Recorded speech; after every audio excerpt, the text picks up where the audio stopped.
I think we don't have the next one.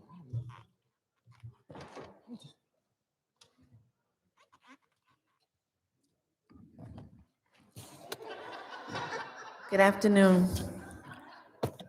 Welcome to the budget hearing of the Newark Municipal Council on Friday, September 12th.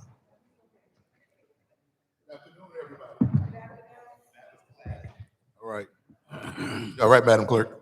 Council President, council members, the first department will be the Department of Administration, headed by Business Administrator Pennington. Good evening, Mr. VA. I don't know if I like this seat. I can't even see you because Madam Clerk's in there. Okay, I'll just step to the side. All right.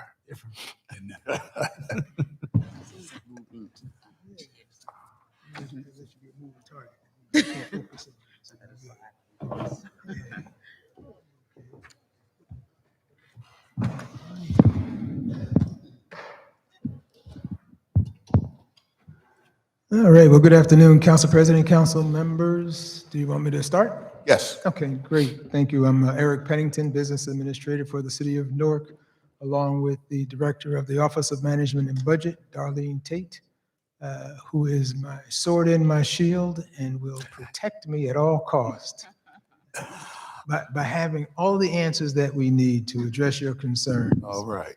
But if I may, I'll just read into the record a letter that you already have from my office. Dear Council President Crump and members of the Municipal Council, I'm pleased to submit to you Mayor Baraka's recommended 2025 budget for the City of Newark.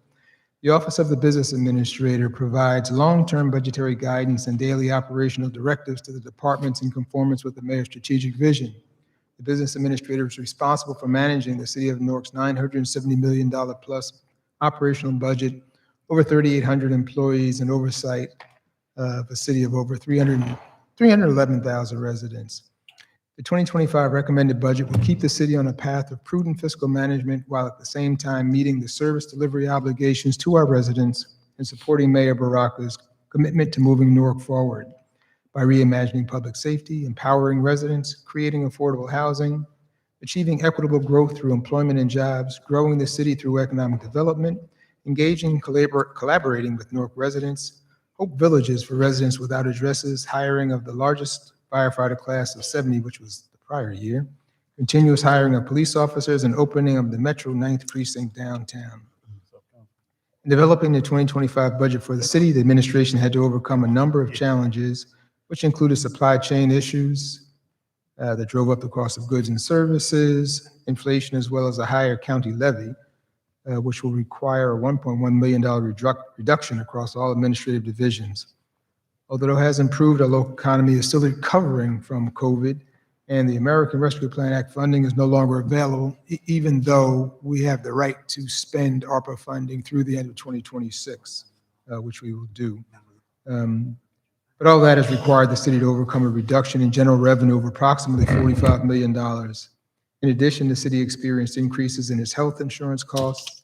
Notwithstanding these fiscal pressures, after adjusting for anticipated state and federal funding, the total 2025 recommended general fund budget of $970 million is approximately $56 million more than the 2024 adopted budget of $914 million.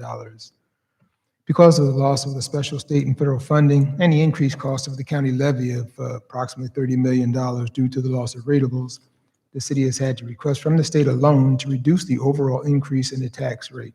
The 2025 general fund budget contains a property tax increase of $735.12 from 3.803 to 4.016 per $100 of assessed value over 2024 on the average residential assessment. The initiatives in 2025 general fund budget contributing to this increase are summarized below. That's an increase for pension costs of $15 million, increase for health benefits of $4.2 million, which is extraordinary when compared to other agencies, the state health plan, and the private sector. Debt service is $10.4 million, increase of the Essex County tax levy by about $30 million, increase in workers' compensation of $1.3 million. This budget keeps the city fiscally sound as it continues to rebound from COVID and provide the resources required for our city departments to deliver quality services to Newark residents. I look forward to participating along with other city departments in the municipal council budget hearings. And I want to thank our Office of Management and Budget, Director Tate, for assisting and enabling us to provide the information to the council for its review. And I'm here to take questions. Thank you, Mr. BA. Questions from the council? Councilman Council. Yes, BA, first of all, thank you for extending the explanation and information as it relates to this 2025 budget.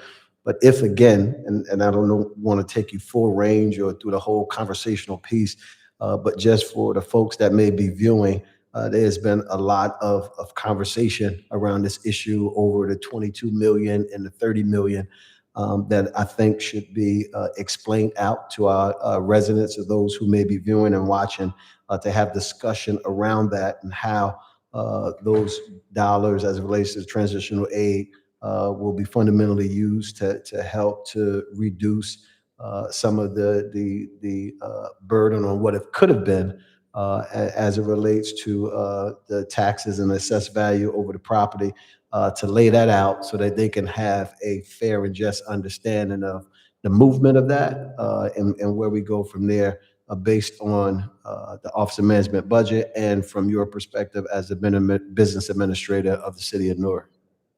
Certainly, Council President, to Council's question. I think it's a great question, and I'm happy to address it. I think it requires a little bit of background discussion. Every municipality in the state is required to revalue its properties at least once every 10 years by statute. We haven't done so. We didn't do so for over 13 years now, but we are in the process of revaluing. Once revaluation is done, essentially, the assessed value of the property is equal to the market value of the property. So there's a 1-for-1 ratio between the assessed value and the tax value of the property. That assessed value is what determines how much we pay to the county, to the school board. I'm sorry.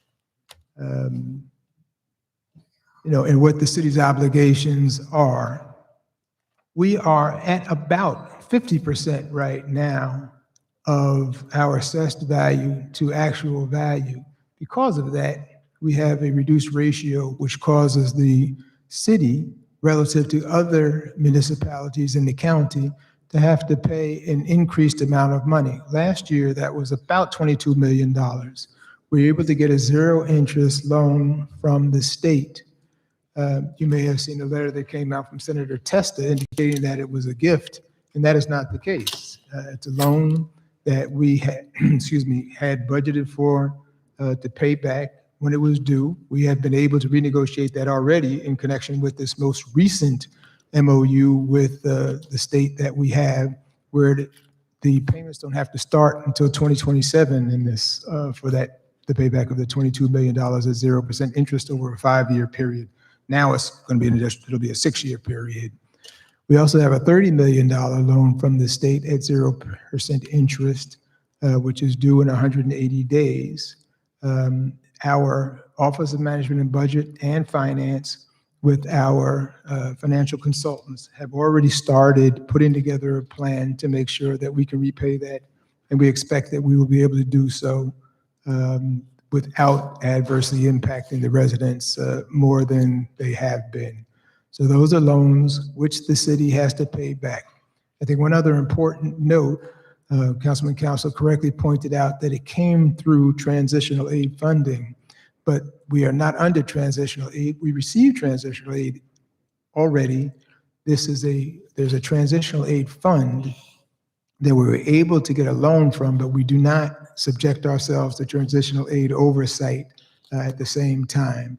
We do have to make ourselves available to answer questions to the state. They had that right whether they gave us the loan or not, but this just codifies it in an MOU, and we will cooperate with them to make sure that we maintain our fiscally prudent approach to running the city of Newark.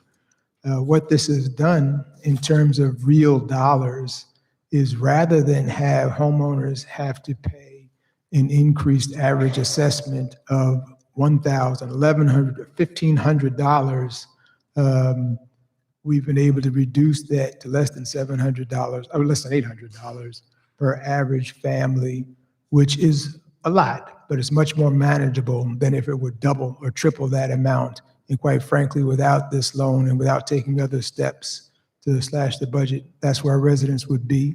And we don't want our residents to have to be the ones who bear the burden of this increase on their backs alone. We do expect that the revaluation will be concluded. I was hoping by the end of 2026, but it's more likely 2027, the first quarter of 2027. So the 2027 budget will see that 1-to-1 ratio, and the valuation will be closer to 100% at the end of reval. In fact, it has to be. That's what the purpose of the reval is. It'll be at 100%. And the tax burden will be spread much more equitably across all residences, but more importantly, across commercial and industrial properties as well, including new warehouses, new buildings that are being built, and new businesses that are coming into the city. Thank you, Mr. Begg. You're welcome. Councilman Gonzalez. Yes, sir. Mine is a comment more than a question. In reviewing the binders, I noticed that some departments are not sending the information in the same way that is prescribed, I believe, by you, Mr. VA, and it makes it more difficult for us to review the information if it is not presented in a standard form. I believe that you should encourage and force people to do the presentation in the standard form and not in narrative form that is kind of very difficult to review and understand. Councilman Gonzalez, I absolutely understand. There's no point in making excuses. I agree. It should follow the standard format. And data is data. You don't need to explain the data. The data is what it is, and you should be able to ask questions based on the data, not through somebody else's explanation of what they anticipate you think the answer should be. So I agree with you 100%. I pushed quite hard to make sure that they got the information to you based on our conversations, and so didn't have as much time as I would have liked to have it redone. We will address that going forward, and I anticipate that that will not be the case in the future. Thank you. Mr. President. Councilman Ramos. Yeah, Mr. BA, I just have a few questions about your budget. I know you gave an explanation regarding the loan that the city received from the state for the 2 years. And just to be clear, the reason why the city needs that money is that, the equalization rate has dropped because of our delays in the revaluation process. That's right. So your expectation is that once the revaluation process is complete, the city will be in a financial position to hopefully not be in necessity of this loan from the state of New Jersey. That is correct. Okay, and 100% of the money that's been borrowed for these 2 years went for the sole purpose of having to pay the gap that was caused by the delays in the revaluation process. Not only is that correct, that's mandated by our agreement with the state. Okay, so none of that money went to cover additional expenses on the city side beyond the equalization issue that was created by the delays in the reval. Well, the answer is yes. Short answer is yes, but I'll qualify it in this sense.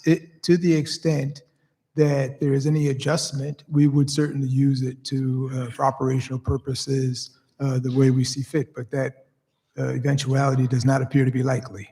And so all of it will go as directed by the state because of this increase in money that has to go to the county due to the equalization issue. So yes. Yeah, as far as your presentation, I want to thank you for breaking it up in a way where it's really simple for us to understand. You have a number of divisions that are part of the Office of the Business Administrator.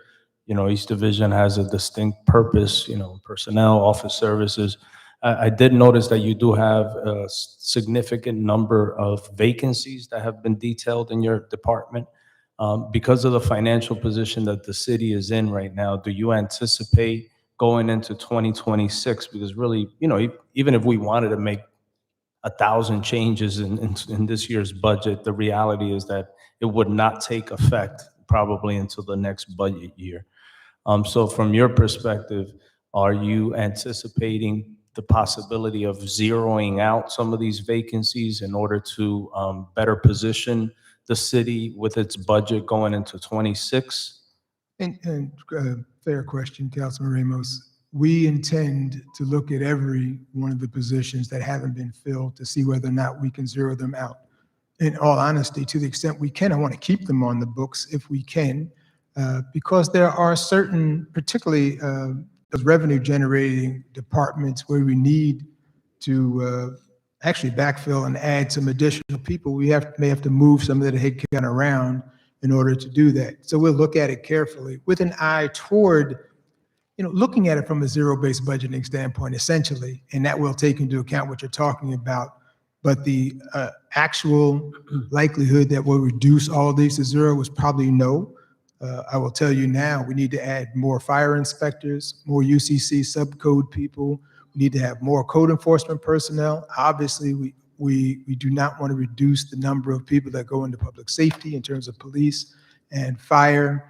So to the extent that we can utilize those positions to backfill and increase the head count where they don't have those resources, we'll do so. And we intend not to fill positions where we don't have to fill them. Even if we have a budget for them, we're going to be prudent and make sure that we don't abuse that the head count that we have. Yeah, and I do agree with you that there are some departments that or functions that it would not make sense for us to have to zero out. I bring up the example, and I talk about this a lot at the council meeting. We have a very large number of vendor licenses that the city issues on a yearly basis. Food trucks, entities such as those, and we don't have as much enforcement out there as we used to have. So you have food trucks that are illegally operating in the evenings, on weekends, create a lot of quality of life issues and concerns. And I'm hopeful that as you move on to the next budget period, that's something that you could look at. It could be a situation where you have to add additional personnel maybe, or partner with another division in order to assist us in the enforcement. But beyond it providing just revenue for the city, it's a very important service that we need to provide to ensure that if there is a food truck out there at 10 o'clock at night on Bloomfield Avenue, that truck has been inspected, it's authorized to do what it's doing, and it's not creating an unhealthy situation beyond it being potentially a nuisance in our neighborhoods. The last question I have, and I'll stop, is one of your bureaus or divisions is the Office of Violence Prevention. And does the city receive any funding through grants to offset the amount of money that's been budgeted through your department? I know the city probably has to show that it's a division within one of the departments, the staff and everything else that's attributed to that particular division amounts to X amount of money that the city budgets. But I've seen in other instances where there's grant money that comes in that offsets the amount that the city needs in order to run that particular division.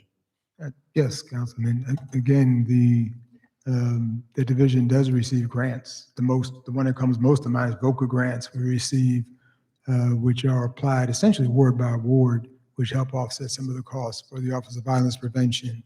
They have been charged with going out themselves to identify grants, state, local, and other philanthropic grants. They work with our philanthropic grant liaison, Kevin Callahan, to find funds for special projects and other things. We expect to do so going forward as much as possible. So the short answer is yes, we could go into more. If I could go back to your earlier question about the vendors a little bit, it's okay, because that issue actually came up in our directors meeting today in an ancillary way, because the mayor has directed the law department to look at modifying the ordinance for vendor licensing to make sure that the vendors who have a yearly license don't have to reapply every time they go to an event. But what we will do is have additional support staff to be on site, to do on-site inspections for fire and health for these vendors to make sure that they are in compliance. So I think your your directive, essentially a suggestion that we have more compliance and oversight to have people who are looking at these vendors at night, we agree with.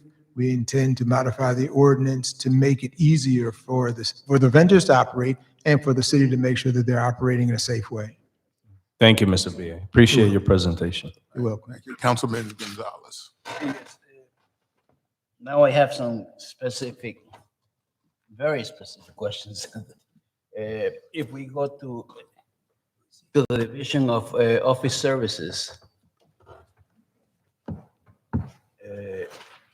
line 1037, it was 36,500. Now we have $69,730. Double the amount. That's the minimum amount that is budgeted, that is set by ordinance for that position. And so that number should reflect what the ordinance requires that the chief clerk be paid. That's the minimum number for that chief clerk position. So the 36,500 was a portion of the year last year? You know, I don't know. Yeah. I'm told that the position was just filled recently, so that was a half a year number essentially. Okay, the same I believe is true with the office administrative secretary, office service manager, that went from $31,340 to $67,000 and change. Yeah, again, that it's the same explanation essentially for the other one is a recent hire, not a full year hire. Let's go then to the Office of Communications. I'm sorry, sir? Communications. Got it. That office, you have a budget showing some titles. When you go to the narrative of the titles do not match what the budget says. Okay. One example would be Deputy Municipal Department Head. And that's Ms. Crystal Rosa. And then on the other side says, Crystal Rosa, Communications Director. Can I just, before we get into that, even though you have names in your booklet, to the extent that we could just work off of titles, I'd appreciate that. No, okay, is it, I just want to point out to you that, say, the description that we have Sure. does not match what the budget says. Well, I think that is a function of the practice here in our city government where there are civil service titles or other titles, and we have a functional title as well. And it's really a functional title that may not match exactly with the statutory It title. happens in our office. It's Yes. like our chief of staff is not really technically our chief of staff. Right. It happens in our offices, Yeah. but I believe it's a matter of making it the same so Okay. that, We'll certainly work to Yeah. make sure that they match, even though the functional title is the one we really go by. let's go to the Office of Violence Prevention. I suppose the position A0333, Emergency Response Specialist, OVP, it was 38,600 and now it's 85,000. I'm sorry, what line was that? It would be the line, the fourth line on the. Oh, actually, I got it. Got it. Emergency response specialist, right, 80333. right. And it's proposed, the proposed amount is 85,000? What was that? You said the one with the proposed amount is going from 38.6 to Yes, 85,000? to 85,000. And that is going from a partial year to a full year? I hope it does. I hope so too. Then we go down to Program Coordinator. It was $190,010, and now the same three employees, $240,845.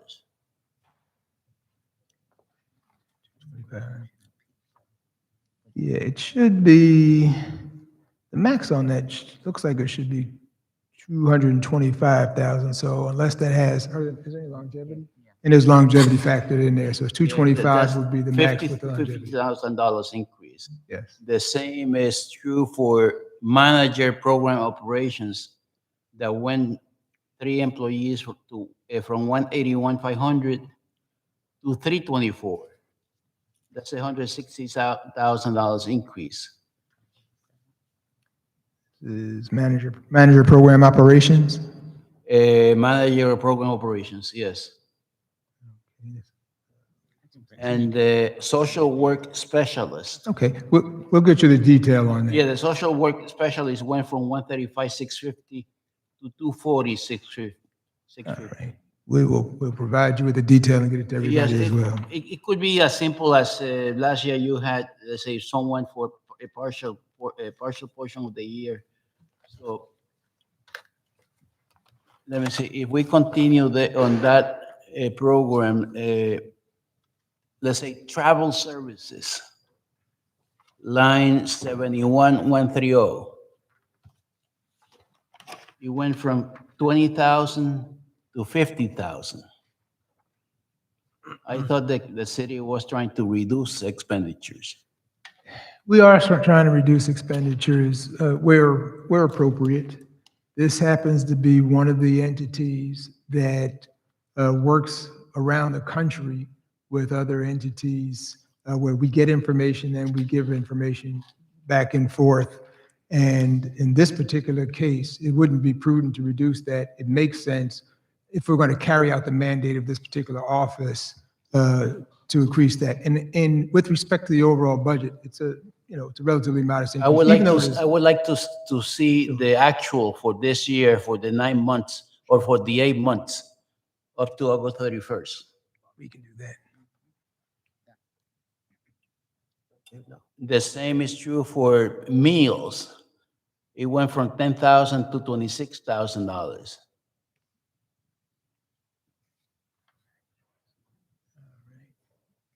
Meals at 71140. All right. And We'll provide the actuals. yeah, and social services, it went from $100,000 to $200,000.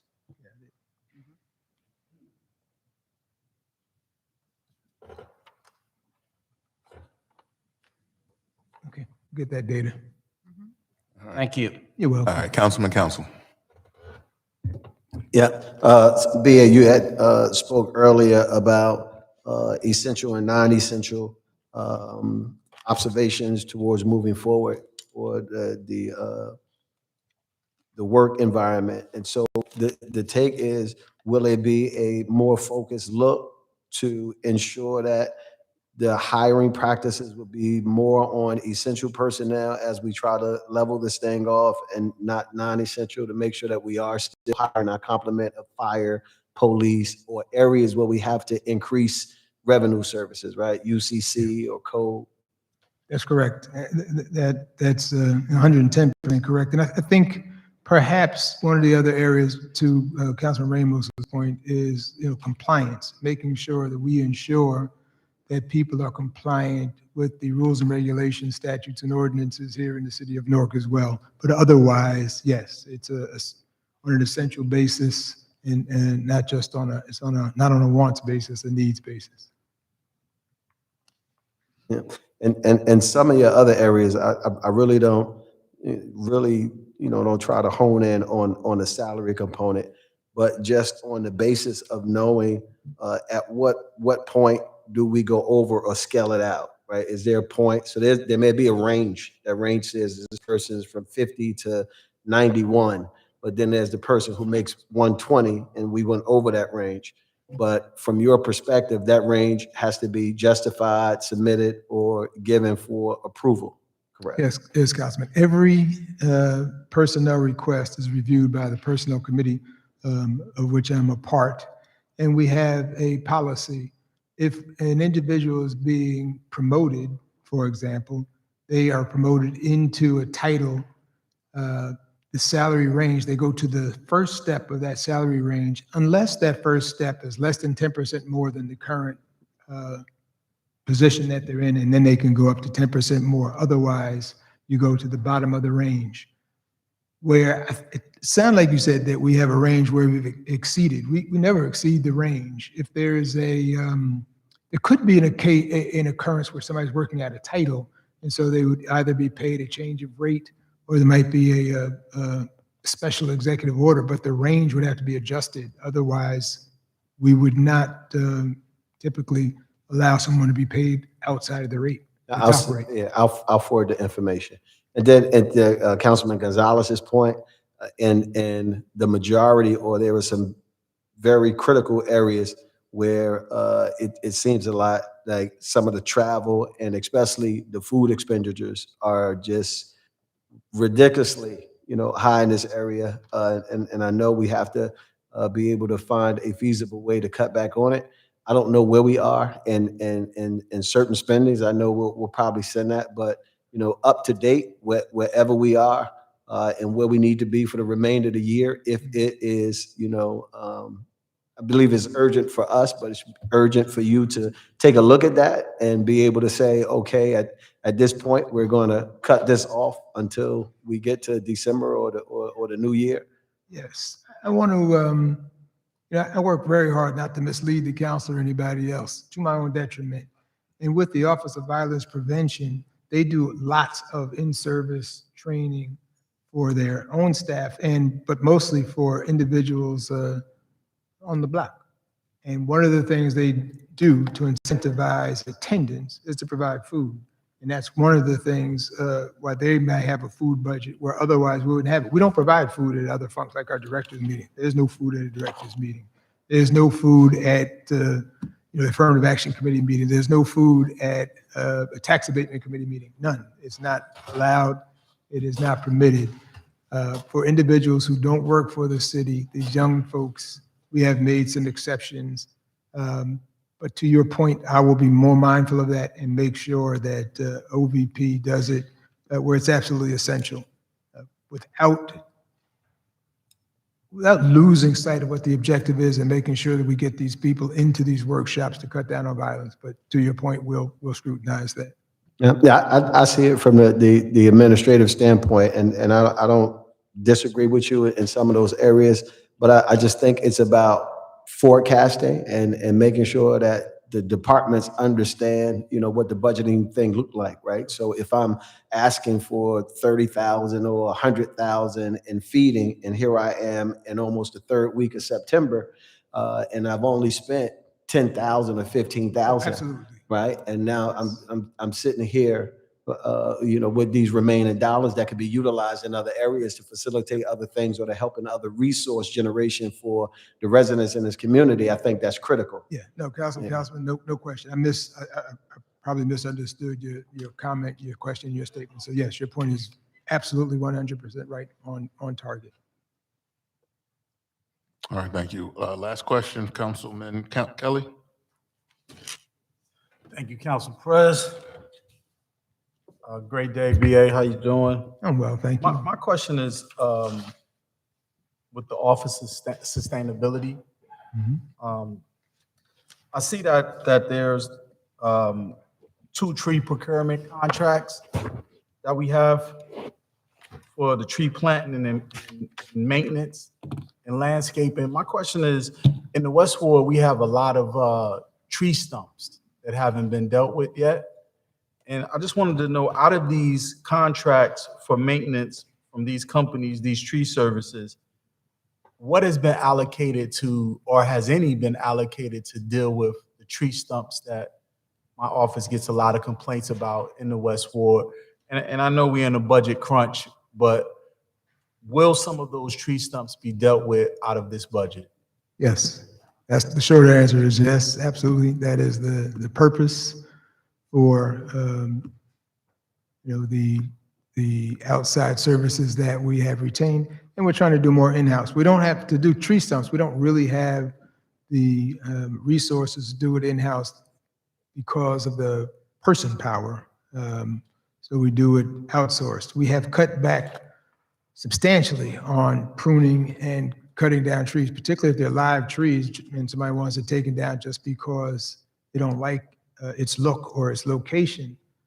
So there really is more, we can reallocate more resources to tree stumps, and I'll take that certainly under consideration and discuss that with the Office of Sustainability.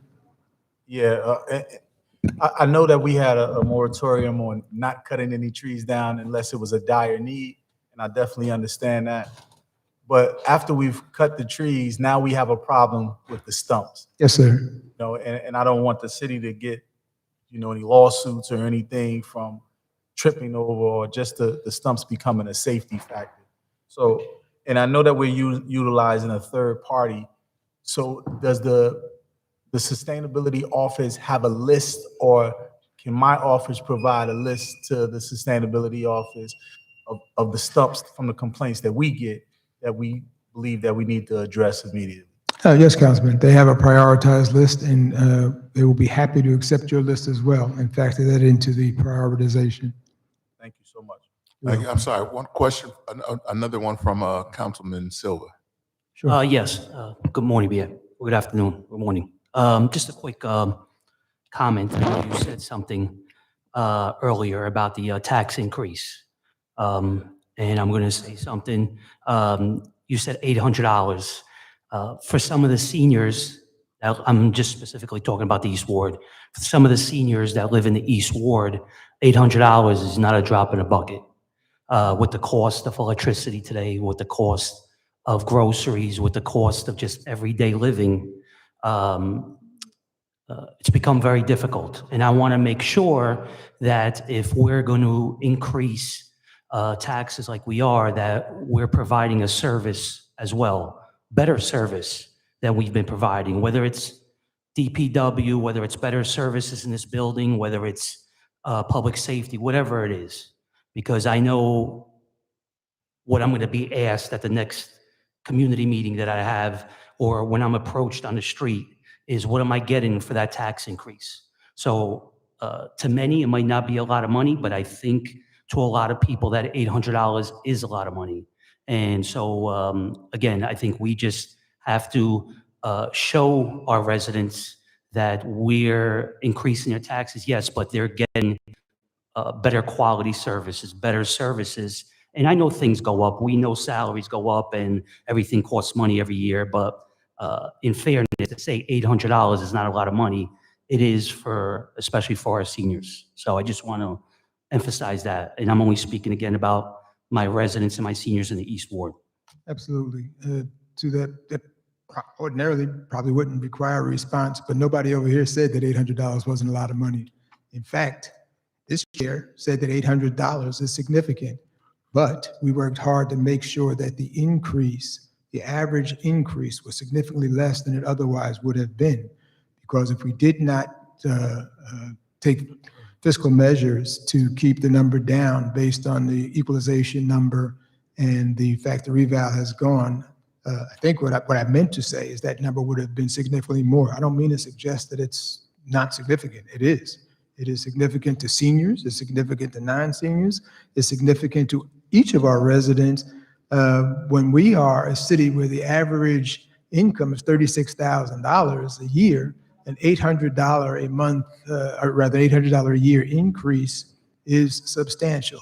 And to the point that you brought up seniors, though, there are programs that the state has and otherwise to assist seniors. And I'm sure that your office has the information where they can get a moratorium on their increases, where what happens is they'll have to pay the money and then they can get a refund from the state based on a senior freeze. There's at least 2 programs that the state has. And if you don't have that information, I'll get it to you, but you have a very substantial We had a office. program, we had the anchor program going on yesterday in the East, so. Yep. So, and that's not the only program, but I guarantee your office has it. They're very efficient. They work with your people very, very well down in the East Ward. But to the extent there's information they don't have that they want, I will get it to them. Thank you. Councilman Ramos. Yeah, just real quick, Mr. BA, to Councilman Kelly's point. So sustainability office, are they handling more than just tree planting now? They're doing also removal of stumps and tree trimming, or is that still under DPW?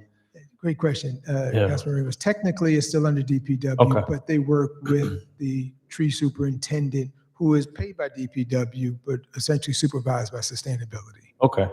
So also with the tree plantings, I know we had a presentation here not so long ago. There's a group that received this substantial federal grant to do plantings all over the city of Newark.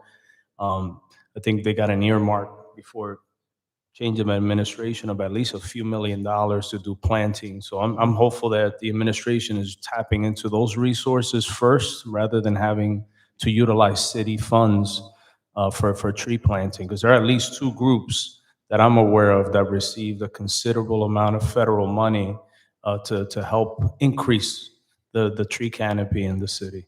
Yes, to that point, the groups, even the private groups, have, for the most part, worked with the Office of Sustainability to put forward grant applications that were winning applications, and they work together to do the planting. I think right now, the Amelia Foundation and Newark Alliance has a smaller grant, and we are making sure that we work with them to ensure that they're not double planting in areas that we don't think need it. So we're working with all of these groups and taking advantage of it as much as possible.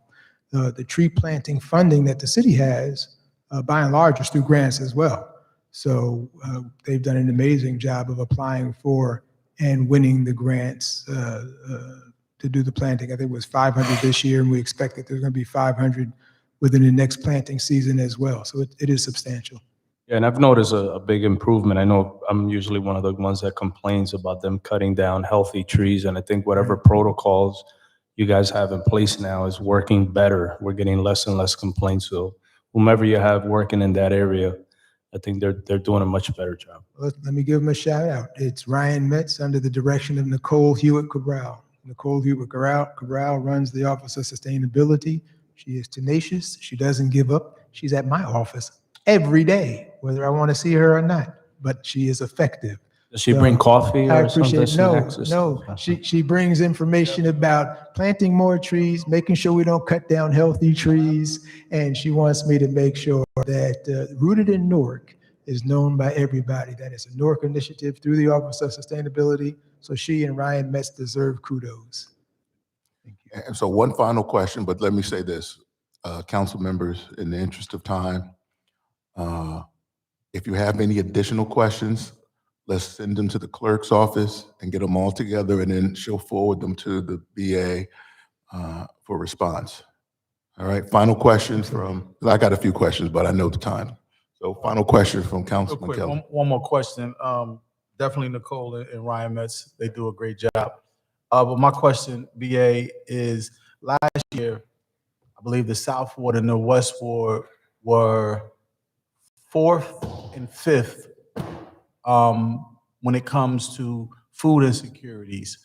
And the sustainability office was able, I don't remember or recall if it was grants, but I know that they were able to get maybe about 400,000 for each one of those wards to fight for food insecurities. We were 4th and 5th respectfully on a list of 50 seats. So the South Ward and the West Ward, and the South Ward received all of that. The West Ward received none of it. So will that be different this year? Are those same grants for sustainability when it comes to food insecurities? Will we receive that money again in this budget? And this year, will it be divided evenly between the two that were on the list? Councilman, I'm going to take that to really apply to next year and not this year, because this Yes, year is right. it's effectively done. Mhm. We don't have that yet. I didn't know that data the way you just presented it, but I will make sure we have that discussion so that things are handled equitably. My whole approach is not, I don't necessarily think it needs to be equally distributed through 5 wards, but it certainly has to be equitable. And given what you just said, it strikes me that the equitable thing to do would be to make sure that the West Ward gets its fair share. And I will make sure that Ms. Hewitt-Cabral is aware of that. Yeah, it was just surprising to me last year. South Ward 4th, West Ward 5th, or vice versa. And the South Ward received the entire grant. The West Ward received $0. Understood. All right, thank you, Mr. BA, appreciate it. And again, if there are any questions, council members, please submit them to our clerk, and then we'll get a response. She'll forward it to the BA, and then we'll get a response to them. Thank you very much. Thank you, Council President. I just want to sort of remind you and the council. When can we expect let's say, the actual numbers for? The ones that we just talked about today? Yes. Can we get that information? Actuals on 7130. Want to put them on my memory bank. You'll have it early next week. For sure. Early next week, all right. Yes, and I just want to remind you that we're shooting to have this budget adopted by October 1st. So we need to move fairly quickly, aggressively, and set that date, Madam Clerk. All right, thank you, Mr. BA. Thank you. Madam Clerk. Next is the Department of Public Safety, led by Director Miranda. Sit there. And while they're coming up, let me say this, unless you're on the microphone and speaking, please refrain from making comments from the gallery. Ms. Jackson, this is not the time for that.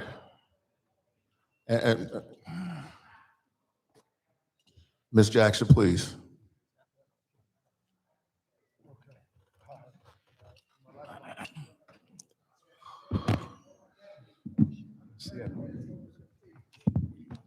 They brought in the whole army.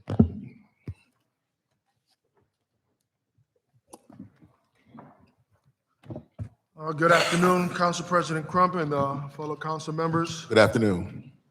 My name is Miranda. I'm the Public Safety Director, and I will be doing the presentation for the 2025 budget. Which one? Either one. This one. I actually have a PowerPoint. Left and right. Okay. Sounds good. Thank you, sir.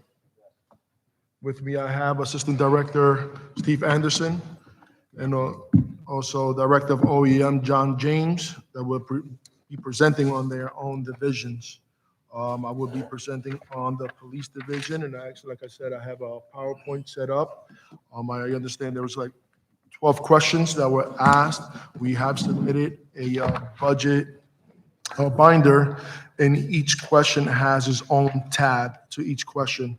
We'll be doing it overall, and then I guess we'll answer some questions at the end.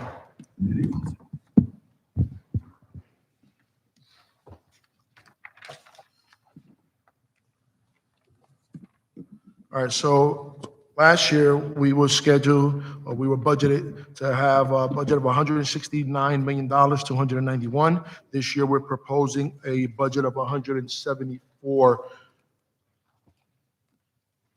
million and $857. The reason for the proposal is because of the actual increase in our salaries and wages. In the last 2 years, we had some contracts that were approved for our superior officers, our police officers, and our deputy chiefs. These contracts are taking us to year 2027. There were some retro years. The last retro we're expecting is actually at the end of this year in December, and we should be good for the next following 2 years. So it's a difference of about $5 million between the salary and wages and the overtime that's expected. In the last year, we have hired 76 police officers compared to 43 last year. Just yesterday, we welcomed an additional 53 recruits. We have lost some officers due to retirement. They have transferred to other departments and or federal agencies. So we've been trying to keep up with keeping officers, hiring our police officers for the police division. Some of the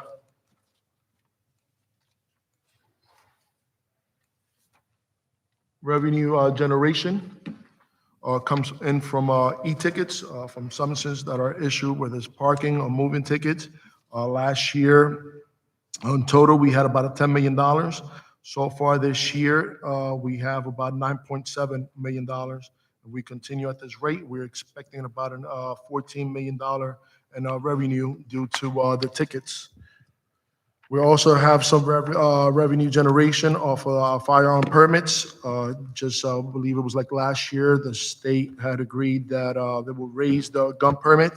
$50 will go to the state, and the additional $150 will go to the city of Newark, which also gives us a revenue for our public safety. We're working on getting some revenue with our police academy. We're still under the probationary period. We are expected to be out of that probationary period by the end of this year and get approved for a 3-year training certification. By doing that, it will allow us to start training alternative routes where police officers will pay their own route to attend a police academy. Also, the special police officers will also pay their own training in the police academy, and also open up other training courses and outside agencies for certification. So we would like to be able to get those revenue within the police division.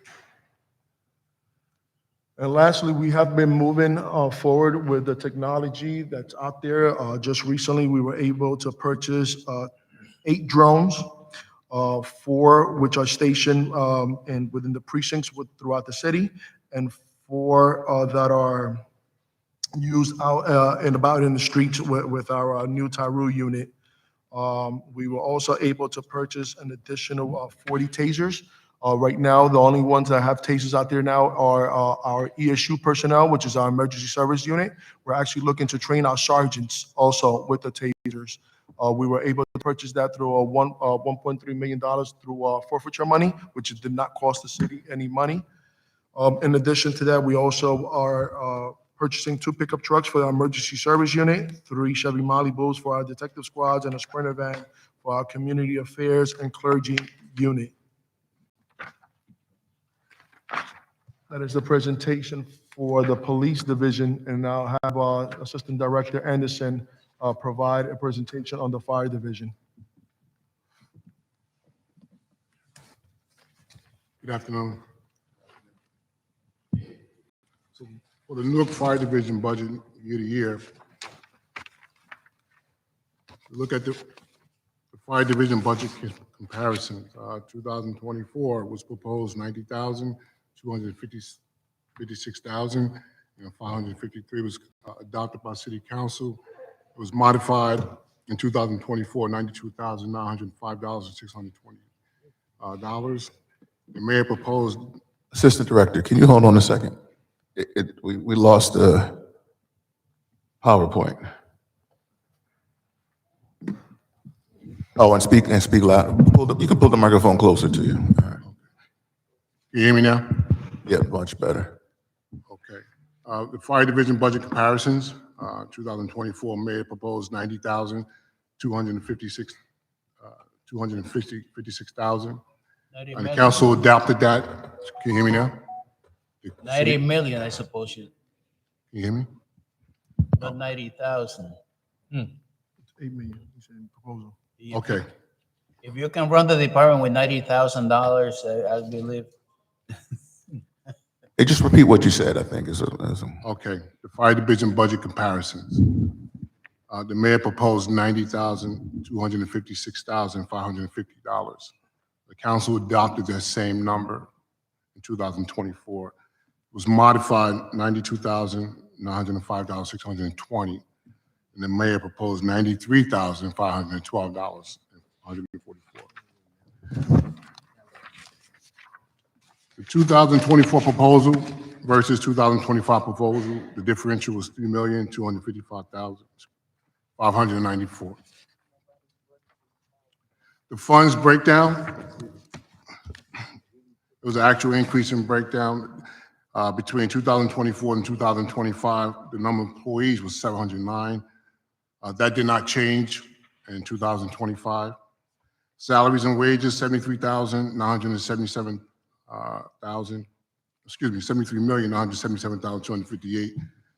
In 2025, the salary wages has changed to $75,921. $75,921,066. Other pay differences, $17,793,000. Services by contracts and agreement, $426,000. That number did not change in 2025. Materials and supplies, $613,070. Materials has not changed.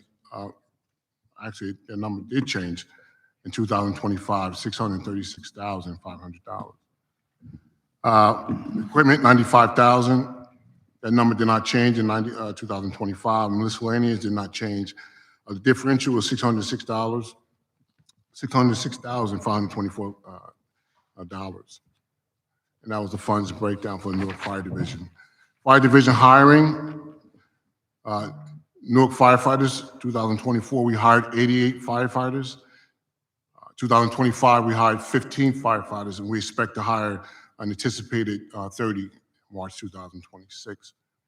Fire prevention, life safety, we're respectfully requesting 4 inspectors, 3 supervisors, and currently we have 4 inspectors, 3 supervisors, and a fire official. Future hires, 6 inspectors and 2 supervisors. I think doing so will increase our revenue in that division. Spending grants, used apparatus grants. Currently, we have 2 engines that we recently purchased through grant funding, 2 tactical support vehicles, 1 decon specialized vehicle, with a total of $93,600. Spending grants, additional funds available. We currently did a cost analysis, and we made a determination that we will request a used vehicle, fire truck, 30 SCBA bottles, 45-minute SCBA bottle, ground ladders, turnout gear, bailout gear, fire hoses, and miscellaneous fire equipment. The additional grants that we put in for was a safer grant for to hire 20 firefighters. I have that information here if you need a copy of it. We also was awarded an additional grant for oxygen cascade trailer maintenance for urban area security initiative. We were awarded $6,500 for that grant. Urban area security initiative, we were awarded $850,000 for that grant. Assistant firefighters grant, we were awarded $1 million for rapid intervention training, $600,000 for 8 extractor dryers, and $284,000 for source capture exhaust systems. And we were also awarded $315,000 for exhaust systems, and that was actually awarded. The NGA, New Jersey DCA grant, $2 million for fire vehicles and equipment, that was actually awarded last week. The NJ DCA grant, $750,000 for Congress Street, Ferry Street, and Avon Avenue, that was actually awarded, and we're working through that process as we speak. Fire prevention, life safety, we actually put in the grant to purchase tablets for fire prevention, life safety for $65,000, and that money will be used for fire prevention, life safety, and our firefighters to go out and conduct inspections to increase revenue costs for fire prevention. So we're waiting for that grant as we speak to be awarded. Safer grant, that was submitted, $6,000 for hiring, $6 million for hiring 20 firefighters. And we put in for a port security grant, and that's actually pending. Although there's a low cost for $20,000, but that cost is for the fireboat to maintain maintenance and sustainability.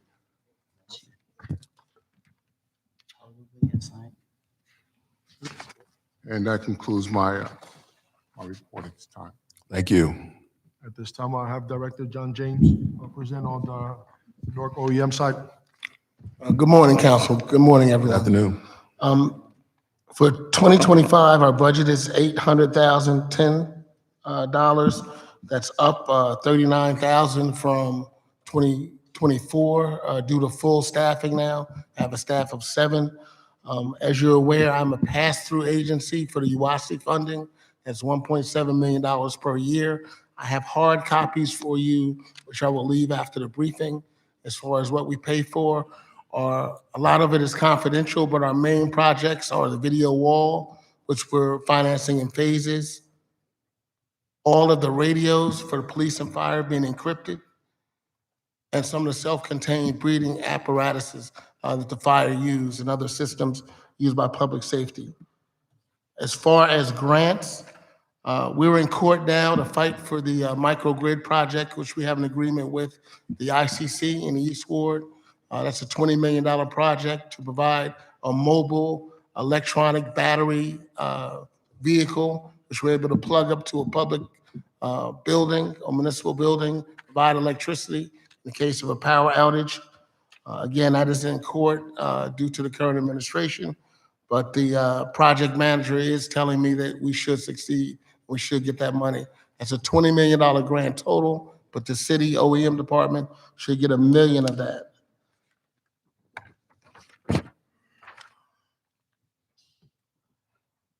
In addition, we've identified several security issues throughout the municipal buildings in the city of Newark.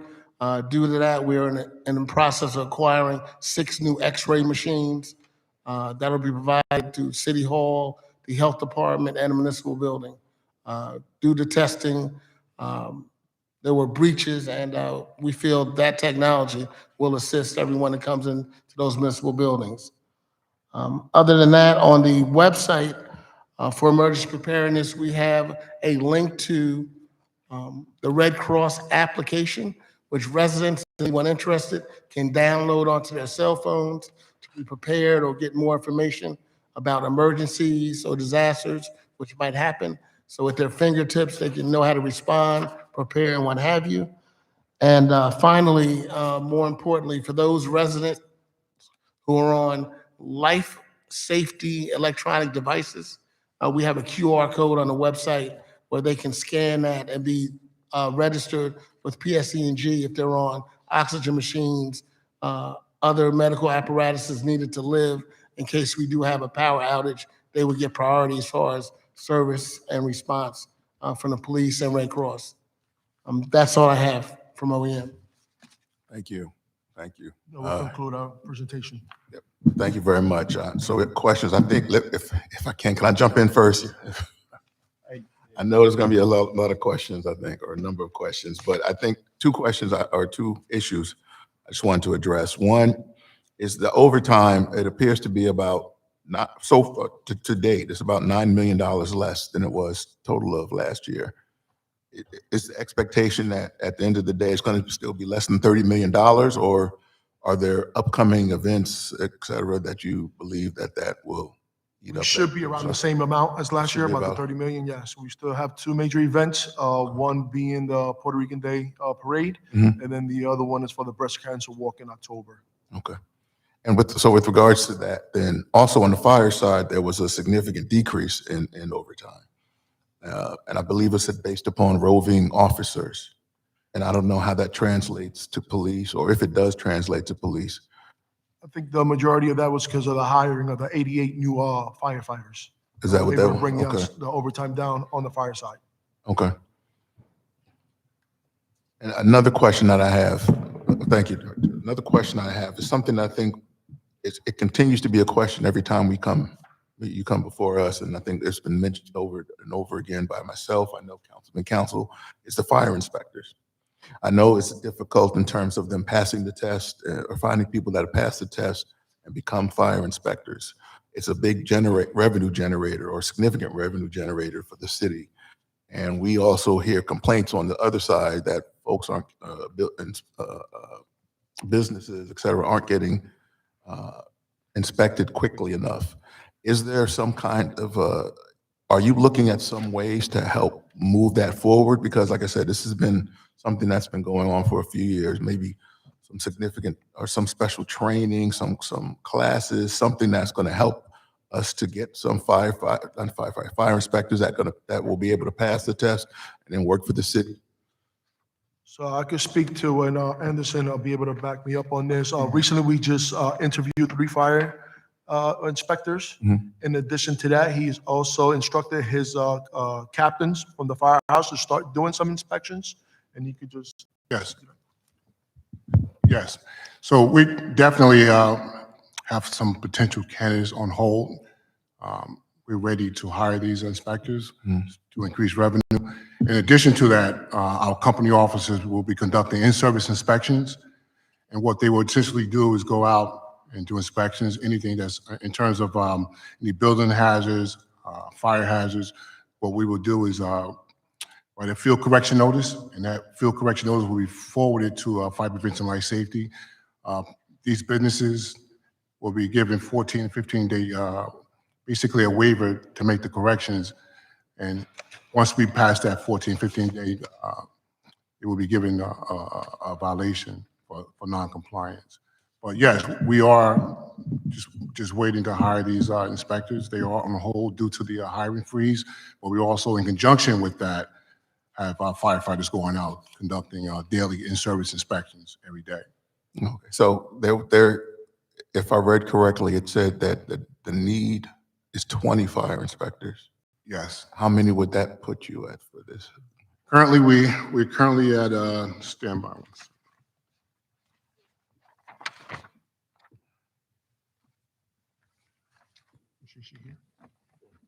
We're at 4. Yeah, we're at 4. We're at 4.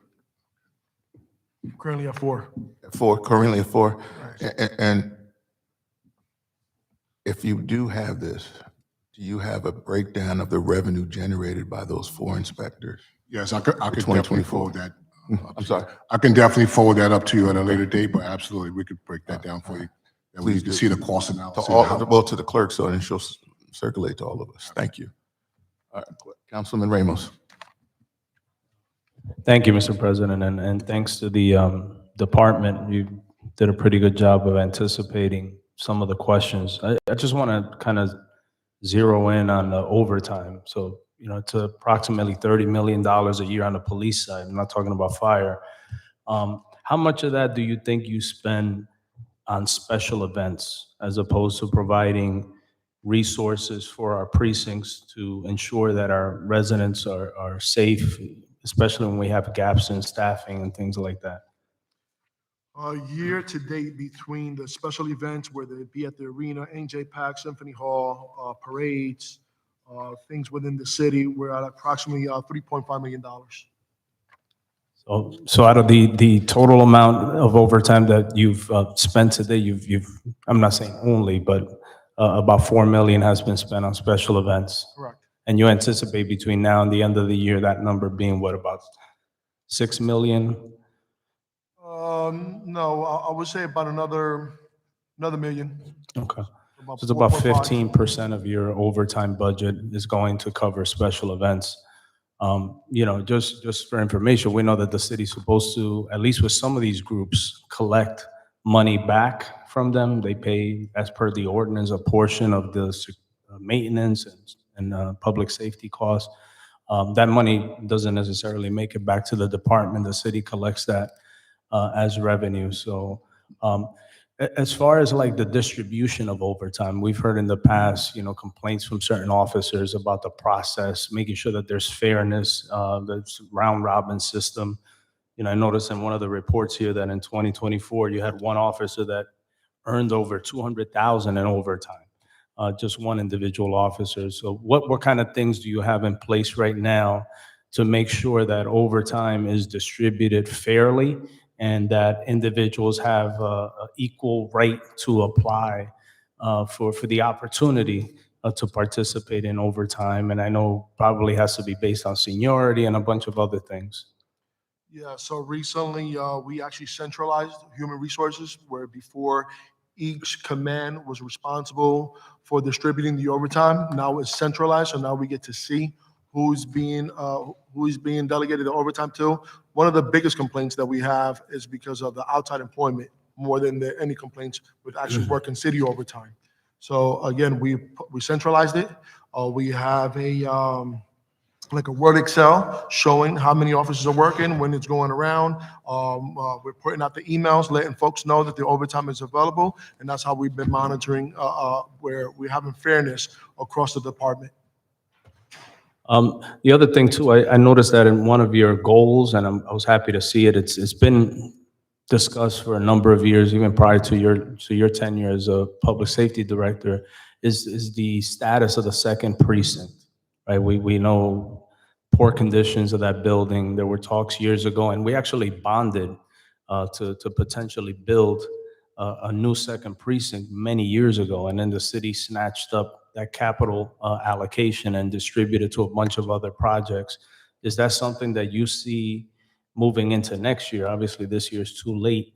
That it could be a possibility to relocate them into a better facility. Yes. So we recently just had a meeting between our public safety, the company Brandywine, and also the city with Mr. Pennington, and we're definitely moving forward and building a new precinct. Just recently, we had a conversation with Allison Latter, trying to get a piece of property within the north precinct, to build a new precinct, whether it be on Broadway, whether it be on Grafton or Mount Pleasant. We just have to work out the details, but I definitely see that in the near future. Thank you, Director. Thank you. Councilman Ramos reminded me of a question I wanted to ask. In terms of the priorities, the one thing I didn't see is, and I hate to say this, sometimes the numbers throw me off. I want to say first precinct, the one on Irving Turner. Where are we with that? Second. Second, I'm sorry, somebody said second. No, The that's not second precinct or the first precinct? no, first, this first. The first precinct, right, Yeah. which is 17th Right. Avenue. Right now, the focus has been on the second precinct only because we do have some POSHA complaints there, and there's some issues with the actual building. That's something that we have to revisit. We did speak to the BA, maybe adding additional trailers and building a whole new precinct out of those trailers. That's something that we in talks with the BA, and we just have to see where we're gonna allocate the funds from. And if we can't build that precinct now, at least put some trailers there where we could put a whole command there, where what it used to be like back in 2 or 3 years ago when it was the first precinct. I can tell you that's definitely a major concern. That it's been a while, and I know there's been conversations, or I thought across the street that old firehouse was going to become the first precinct. I can look into that, and I'll definitely send you a report. All right, thank you. Questions, Councilman Gonzalez? Yes, Director, happy to hear that the drones are working today. There was, I understand today or yesterday, was an arrest done pursuant to some pursuit by the drones. I have been an advocate of the drones for almost 20 years now, and I'm glad that you acquired them and that they are in operation. Specifically, I have some questions regarding the numbers. On the page 8 of 18. Tab 8. No, the first tab. They say where you have the budget. Okay. Where you have the budget, you have a position of chief helicopter pilot, 0 personnel, $50,000 in expenses.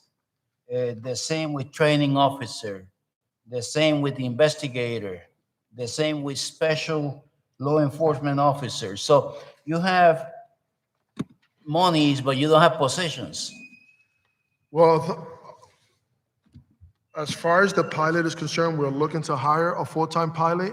We do have his resume. The one that we have now is per diem as we need him. He comes in mainly in the weekend. The other training officer, he was just recently hired. So we do have that position filled. And the special, what was the other one, sir? You have investigator, special law enforcement officer, and then you have the student assistant. I don't care too much about the say that is $20,000, but the others, you have $300,000 for special law enforcement. And are those positions vacant? They are vacant now because the courts have been closed, but we've been in negotiations with the courts to reopen them soon, and we're going to start using those funds to be able to pay those special police officers to man the courts, the municipal courts. How much you think you would spend from now on, or when the courts open until the end of the year? I'm not sure because we're actually looking to bump up their hourly salary to $50. I think right now it's at 25. So we are in negotiations, but I couldn't even give If we you. were to take 50% of those. Yeah, I wouldn't think it will amount to that. I'm not sure. Because they say we are in September, so even if you hire them in October, would be for 3 months. I don't think that you would spend $300,000 in that. No. So, and we need some money somewhere else to give to entities that are helping the city in assisting in the violence prevention. You have, let's say, you have Armando Aviles and his group of people, the New Jersey Cup for Kids. You have the soccer teams, let's say, that are keeping the youth out of the streets for the whole year. You have little leagues, you have football teams. We want to help those. So I believe that we have an opportunity here to take some of that money out and use it for that purpose. That would help you in the long run because you get more recruits from from Armando Aviles, let's say, program that you get from anywhere else. Correct. Mr. Joe, probably an area that we should explore, taking some of that money out because they are not going to use it.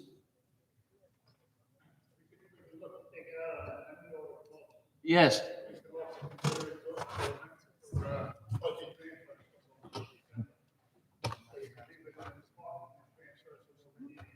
Yeah, they say, director, say, make let's say, the estimate that you believe you were going to spend. We don't want to cut you short on Correct, say, because the court's is going to be opening soon, and that's going to continue on to next year.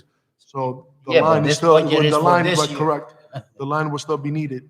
No, the line is not going to be eliminated. Okay. We are taking some money out of the line where the line stays there. Yeah, I will have to go back and just speak to when we're looking to open up the courts and how many officers we're going to be needing and how many. Yeah, no, that's hours, fine. but Give yes. us a number that we can take out of that 300,000. Okay. All right, so there's going to be further discussion on that. Councilman, council. To Councilman Gonzalez's point, I do want everyone that's coming to these presentations to realize that we are in the third week of September, and our budget ends really in November. So I don't know what your pre-encumbrances are or your encumbrances, but to every director that is listening and being a part of that, you should already know that. You should know what your spending is, how much you spent so far, what you have left over. It shouldn't be at our contention. My question is around the revenue generation information that you've provided. Can you provide us with the amount that you believe could be generated by creating all of these things? And then also under the clear zone ordinance, how many tickets have we issued that was followed through on as a way of revenue generation? If we can find out that number. And I know they've spoke extensively about overtime, but I don't want to get into that. But what I do want to know is that, is there a different overtime policy for the police department than it is for regular city employees based off of the city's overtime policy? I don't know what the city overtime policy is, but obviously what our overtime is just managing the events, managing the crime and so forth. And that's how we distribute overtime. When does overtime start? Does your overtime start after a person has worked 40 hours? Correct. Correct. So that was the question. Okay. So if you can look at making sure, and not just from a police standpoint, but everybody that comes to the table, every director, because we are definitely experiencing an issue with individuals calculating overtime and knowing how to calculate overtime. And hopefully that information will be sent out about the policy around overtime, and that overtime should be calculated after 40 hours of working, and so that we are clear on managing the overtime in this city. So that's just a statement, not a question, so that you know that overtime starts after a person has acquired 40 hours of work, so that we are clear on that. 34 provisional employees. What is the plan? And I don't know if the HR person is here, but we have 34 provisional employees. What is the plan to help to move them employees from provisional to permanent? They were just recently notified by HR that they have to apply for the civil service position, and that should be coming forward in the near future. But they've all been advised, they're all acknowledged that they will be applying for the civil service position, whether it be a test or just to make them permanent.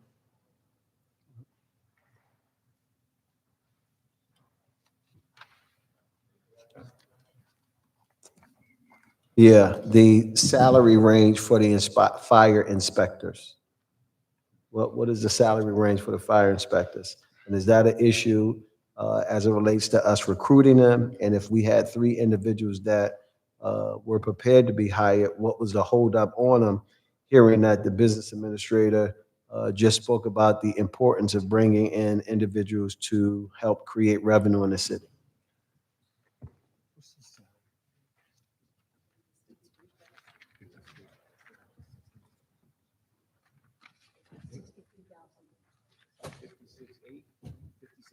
$56,000. What is it? 74,000. 56 to 74 is the range. 50, okay. 56 to 74. Correct. Yes, sir. Is that the statewide range under civil service?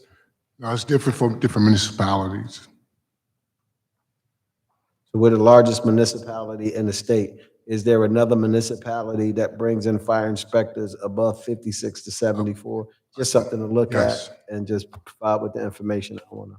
Yes, I believe Irvington, Bloomfield, we just had this conversation with the business administrator. One of the things that we want to look at is the salary range for the different municipalities so we can be in that competitive salary. Yeah, it's important. Mhm. I'm good.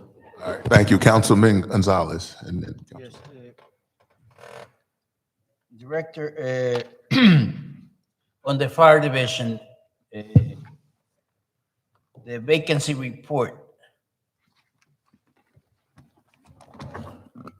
You have the budget of 658 units, 58 employees, 631 actual employees, and then you say 47 vacancies, but the vacancies are only 27, not 47. I'm sorry, can you repeat that? If you go to your report, where the vacancy report, 47, yes. should be 27 because you did not deduct the 20 that you have negative there. Thank you. Okay, and Safer and grant.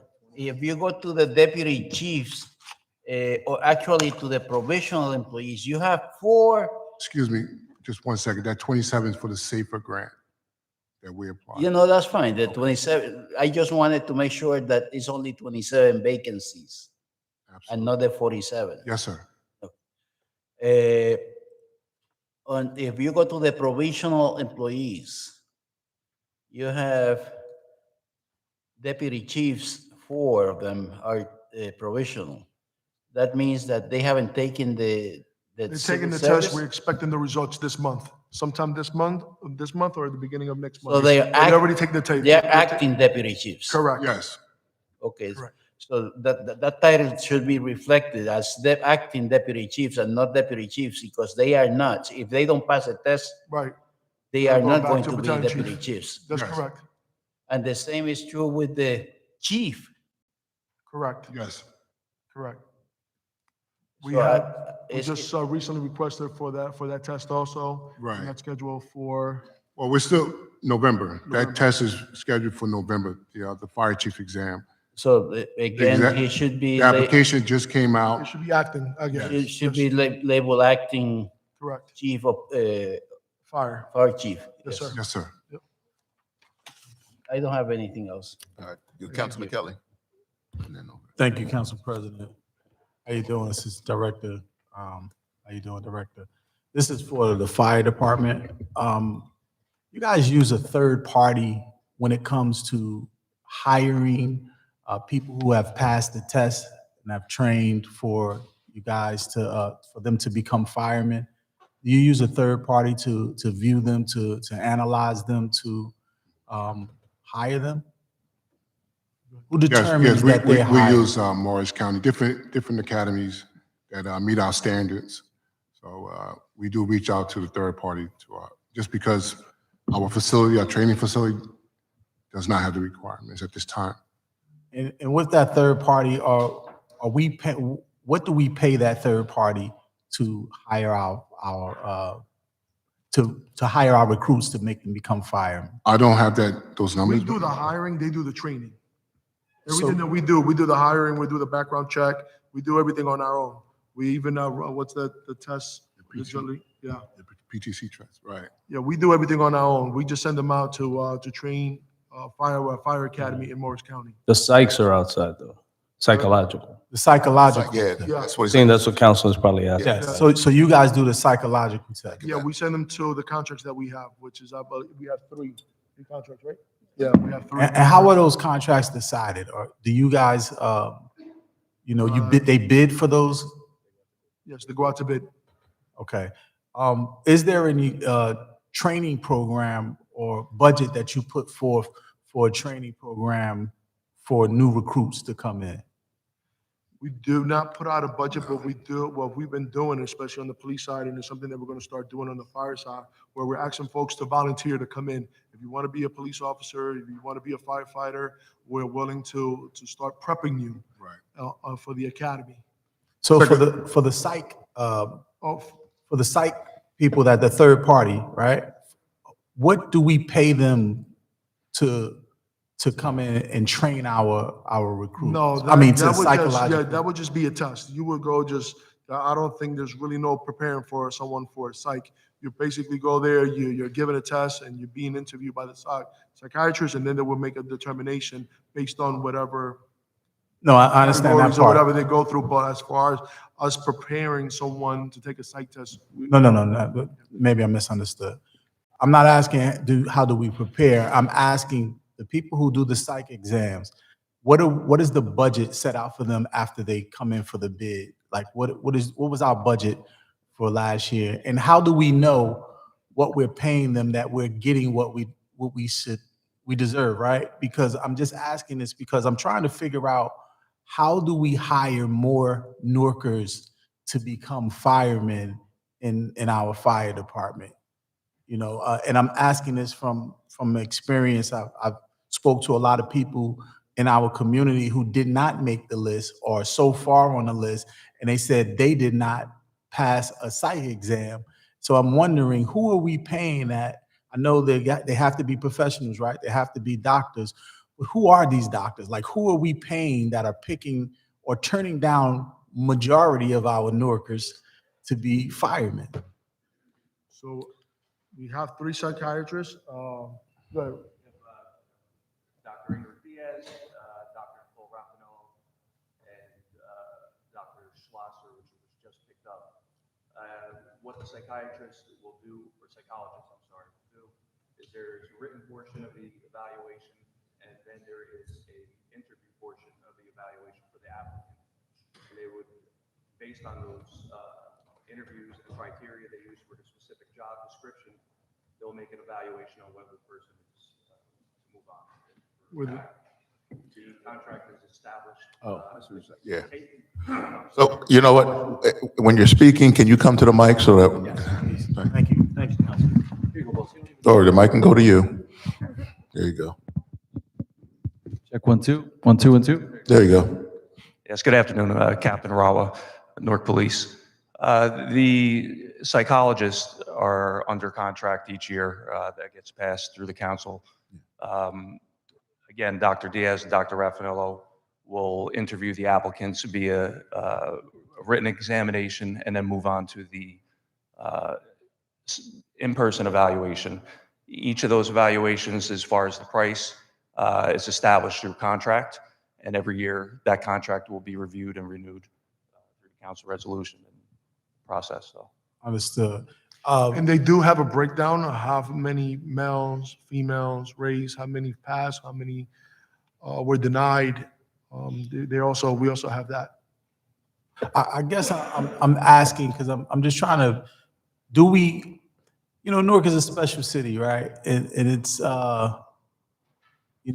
we have a lot of special type of things that we deal with in this city, right? So you would only know if you live here, right? Or if you're from here, or if you know of this city.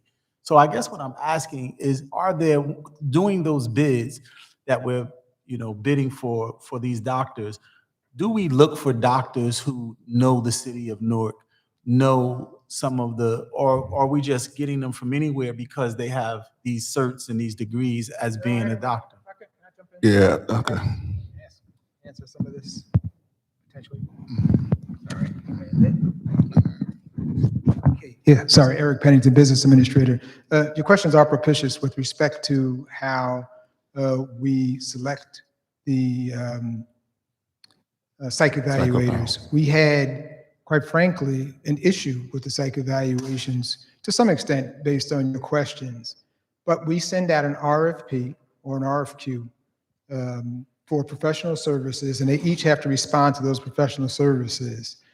You're certainly going to ask whatever question you want, but I think it's a little inappropriate for Captain Wawa or anybody else to try and delve into whether or not the people who we ultimately select are the ones that we should select, as long as they go through the process.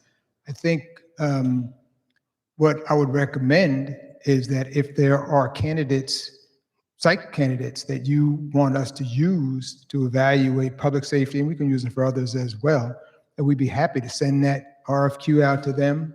They could respond, you could tell them to respond, but we want evaluators who are aware of the circumstances that our residents go through and that they factor that into their determinations when they decide someone is either psych qualified or not. So I think your comments are well, I think the overall objective, what you're looking for, is absolutely appropriate. I just don't know if this is the appropriate forum for it. And I'm happy to have a further, deeper discussion with you about it to make sure that we can fashion a professional services outreach in a manner that resolves your issues. Thank you, BA. You're welcome. And I think you all are doing an amazing job, right? I just think that, my office and some nonprofits, we have put on training programs because like the director said, you guys don't pay for those things, and it's understandable. So we have put on training programs in the community, and not a lot of my people who go through these training programs that we pay for are being selected or hired, right? And I've heard things, I just to go off what the BA said, I just wanted to see what was the process of who do we hire that actually are the ones who saying this person is not qualified, and what are we paying these guys? Because it can't be all of the people that I have go through these people. If I have 200 people and 2 people get hired, that's just kind of crazy to me. So I just wanted to see what were we spending on training, what were we spending on our doctors. But respect to the BA, I understand, and I can even have this conversation later with you. But it's a shame when we have Newarkers who are not getting hired for certain things. And I just wanted to see who was evaluated. All right, thank you, Councilman Kelly. Councilman Silva. Yeah, good afternoon, Director. One thing I won't talk to you about is the budget. I actually commend you guys for, at this point, be almost $10 million from where you were last year and still have the statistics that you guys have today, even better than last year. So budget is not my question. But I know Councilman Ramos and you have a special relationship, and he's going to advocate for a 2nd precinct, and I'm going to advocate for a 3rd precinct. So, they both probably the same age, or they've probably both been around just as long, you know what I mean? I know you have a special bond with him, and he's probably going to get his, and I'm not going to get mine, but, I'm still going to advocate for it. They don't play favorites. Come on now. That sounds a little racist. We're both.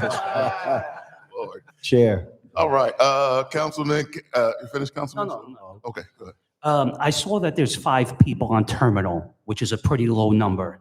And I know, speaking to the previous director and yourself, that there was like a 2-year window where there wasn't going to be anybody retiring. And I know you put 50 in yesterday, I believe it was.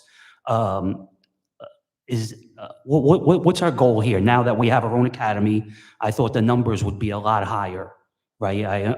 That's what I got. The numbers would be like in the hundreds, 100, 150. Once we pass the probationary period, we could start putting in about 100 recruits at a time, which will be at the end of this year in December. We should be going before the PTC to get out of probationary and be full certified to welcome 100, 105, whatever the case may be. So in retrospect, 2 classes a year, maybe 200 folks, 200 police officers coming in. And what's our ultimate number? I know you have a number here that I saw. What's our ultimate number that you would feel comfortable at getting the police? 1,400. Okay.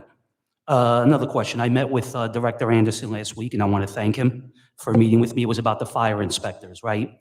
We don't have enough fire inspectors, and it's affecting businesses. So businesses are up for renewal or new businesses, and people are paying rent and not being allowed to open because we don't have enough fire inspectors. Now, I know in the building department, we use inspectors from other towns sometimes. Would it be possible maybe to reach out for another town to use their fire inspectors instead of, because we have 4, like you said, for a city that's growing and growing and growing all the time.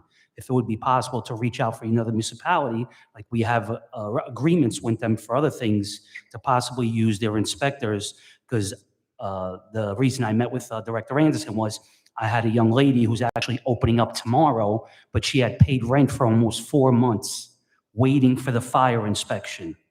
And this is the problems that we're dealing with, you know what I mean, with not only new businesses, but code enforcement. And I appreciate that email was going into current businesses, and because they didn't have their fire certificate, was shutting them down.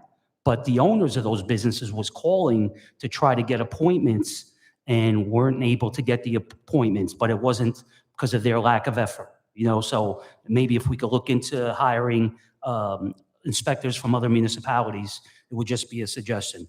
That's all I have. Thank you, Director. Thank you. I think Councilman.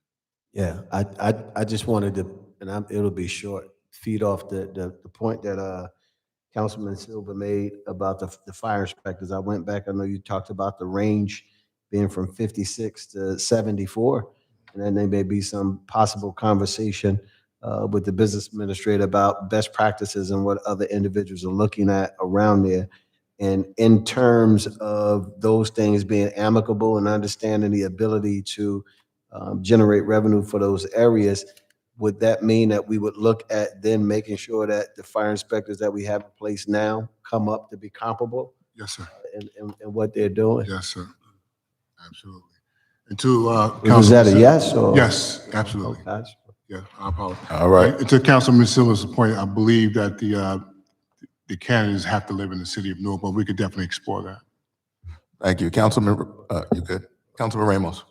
Yeah, I just want to state that, you know, I know Councilman Silva just recently got here, but the second precinct conversation goes back to our former business administrator, Mr. Jack Kelly, who actually had appropriated 30 to 40 million as part of the city's capital. And that money, again, was pulled for different capital needs. You know, I'm sure the third precinct is in pretty bad shape. I invite anybody to walk through the second precinct whenever we get a few inches of rain, and you're gonna see how deplorable those conditions are. So I just want to state that on the record. Thank you. Councilman Gonzalez. Well, you have to read the asbestos signs on that building too, so that we have asbestos there. We have a lot of problems there that OSHA apparently has pointed out to the city that need to be corrected. Talking about inspectors, fire inspectors, I have recommended to the city to have share agreements with the cities around, not only for fire inspectors, but for all kinds of inspectors. We don't have enough building inspectors. We don't have electrical inspectors. We don't have all the inspectors that the city needs. The towns around us may have them. I believe we are being very, very shy in trying to reach out to the towns around us. I believe that we need to be more aggressive because we are losing a lot of revenue. All right. So we are going off the rails with our time, but we're going to have Councilman Quintana. In terms of the second precinct, Councilman Ramos, and I recall the second precinct was supposed to be in the waterfront, and that was the proposal. Is that correct, Councilman Ramos? At one time, it was proposed to put, again, Listen, business administrator and I have a friend who is an expert on OSHA, wrote all the laws in the country. I'm talking about Danny Cribbett, who wrote all the OSHA laws. And we should engage Mr. Cribbett to help us in his office to try to appropriate money, federal dollars, because there is a lot of funding for OSHA laws that he established.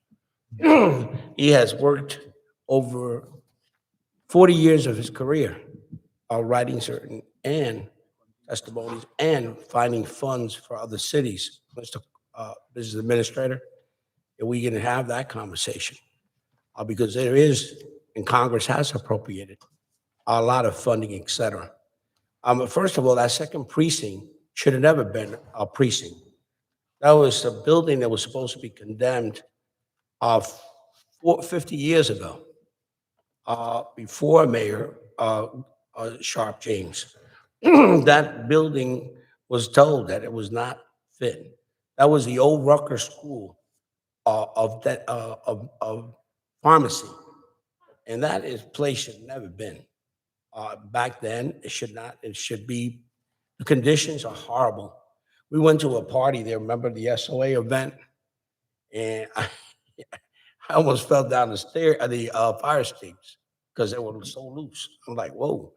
And the bathrooms, the conditions for lockers for our police men and women, it's just atrocious.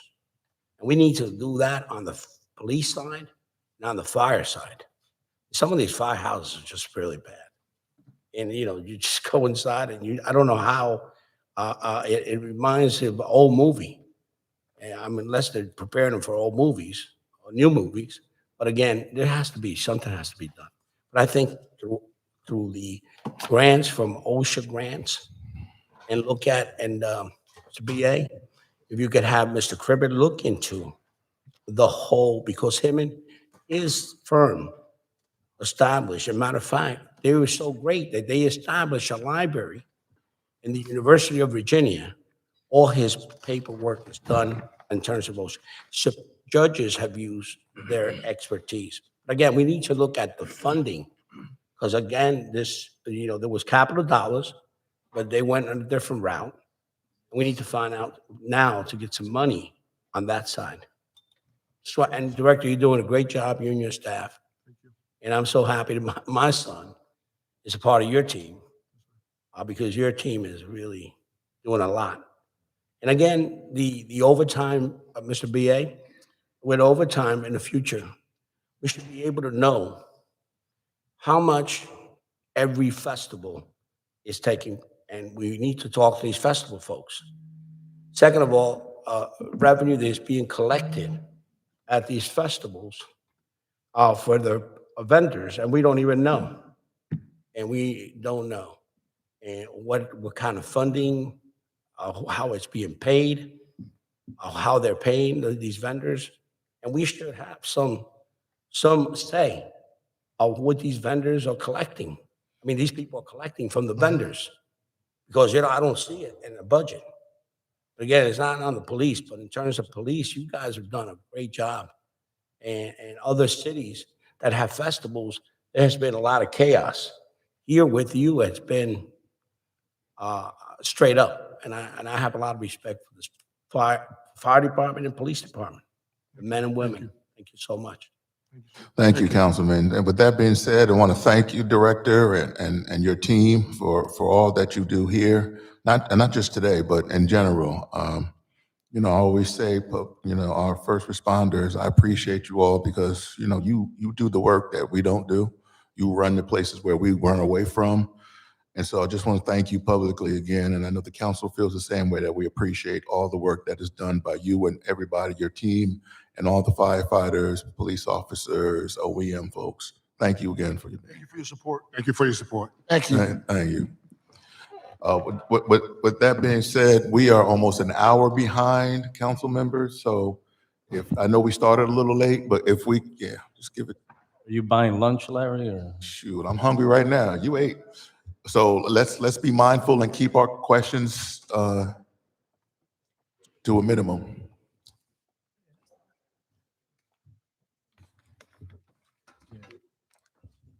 The next department is the Finance Department, led by Director Guzman. So I see.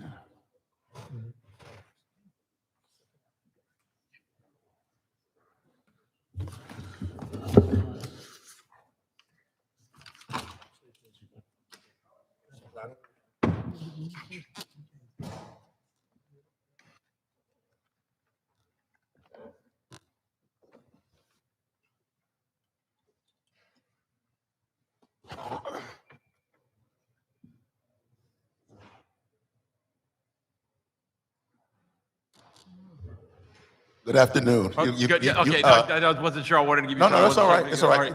You can start. All right, thank you very much. Good afternoon, Council President, council members. Again, Benjamin Guzman, Department of Finance, Acting Director. Thank you very much for the opportunity to come before you and present our budget position and our status for 2025.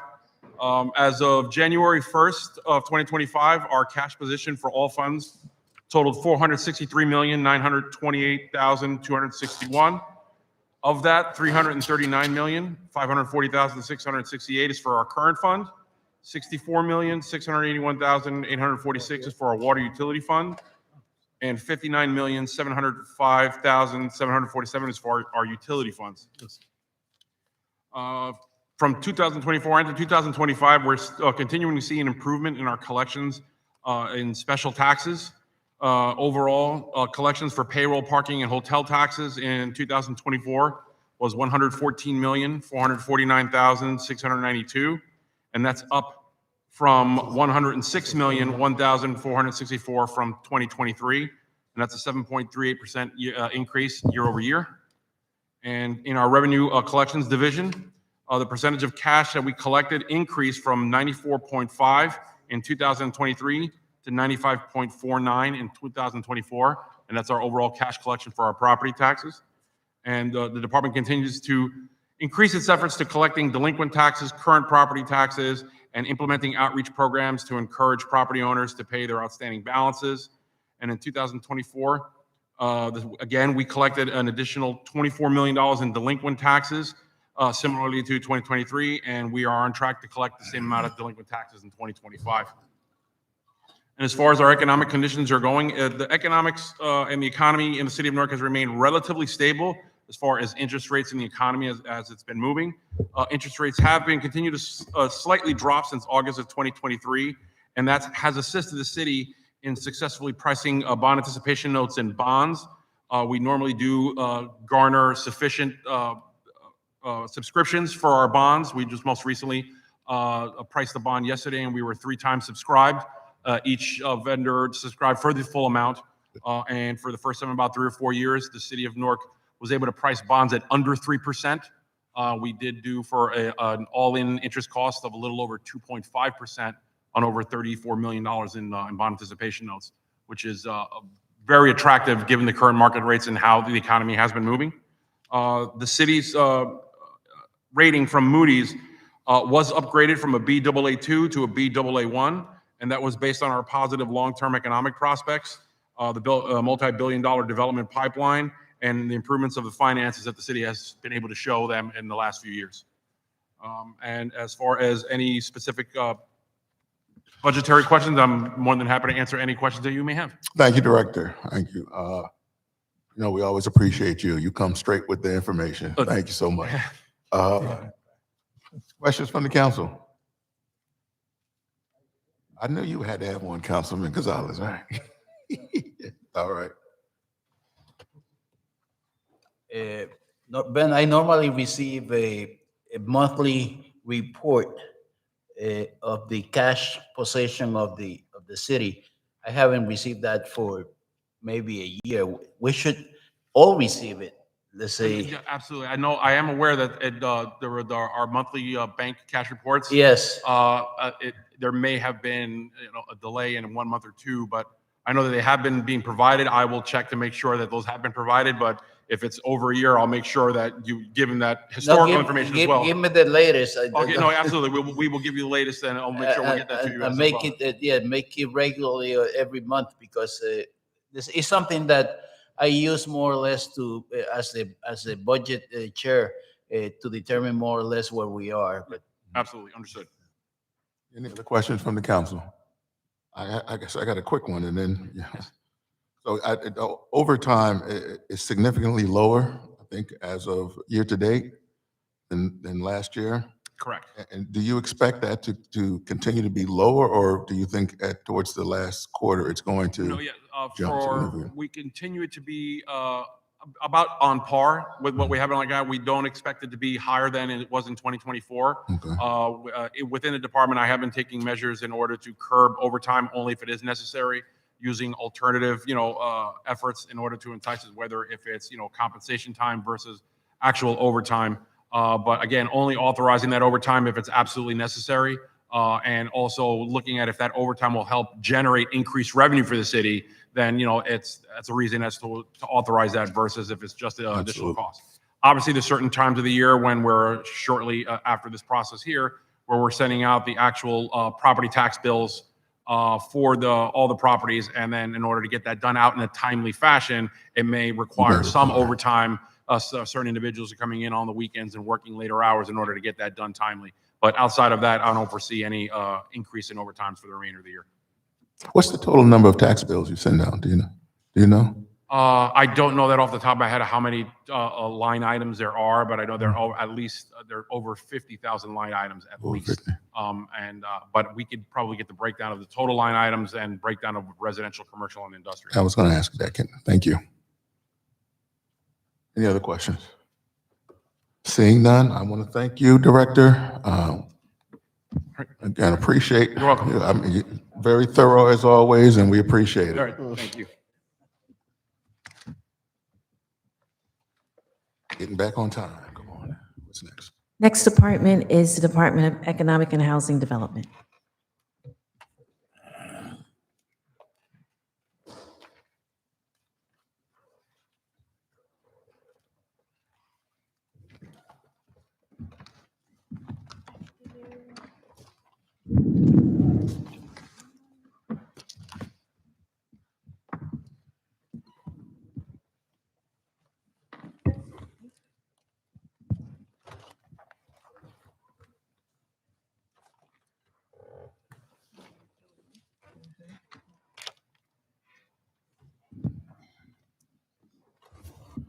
Good afternoon. Good afternoon. Good afternoon, Council President and council members. Thank you for the opportunity to testify on the economic and housing development. I hate to say you this. Can you pull the mic a little closer hear so me? we can hear? Don't be afraid. We're good. Thank you for the opportunity to testify on the Economic and Housing Development Department's budget for fiscal year 2025. I'm Janine Hazard-Williams, Deputy Director and Chief Financial Officer for the department. With me today, I have Karina Pereira, Deputy Director, Nana Juma, Chief of Staff, and Brandy Daniel, Legislative Coordinator. I would like to read this statement into the record on behalf of the Deputy Mayor for Economic and Housing Development, Allison Ladd. Deputy Mayor Ladd is attending to a family matter and is unable to attend today's hearing. The mission of EHD is to create economic opportunity for Newark residents and enhance the vibrancy of our city, and our budget priorities continue to support our mission. EHD continues our progress toward an equitable, empowered, and collaborative city envisioned by Mayor Rash J. Baraka's Newark Forward Blueprint. Collaboration remains the key ingredient as we focus on a future of equitable growth to ensure that all residents benefit, and together we advance Newark forward. Together with the Municipal Council, we work to advance equitable policies, ordinances, and programs that build upon the last 11 years of the Baraka administration, and we continue to create inclusive communities across all 5 wards. Collectively, we will continue to help our residents build wealth and implement real solutions to reduce one of the largest wealth gaps, as documented by the New Jersey Institute for Social Justice. EHD's budget before you seeks to advance Mayor Baraka's equitable growth strategy by supporting the department with a budget allocation of $4,161,007.77 FTEs. including the paid board members and commissioners. Additional staffing is funded by federal grants, local trust funds, and philanthropic dollars. EHD provided the responses to the budget questions as requested. Today, I want to highlight a few enhancements and initiatives administered by EHD. Produce, preserve, and protect affordable housing for Newark residents. In 2021, Mayor Baraka announced 5 years housing goals, and today we track our progress using an online tracker found on the Economic and Housing Development webpage under the Office of Affordability and Sustainable Housing. The tracker illustrates progress on the housing goals, both market and affordable housing, and is available on the EHD website. During the last 2 years, 3 enhancements have helped us ensure that we are reaching the 5-year housing goals and that Newark residents have access to affordable housing supported by the city. They are: 1, the enhancement of the inclusionary zoning ordinance that allows Newark residents 90 days of exclusive rights to the IZO units. 2, increasing the IZO payment in lieu to $180,000 per unit. And 3, providing gap funding for affordable housing and mixed income housing. The results speak for themselves. Today, projects that must comply with IZO provide 20% on-site affordable housing per the statute, and there is little to no negotiation required, as was the past practice. Also, with the implementation of the 90-day exclusive rights for Newark residents, we are proud to share the following statistics: 19 projects, 368 affordable IZO units, 290 leased to Newark residents, which is 81%, and projects continue to be city's link tree, and residents can apply today for the affordable housing in the mixed income developments. Advanced equitable development. Equitable investments in Newark communities created in March of 2023. This initiative has been set forth by the administration of Mayor Ras J. Baraka to increase affordability by developing or rehabilitating single, multifamily, and vacant pieces of property that residents can own and/or rent at affordable prices. The city will carry out this initiative by selling city-owned properties to partnerships that share a common interest and intent to develop or rehabilitate the properties. Locally based and MWBE certified developers and contractors, community-based nonprofit organizations, and community development organizations. Today, the 16 associated sites with round 1 and 2 of EINC have been approved by the Municipal Council. The selected development partners are closing on the sale, seeking or planning zoning approvals and funding to advance the 16 projects forward. All 16 sites will have affordable housing units, and most will be 100% affordable. Holding our city partners accountable. During the last 2 years, we discussed tactics that the city was using to hold our partners accountable, and in 2023 budget, we highlighted the creation of a compliance office, an EHD, that was created in August of 2022. The general duties include administration of compliance and oversight of private sales, redevelopment agreements, coordination of vacant property ordinance with the Department of Engineering, code enforcement, attendance of tax abatement committee meetings to hear about potential noncompliance of tax abatement financial agreements, certificates of completion, and other compliance reviews as assigned. This work continues to be a priority for the Baraka administration, and we will continue to hold our partners accountable. In closing, I want to thank the EHD management team and the entire staff who work day in and day out to serve the residents. Special thanks to Janine Hazard-Williams, Deputy Director, Chief Financial Officer, Karina Pereira, Deputy Director, Nana Juma, Chief of Staff, and Brandy Daniel, Legislative Coordinator, as we will continue to implement the vision of Mayor Ras J. Baraka. Thank you for this opportunity to speak today, and welcome any questions you may have. Thank you. Questions from the council? Councilman Gonzalez. Yeah, mine is not a question, it's more a complaint than anything else. In terms of the zoning board and the planning board timing of the review of the process. I get a lot of complaints from developers that it takes months to get plans reviewed and a determination made.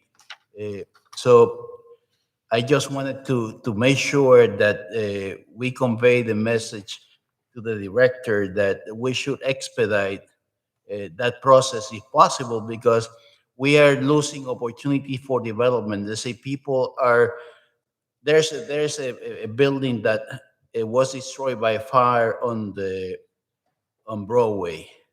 The person submitted the plans months ago, and still, and it's a very easy project because it's replacement of the building. It's not, there's nothing new in the building. It has taken like months to get the permits. So it's important that we expedite the process, because otherwise we are, let's say, hurting the people that contribute to the city of Newark. Understood. We'll let the director know. Thank you, Councilman Gonzalez. Councilman Council. Yeah, can you provide? Oh, I'm me- sorry. Were you saying something? I'm sorry. Yes, Forgive me. Nana would like to speak. Nana You got to Juma. pull the microphone closer too, because, thank you.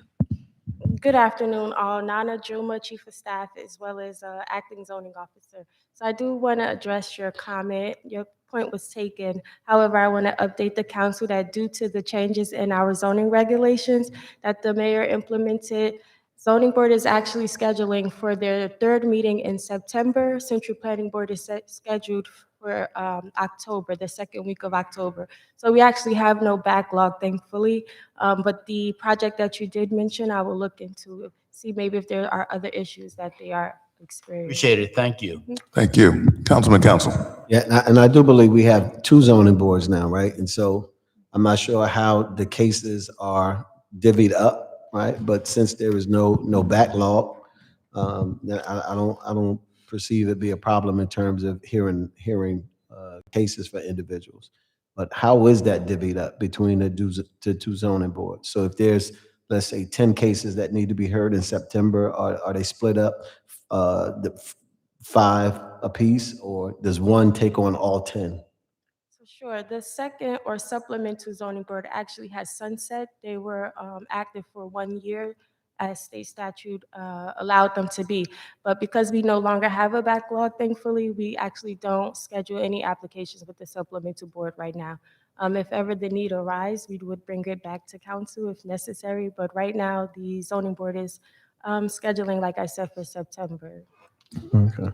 And in terms of the vacant building, the vacant lot ordinance, do you have the amount of dollars that has come in from that ordinance? And if we can be provided with the number of violations that have been written under that ordinance, that is right, like real important. I know you talked about revenue generation and what is happening in terms of there, and I know that is one tool for that. And then second, there is 18 provisional employees.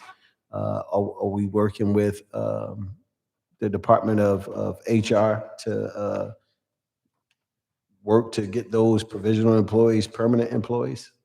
So currently, I don't have the numbers for the vacant properties, but we can, you have them? Oh, okay. Okay, So before we answer your second question, I'll speak to your first question regarding vacant and abandoned buildings office. The total number of fees collected year to date is 259,000. The violations, or rather, the properties that have been inspected to date is 61 properties. And to your second question, I'll let Janine answer. So in regards to the provisional employees, yes, we will be working with HR. Normally, HR notifies the departments in terms of when the civil service exam is up for an employee to take an exam. But normally, when we're notified, we do let the employees know that they should be taking the exams. So yes. Do you have any employees under the precise Yes, we have six CSS employees. 6? Yes. And what does that annual budget look like to house those 6? So each employee makes about 45,000. So I would just have to do the math, but that's roughly what each of the six make. It's an average of about 45,000. 260.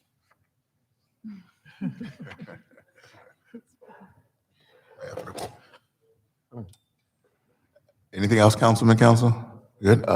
Councilman Silva. Good afternoon. I just have a question.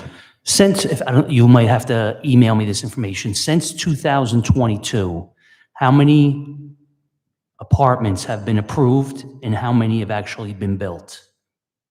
If you can give me that number. Sure. Okay, I know we've run through some turbulent times with interest rates and other things, but I'd just like to know how many apartments were approved and how many were actually built. Okay, thank you. Councilman If I Silva, may, would you like that broken down by market and affordable, or do you just? No, because then I could figure out the 20% and all that stuff myself. So, yeah. Yeah, just how many since 2022, since the IZO was changed, till today, how many were approved, how many are actually built? Okay, we'll get that information. All right. Councilperson President, if I may, ask Mr. Silver to specify when he says approved, does he mean by variance or a permit or both? Just approved to be built, and how many are actually built? Thank you. Councilman Ramos. Thank you, Mr. President. Send our well wishes to the director, and I may not always agree with stuff that she brings before us, but I do appreciate her responsiveness along with the department when I do have issues and concerns. One thing I just want to flag, I know in one of the questions that's included in the packet, it talks about, state and federal grants that subsidize or support your department and whether or not there are risks involved because of some of the changes going on in Washington, D.C. And I want to note that there are about 13 positions in this department that are funded through the CDBG and Home program. And we know that that's going to be a year-to-year battle as to whether or not those entitlement programs are going to be funded, and if they are funded, at what levels will these programs be funded. And the city of Newark utilizes a significant amount of the CDBG allocation to fund positions within city government. So my question is, what kind of contingency plans are in place in case there is a significant reduction in CDBG funding on the city side that could potentially impact your department more than anybody else, because you have, like I said, 13 full-time staff that are funded through those programs. So I believe Deputy Mayor has been doing an analysis of a cost analysis of what it would be if we were impacted by the loss of federal dollars. I believe she was also working with the administration to determine what other resources that we might be able to use to retain the employees that are grant funded, just in case that happens. Thank you. All right, thank you. Councilman Quintana. Yeah. In terms of National League of Cities, which I'm a member of National League of Cities, CDBG grants was it was saved by the National League of Cities. And I would require you to inquire through I'll give you the contact on National League of Cities, because that's one of the conversations that is affecting the country and all of us, towns and villages. And one of the things that that I'm concerned is that National League of Cities and other, in terms of CDBG grants, that the funding is going to be changed towards other things that have nothing to do with housing, maybe, that have to do with roads and construction. And I think that's part of the conversation that is taking place in Washington. Our lobbyists at the National League of Cities were the largest lobbying group to the United States Congress and Senate on behalf of cities. And I think we should try to put something together in terms of seeing where the CDBG grants are going. Because at one time, I was one of those participants who, we all went to the Capitol, every mayor and council person around the country. and we were able to save CDBG grants. So again, we're at a time that we may lose the CDBG grants with its purpose unless we do and roll up our sleeves and say, look, we're going to work towards this idea. So I would encourage you, your staff, to go into the National League of Cities. And if you need some help, we will help you. And look at staff and what lobbyists are doing, our lobbyists in Washington, in terms of saving CDBG grants. Because this administration in Washington would like to wipe it out completely. But I know there's ideas that they would like to change it around so that it's not on housing, but it's more on bridges and monies towards bridges and roads and infrastructure. So I just want to see if we can work together on this matter. Thank you, Councilman Quintana. Noted. Thank you. Thank you, Councilman. Any other questions from the council? All right, I have a couple quick questions, I think, from the, can we get a list for 2025 of the properties sold and how much money they were sold, a total amount? Sure. Additionally, and this is a general question, and Madam Clerk, I want to send this to all of the department heads, is we have cost savings that they're saying, what they said they were going to, or cost saving measures in 2024. I would like to see what, again, what those cost saving measures were and what was saved, if anything. And additionally, on the other end is revenue generating. There's a lot of things, like for instance, and this is just, you're in front of me, so I'll say EHD. The cost, the revenue generating measures that were in for 2025 are the same ones that were for 2024. So I don't know if it means you're going to be doing better job at compliance or whatever it is, those revenue generating measures. But if we can also, for your department as well as all departments, the list of what they had in the 2024 budget for what their revenue generating measures were and what was generated in terms of revenue. So I don't expect you to answer that now. I just, and I think that was all I had. You all are good. See, we worked on those first two too long, and now we're just kind of being short with these last two. That was it. I want to thank you all. I appreciate you for being here, for stepping in. I know it's not what you expected, but we appreciate it, and thank you for what you do. And thank you, Ms. Daniel. You should have had a seat at the table too, but thank you. Thank you.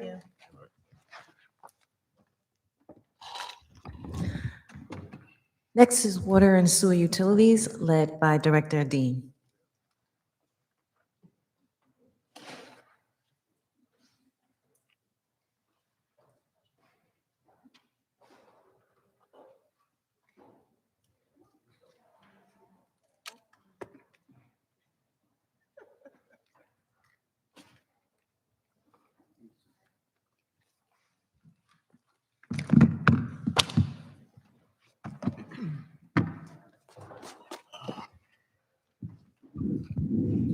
Good afternoon, Director.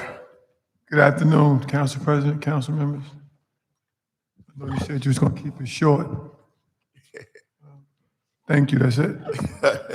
All right, Russell Simmons, goodbye and good night. No, it's not gonna happen with you, sit down. That would be so nice.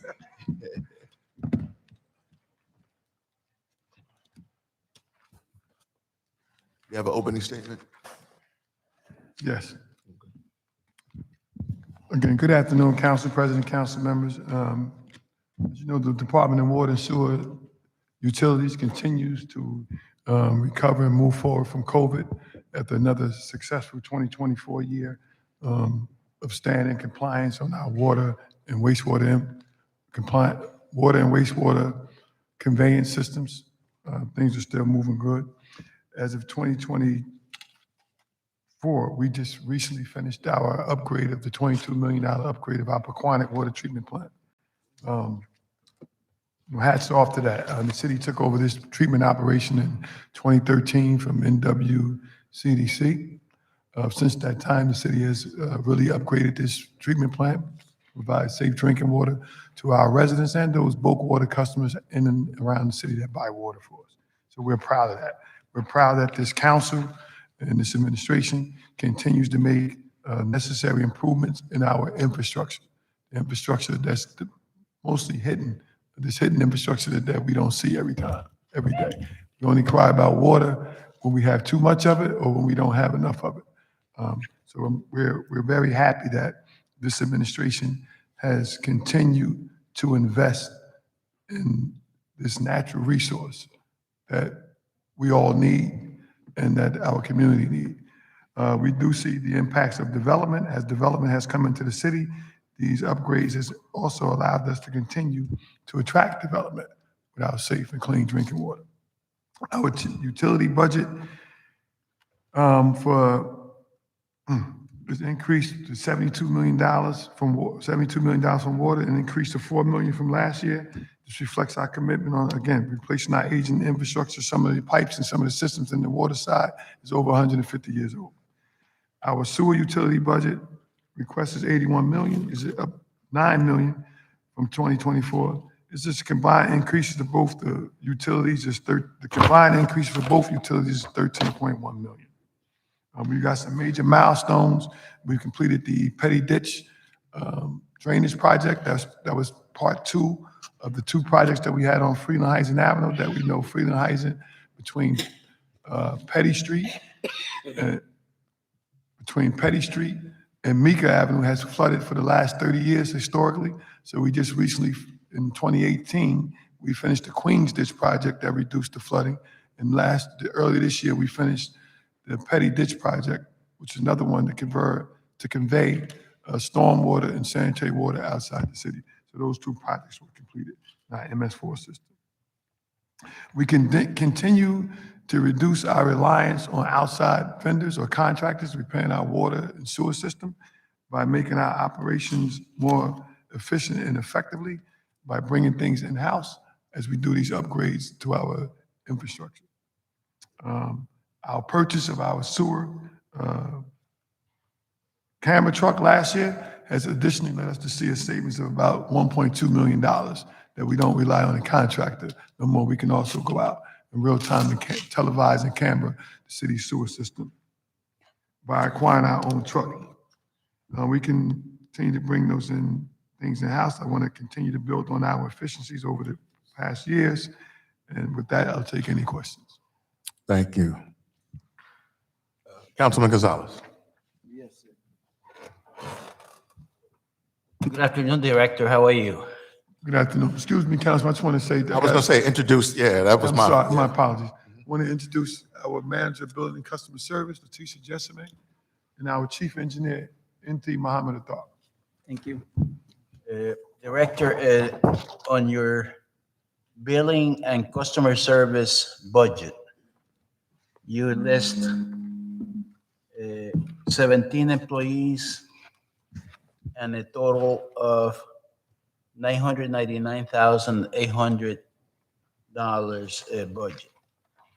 But in the Division of Billing and Customer Service active employees, you have 16 and a total of 718,536 on the, you have like a page with the, it says water utility, and it has the active employees. It's the last page, the next to last page on your first, I believe it is, on your billing and customer service. So what's the difference?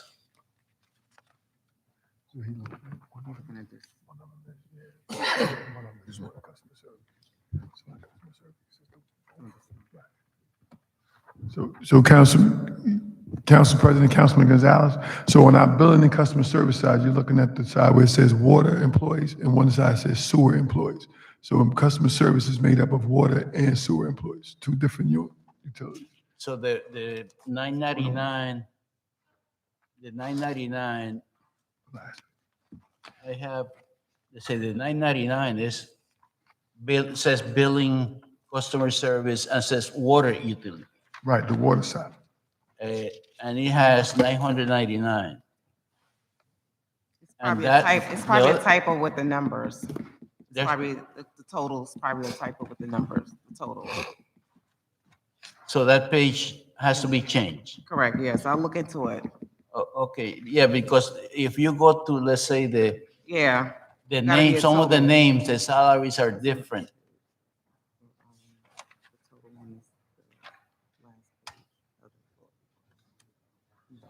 These some of the total pages right here. So if I want to switch the name up, I miss one of the lines. I'll look at that page. I'll get back to you about that Okay, one. thank you. Thank you, Councilman Gonzalez. Any other questions for Water and Sewer? I may have the same for the water supply, but Okay. sewer. Okay. But We'll come back to you. yeah, we can, yeah. All right, Councilman Menso. Director, just a quick question. That $5 million Port Authority there, is that an agreement we have with them? I mean, the numbers, what is that? So that $5 million is related to the debt service that we pay on the lead service line project. Councilman Ramos. Yeah, Director, on the sewer side, what was the increase from this year compared to last year for the wastewater treatment entities, Passaic Valley, joint meeting? So Passaic Valley went up 4 million, joint meetings kind of like went down a little bit because we were owed some money from an overpayment. And the Passaic Valley increases are attributed to what? The 5-year overall operating expense to treat the sewage and the capital projects that, if you know, similar to joint meetings, right? We pay for capital projects that happens at Passaic Valley. The what kind of progress is the city making with the CSO, like our compliance with the combined sewer overflow? Like I would imagine that some of this additional money that we're spending on capital improvement and service contracts is to ensure that we're in compliance with some of these federal requirements.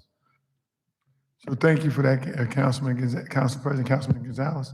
So the Petty Ditch project is a CSO project that we just completed. We're still working with Passaic Valley and our regional partners on the effort to build a tunnel that at one time in early 2019, that tunnel was $400 million. Now we're looking at probably $2 billion. Councilman Quintana would know that. So we're in compliance right now.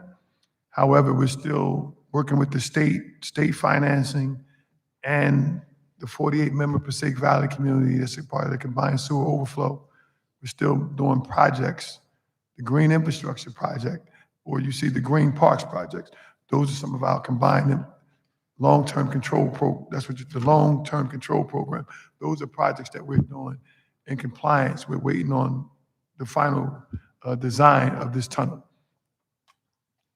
Yeah, and I'm glad we have two commissioners, and I talked to Councilman Quintana a lot about this. I just feel like, the costs associated with PVSC, not only for the city, but for residents, homeowners is, it's pretty high. I mean, my portion of the city's water sewer bill that goes to Passaic Valley is significant. And I could imagine for seniors and other folks around the city who are struggling with increased electricity rates, now potential increase in a tax rate.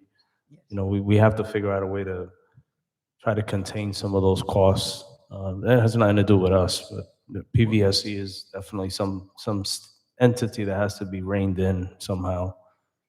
So Councilman Ramos, so just to let you know, just to confirm with the engineer, we're like 90% finished on our design to meter the city. The city of Newark is the only entity that's not metered that go to Passaic Valley. So our design is like 90% complete, and the plan is to meter our flow that's going into Passaic Valley. The only thing metered now is the south side interceptor, the flow that comes in from the airport south into Passaic Valley. So as that project finishes over the next couple of years, I'll be coming in front of you with a contract for a contractor to start putting meters in Passaic Valley. We can finally get some accurate rates. Yeah. So if most of the council members know or may not know, where beside the south side interceptor, our bill is subtracted from what everybody else going. So if they make a mistake, 2 points up or 2 points down, we still get that additional flow. If somebody has I coming into the line, we pay for that. So we just want to get accurate meters on the entire system. Thank you, Director. Anything else from the council? Councilman Gonzalez again. Yes. Director, the same applies to the water, to the, what is it called? Water supply.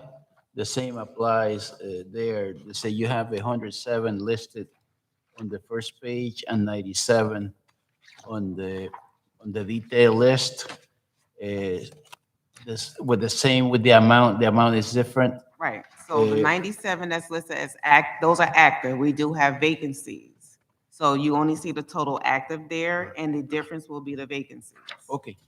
The other thing is, following up on what the Councilman Ramos indicated, at one point in time, there was a conversation about separating the water from, let's say, the flow of water from the, how you call it, from the water from the toilets and all the stuff, the sewer.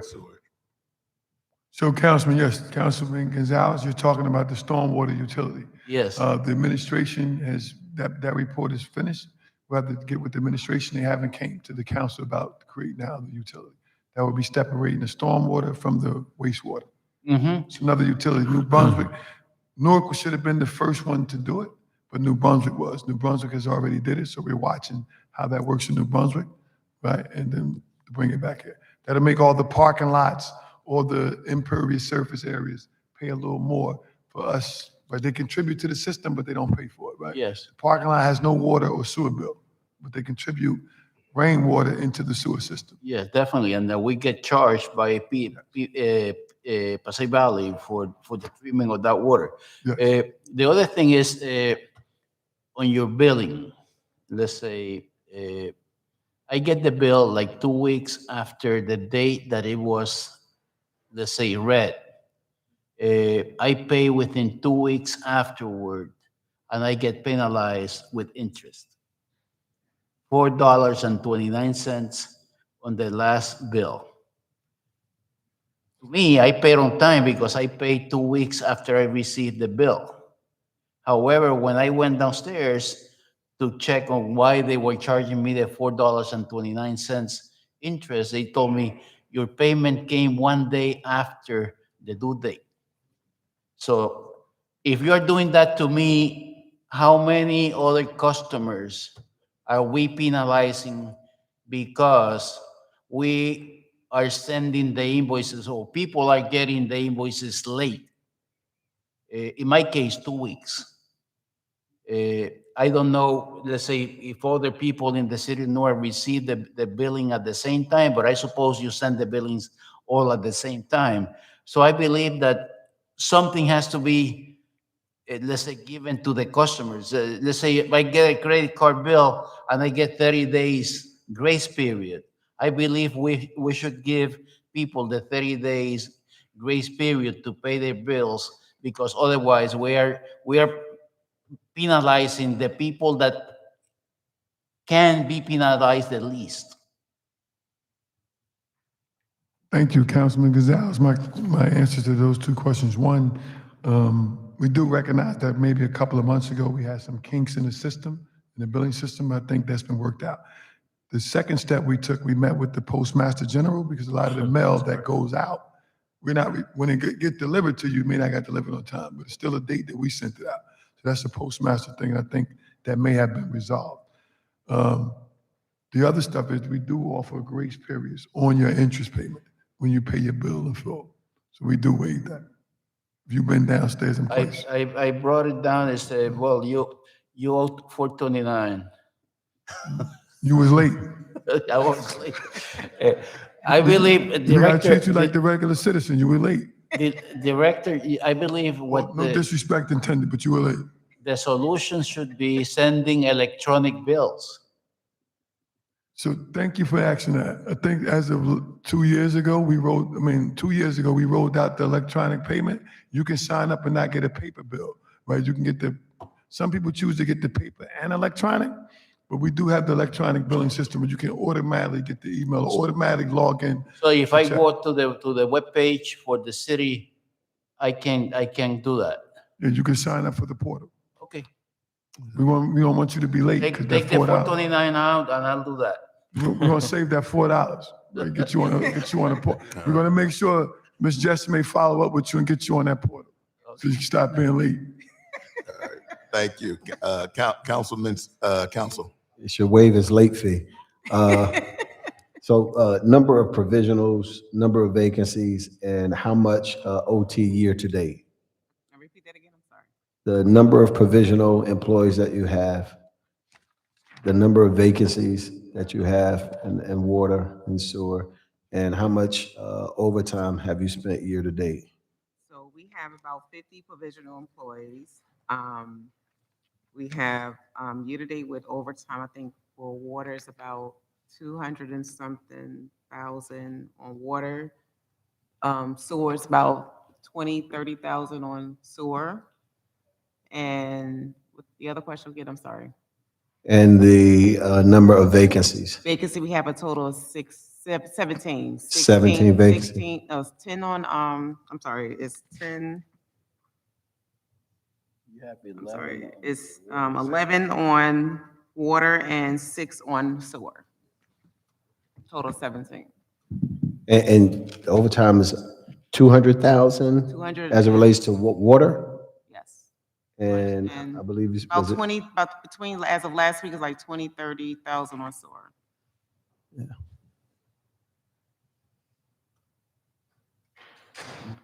Right. And just to be sure, I'm going to ask this question for everyone now because it just popped back up. In terms of the calculation of overtime based on the city's policy, are our folks clear on when overtime is to be initiated and given out and how to calculate it properly? Yes, in the water department, yes, because of our aging system, right? When most of you sleep, right, we're out fixing water main breaks, so making sure that the schools can stay open when people wake up. We're out doing flood events, limiting flood events. Our overtime is not something we want. If you notice, our overtime for the last 3 years, averaging between 300,000 to 400,000, right? Depending on the weather too. Heavy weather-related events may cause our staff to be out mining the sewer system, prevent flooding into the city. We haven't seen a substantial amount of flooding since Ida, but a lot of that is preventative maintenance and pre and post maintenance during those events. However, we know as the weather changes, seasonal variations, when they get too hot, it's a lot of demand on the system, so some of the older pipes may break. In the wintertime, when it's cold, we see it's a different demand on the system. We see a lot of bursts. But in the same notion, again, those investments that we've put in the aging infrastructure, this administration, this council, has been very supportive of that over the last 14 years, has limited that overtime from being in the millions to a couple of 100,000. Yeah, and I'm clear on that. I just wanted to make sure, and from the director's perspective, that information is sent down about appropriately calculating overtime, right? That it should start after 40 hours, right? So that people are clear on how to calculate overtime, so people are not being paid an exorbitant amount of money that has not worked overtime and assume that they worked overtime and that is being calculated properly. That has been a trend amongst all of these books when you look at overtime throughout the city, the miscalculation. And so we just want to make sure that everyone is on target and calculating when overtime starts. Yes. Yeah. Thank you. Anything else from the council? All right, let me just two quick things. Director, one is collections. What was the increase in collections from 2024 to so far this year in 2025? I want to say there was one, so I wrote down. Yeah, we'll provide that number back to you. I want to be a little accurate. We'll give you that number back. Okay. The increase in collections.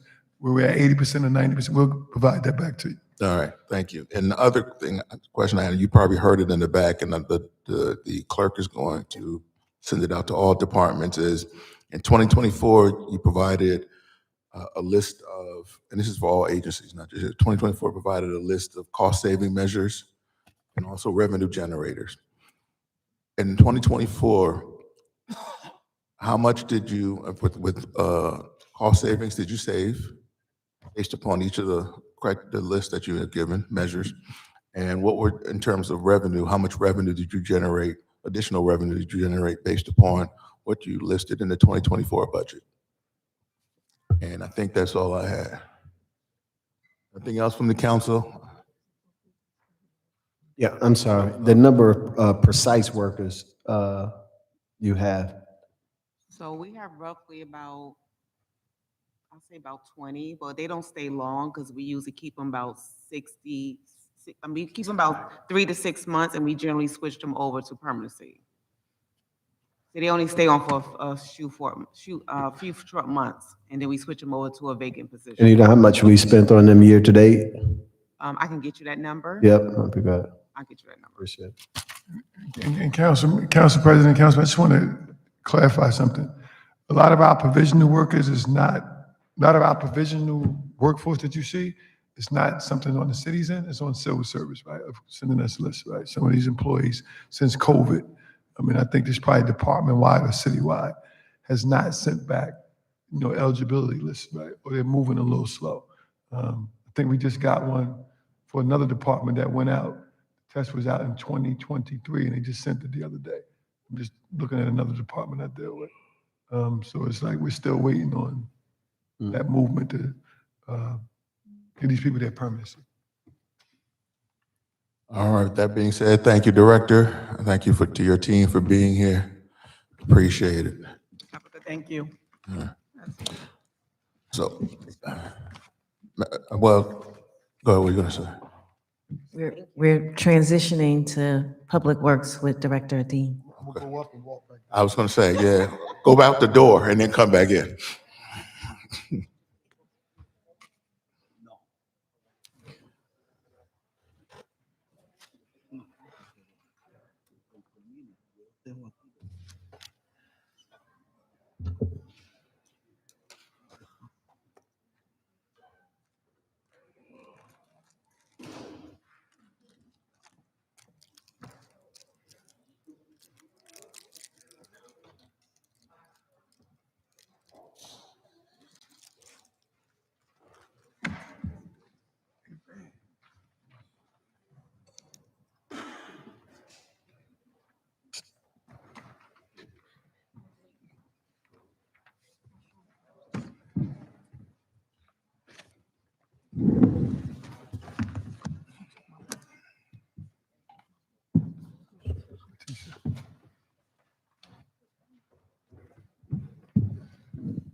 Good afternoon, Council President, Council members. Kareem Adine, Interim Director of DPW. To my left is Jessica Cavaco, Interim Assistant Director of DPW, and Andret Christian, Chief of Staff at DPW. All right, thank you. Welcome, everyone. And the rest of our DPW team. Yes. I don't know if it's just this year, but it seems like all these departments are coming deep. Is it me? I'm waiting for it to be quick. You said we don't want to spend a lot of time, so. All right. You have an opening statement, sir.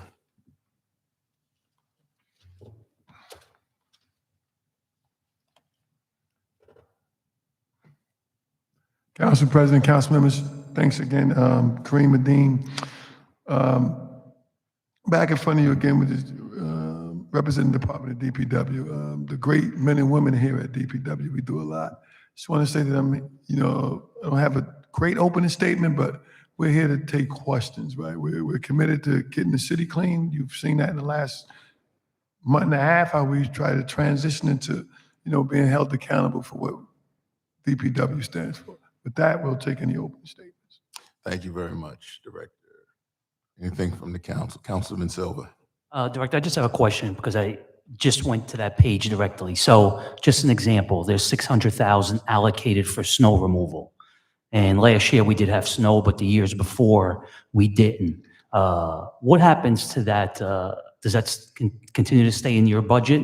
Like by April, May, there's no more snow, right? So if it doesn't snow till then, what happens to that $500,000? So the year is not over yet. We may get snow in November or December. I'm just giving you a scenario. So there's been years recently where it hasn't snowed.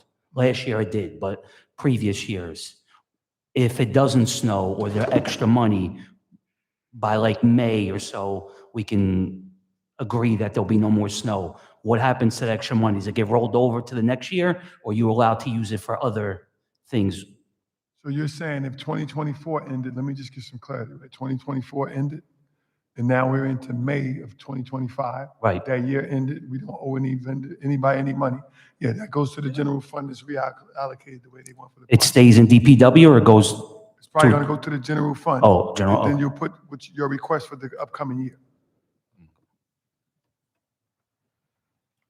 Anything else, Councilman Silva? No. No, Councilman Ramos. Yeah, thank you, Mr. President. And I would imagine, Director, that even if there's no snow, that if there's threat of snow or sleet, you guys still have to salt, and Yes. those expenses are appropriate even though there's no snow activity. I see that you have like vacancies in sanitation and some other areas. Tell us a little bit about your plans to hire some additional folks. You know, may not come to fruition this year, but going into next year, especially with the increased responsibility that your team in sanitation has with recycling and other things. Yes, Council President, Councilmember Gonzalez, we're doing, we're a new team here. It's like a little bit over 2 months. We're doing a very forensic type audit of personnel. What's our needs, not just to come up here and, I think we met Tuesday, not just to come up here and tell you something. And we're still into that process. However, we can provide that information, but just the goal is to hire more people in several units in DPW, including our motor pool or our tree unit, areas like that, and make some of our provisional or precise employees permanent if we can. Yeah, I was going to ask about parks and grounds because, you know, the city does have a lot of small parks, little pocket parks, and, you know, I would imagine that from what I've seen, there's equipment that's outdated. You know, you have landscaping responsibility, like, you know, hopefully at some point you can give us a presentation about what your plans are with parks and grounds and how we can better support you in having the resources you need to effectively maintain the little pocket parks, the mediums, and the city parks. Yes, Councilman Gonzalez, thank you for that. And I think, we spoke on this maybe a couple of weeks ago. So the bond that's going in front of the local finance board probably in a couple of weeks, maybe I think it's next week. So that, I mean, not the bond. Once our budget is passed and the local finance board agrees, the city has already bonded out for equipment for all the departments, which include DPW. We did that last year. So that money will be ready to be spent in a matter of 2 to 3 weeks after the local finance board. Tell me a little bit about like what's happening with motors. Are we able to handle, you know, we have an aging fleet, you know, with the exception of some of these really fancy trucks that I see around City Hall, but most departments have vehicles that are 10, 15, 20 years old.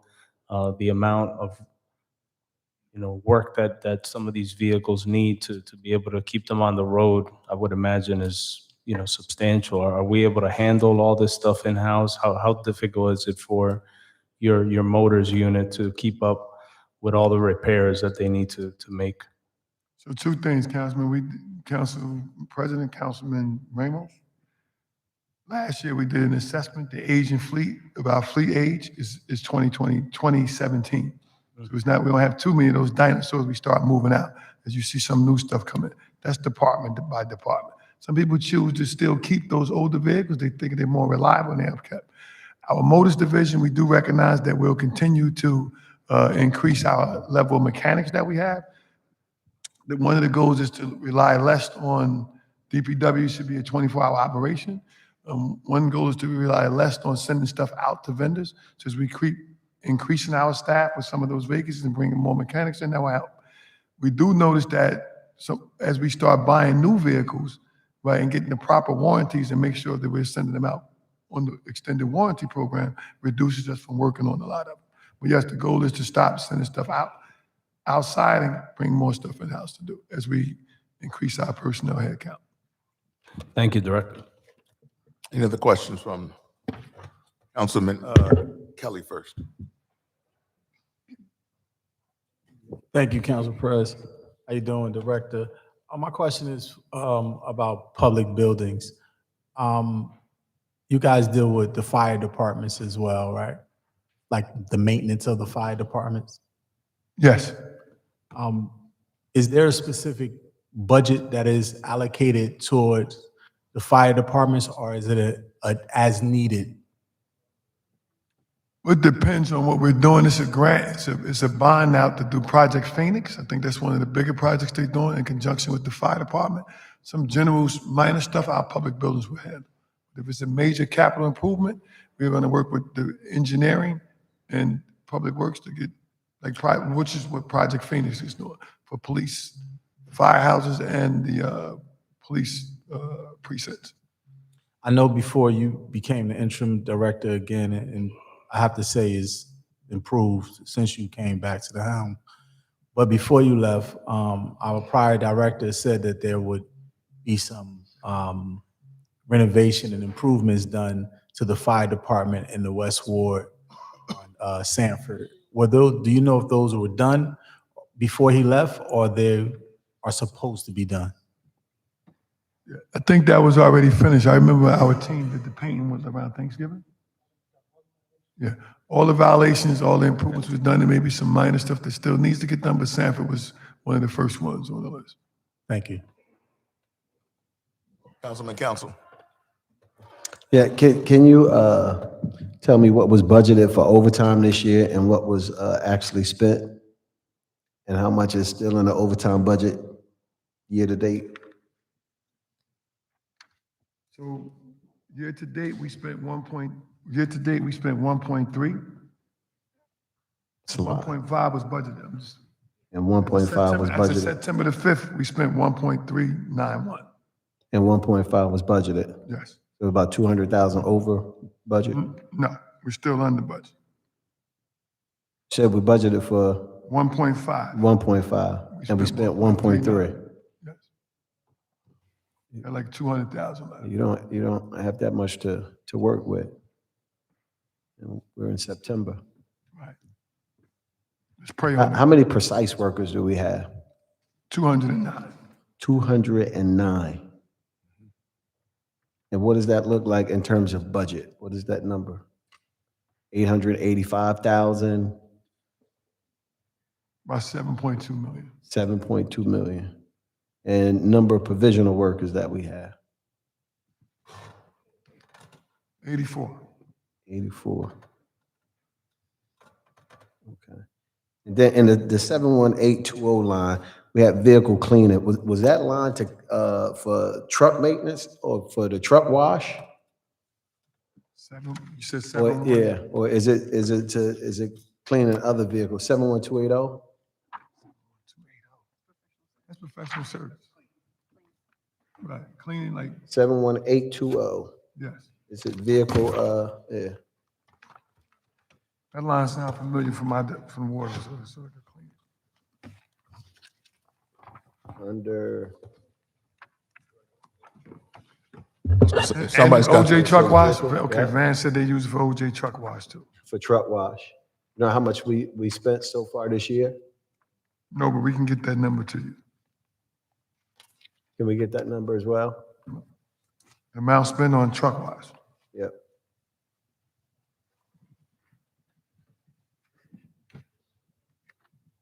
And the clothing allowance. Now, we budgeted 150,000. How much have we spent year to date on clothing allowance? How much amount spent year to date on clothing allowance? Yep. We can provide that to you also.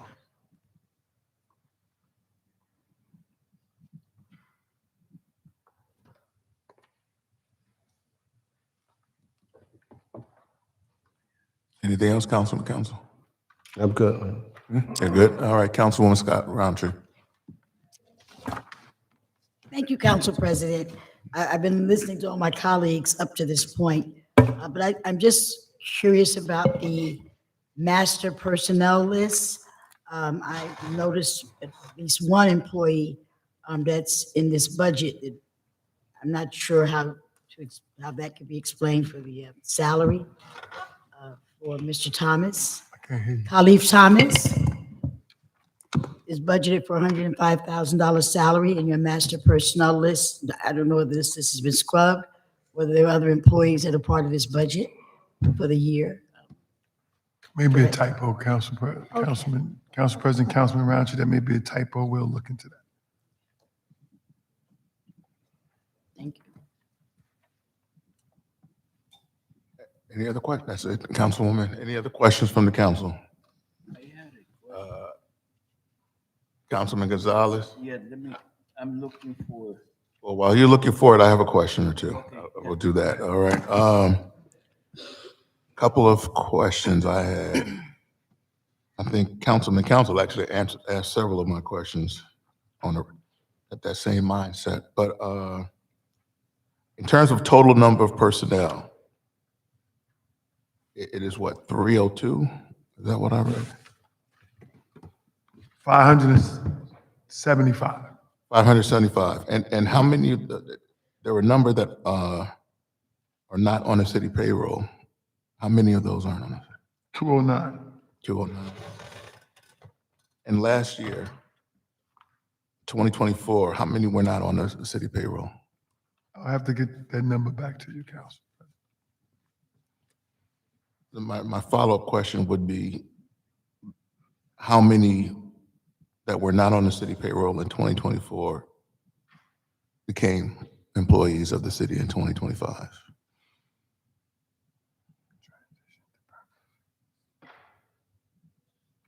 And the other question I had is just regarding the rising energy costs. Are those is that factored into your budget for 2025? I don't think it was set into the fact of the budget for 2025 because the PSC&G energy rate increase hit everybody by storm. Mhm. So I'm not sure that was factored in. Okay. Councilman Gonzalez, you're still looking? I'm trying to hold on. The vacancy report, because I thought there was a manager position open for like $100,000, I think it is. And I wanted to know if you anticipate, let's say, filling that position this year. But I can't pinpoint the page now where that is. If you would tell me where's the vacancy report.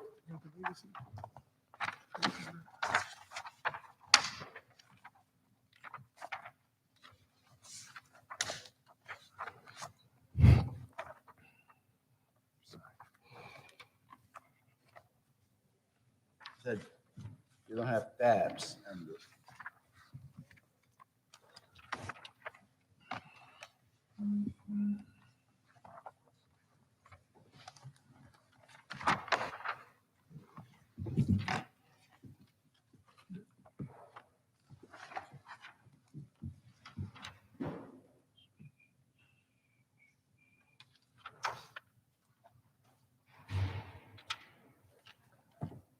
Councilman, I still don't see where it says a manager on it. I see where it says some. I'm looking for the thing is that you don't have the tabs. What page are you? Is there a page number on there? That everybody else have tabs separating the. So this is the vacancy report. Where is that? In here, towards the end. It's towards the front, right? Or closer to the front. Should be the first page. Is that you have tabs on yours, but I don't have tabs. You want this one? Yes, let me see that. It's after the narrative, after page 15. It's after the narrative off page 15. After page 15.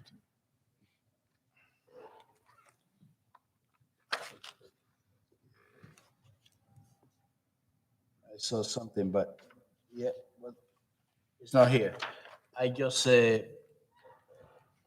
thought that I had seen something, a manager position. Oh, but we're not looking to fill in the manager. I believe it was in refuse or in DPW, it's refuse, and what's the other one? Refuge and parks and grounds, recycling, which one? In one of those, I thought I had seen a manager position vacant with 100,000. I just wanted to make sure that. Oh, man.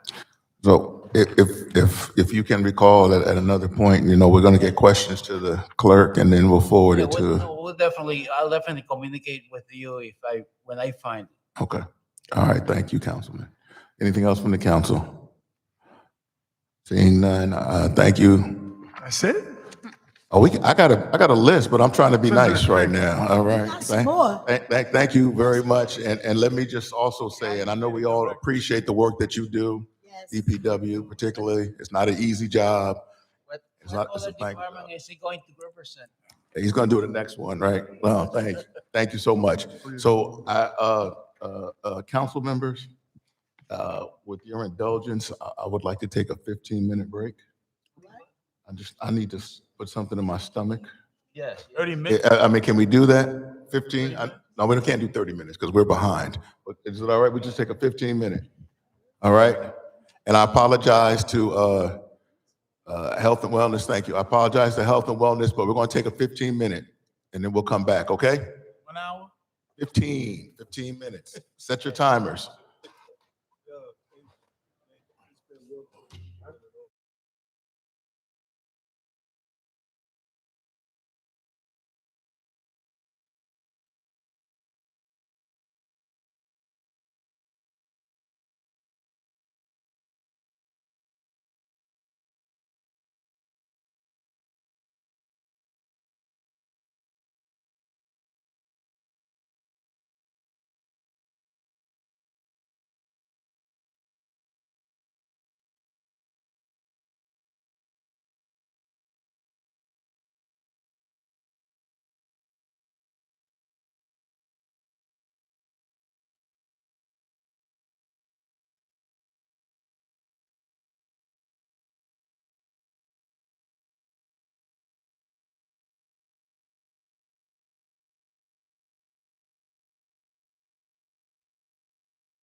All right, Director, I do apologize first. Let me say that. I had to put something in my stomach. No worries, no It's been one of those days, and I want to make sure I pay attention. Yeah, I don't want you to be hangry. Did you save me some? You know, people think I fall asleep up here anyway. I'm over eating cookies. All right, oh, good. What you eat, food? I got a sub. Jamu? Wow. Y'all eating food? All right, you have an opening statement. Yes, I do. Can you hear Is me? that on? Good afternoon, Newark residents, esteemed council. My name is Ketlin Alsbrook, Director for the Newark Department of Health and CEO for its co-affiliated federally qualified health center, the Mary Eliza Mahoney Health Center, named in honor of the first Black woman to graduate from an American nursing school and work professionally as a nurse in the U.S. Mary Eliza Mahoney spent much of her career in New Jersey operating in the maternal health space, taking care of newborns and new moms. Besides me, I have our CFO, Subi Varghese, and our health officer, Marsha McGowan. The mission of the Department of Health and Community Wellness is to provide and advocate for comprehensive healthcare access and social and environmental services that support the attainment of an optimal level of health and well-being. We present to you a 2025 budget request of $11,098,890. Within our department, we have 6 divisions. The Director's Office, which includes personnel, fiscal, IT, and grants management. The budget request is $1.95 million, 18% of our total. Secondly is the Division of Medical Care Services, which houses our health center that provides adult and pediatric medical care, dental care, infectious disease treatment, behavioral health, and women's health. The budget request is $3.3 million, 30% of our total request. Thirdly is the Division of Surveillance and Prevention, which is comprised of communicable diseases, vital statistics, WIC, immunization, health education, and emergency preparedness. The budget request is a little over $1.17 million, which is about 11% of our total request. The Division of Environmental Health is comprised of food and drug, animal and rodent control, and our lead prevention and abatement programs. The budget request is $4 million, 36% of our total request. The Office of Homeless Services, which includes homeless prevention, rapid rehousing, emergency shelter, transitional housing, drop-in resource centers, and behavioral health. The request is $440,000, 4% of our total request. And lastly, we have our Division of Health Planning, home to our Ryan White program, which provides funding to hospitals, community-based organizations, and health centers who provide medical and social services to over 6,000 people living with HIV across 5 North Jersey counties. Our city operating budget request is $184,000, 2% of our total budget request. The department's total annual budget is $79,569,666, 86% of which come from grants and revenue and 14% city operating. Operational costs are supported through 44 federal and state grants totaling $68,478,776. These grants support the delivery of medical care and public health services like immunization that ensures all children, regardless of insurance or economic status, have access to disease-preventing vaccines. Our WIC program that has enrolled close to 4,000 new clients to date and serves over 45,000 women, infants, and children each year. Our HIV program that has resulted in a viral load suppression rate of over 90%. A lead program that has abated over 95 homes of lead paint and other housing-related health risks. A homeless service program that is on pace to transitionally house 200 previously homeless individuals in public housing and supports over 700 emergency shelter beds. And our health center, which served over 12,000 people in 2024, 39% of whom are uninsured or underinsured, and 72% of who are living under the federal poverty level. With respect to personnel, the Department of Health has 279 active civil service employees, 32 vacancies, and 48 temporary employees for a total of 311. 11 of our 32 vacancies have pending new hires already in the queue, bringing the number of true vacancies to 21. and 6 of our 48 temporary employees are part of that pool of pending hires, bringing our temporary staffing count to 42. 54% of our workforce are funded through grants. With respect to provisional employees, a total of 139, 115, or 83%, are waiting to be tested for their titles through the Civil Service Commission. And 16, about 12%, have passed their exams and are in some stage of being certified as permanent. This year's top priority projects, which will carry into 2026, includes the opening of our second school-based clinic at Park Elementary in the North Ward, where we will offer family health and oral health care services to the students and families of the school, as well as the neighboring community. In addition to our 3 medical mobile units, we are excited to have our dental mobile unit, which will bring much-needed oral health care into our community, serving neighborhoods, schools, seniors, community, and faith-based organizations. Our 340B program affords us the ability to provide prescription assistance to our uninsured and financially stressed patients at no cost to the city. Through our partnership with our RWJ Barnabas Health, we are now able to provide Uber Health services so that our patients can be transported to and from medical appointments at no cost to them or to the city. This partnership will also fund a food pharmacy program that will provide medical nutritional therapy and access to healthy foods, fruits, and vegetables at no cost to our patients and at no cost to the city. Our work with DCA will allow us to maximize our shelter bed capacity while implementing a rapid shelter exit initiative to move sheltered individuals into stable housing. And most recently, we've developed a financial plan to renovate all of our lead-safe houses, furniture, appliances, flooring, and painting, and other aesthetic improvements at no cost to the city. The Health Department takes its mission very seriously, and it recognizes the value of a strong public health infrastructure, even when others do not. Our efforts to prevent the spread of diseases, to promote health and well-being, to provide care and treatment, and to protect people will continue because of the commitment of our staff, the partnerships we've nurtured, the grant funding we leverage, the support of our administration and our council, and because the residents of our city deserve it. Thank you. Thank you, Director, for a very thorough introduction. I think half my questions were answered off the bat, so I'm going to go to first Councilman Gonzalez. Good afternoon, Director. How are you? Good afternoon. On your vacancy report, you have some city-funded employees that are positions that are vacant. Do you anticipate filling those before the end of the year? Currently, we are under a hiring freeze at the moment. We do have candidates that we've identified for certain positions, and once the freeze is lifted, we will work with the administration to move those forward. So I suppose that we can eliminate those, let's say, the dollar amount assigned to those positions, since you're not going to be able to hire anyone from now until the end of the year. Correct. That will go back to the general fund. Okay, thank you. And just to follow up with that, those are the vacancy positions that say pending? Correct. Yeah, those are the ones that are, let's say, funded by the city, because we don't want to do that with the grant funded ones. Absolutely not. Yes. Absolutely. All right. Thank you. Thank you, Councilman. Councilman Council is next.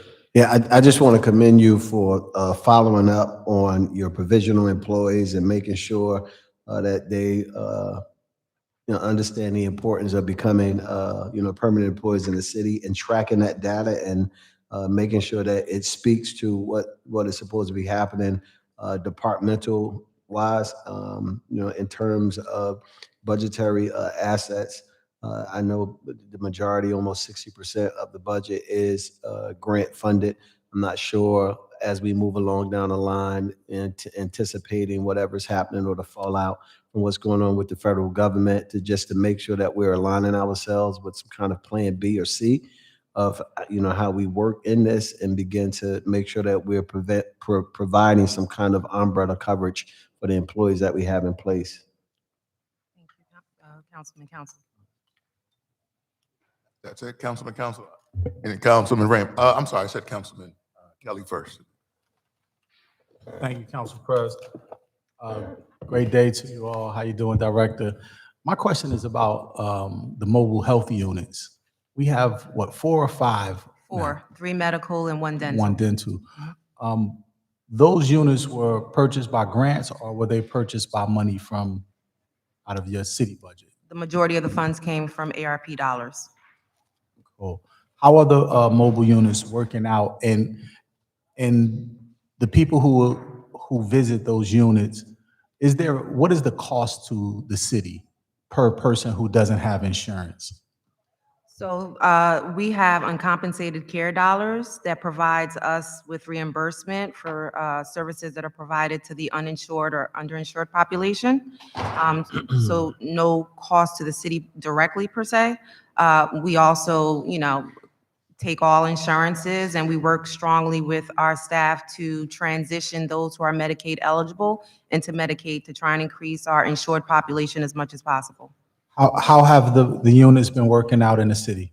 Very well, and thankfully through partnerships with Newark Public Schools and some of the charter schools, we're able to bring essential services like vaccines, physicals for schools, and we're currently working on a plan to bring those services as well to some of our senior locations. And obviously the target is our vulnerable communities that are less likely to come to our brick and mortar. Specifically the dental unit. The dental unit has been very well received. We are actually in such high demand that we're not able to meet all of the requests that come in through the office. But again, the design and the purpose is to make sure that we can bring oral health services into our community. And so we're working with different organizations and partners to establish a deployment plan, which will ensure that that mobile unit stays busy and stays out there. Thank you, Director. Councilman Ramos, and then I'll. Thank you, Mr. Chairman.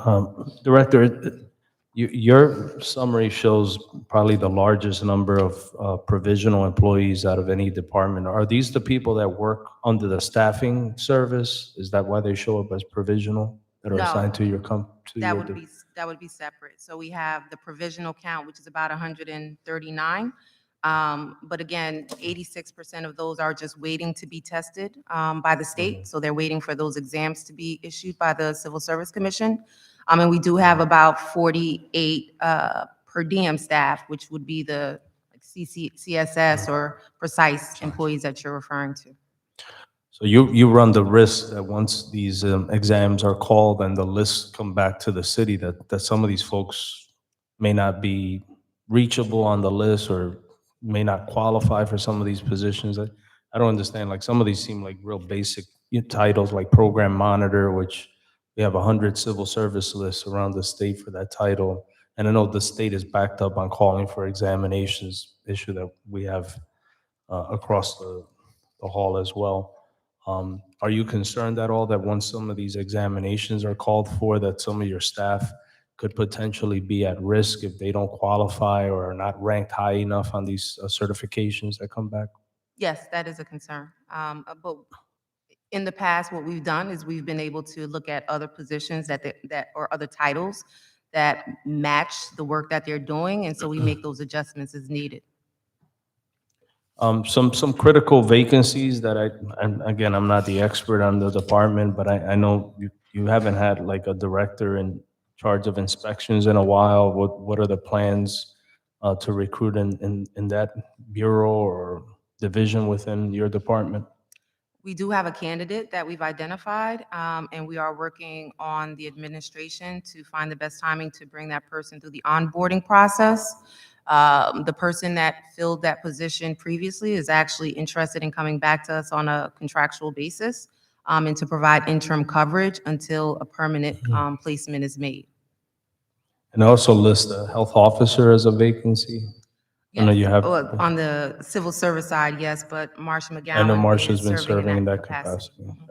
Tell me a little bit about what's happened with the federally qualified health center. I know I've come across like multiple directors over the years. Like, is that common for that particular kind of entity to have a lot of turnover in directors? I know some of the other federally qualified health centers have faced similar issues in recruitment and retaining medical professionals, I guess.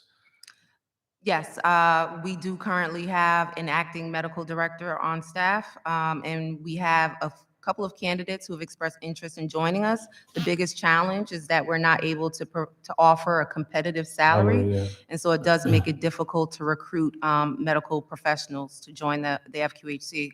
But we find that there are some who have a spirit of charity and who are willing to take on the role of being a medical director in a community health setting because of the value of the work that comes with that. That's all I have, Chairman. Thank you, Director. All right, thank you, Councilman Beck. Councilman Gonzalez. If one of your reimbursement entities, the charity care, you receive charity care for the people that cannot afford. It's called uncompensated care, or LOA is what we call it. But yes, it's similar to what the hospitals receive, which is typically referred to as charity care. Okay. How much is that, more or less, A little over $1 million. They reimburse us about $114 for every patient encounter, which is significantly less than our Medicaid reimbursement rate, which is about $242. Okay, thank you. All right, thank you. Anything else from the council? All right, I have a couple questions. One is regarding the Humane Society, the contract with the Humane Society. That's under the clerk's office, I think, right? The The animal shelter contract? No, that's under the health. Oh, okay, used to be. All right. What's my question is that contract, how does the city pay the Humane Society for the work they do? So we have a contract with Humane Society to provide us with impoundment and sheltering services for animals and for dogs, cats, and other animals. So they invoice us monthly. We have a contract currently, a one-year contract in place with them for approximately 1.8 million. The previous contract was a 5-year contract, which expired at the end of 2024. And so we're moving forward with annual contracts so that we can assess other opportunities for sheltering of animals here in the city. And it also puts us in a better position to negotiate the prices year to year.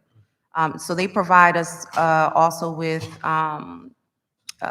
sheltering and impoundment of animals who have been confiscated as a result of dog bites and other kinds of events. And then they're required to provide safe and humane euthanization of animals who are unable to be treated through medical care.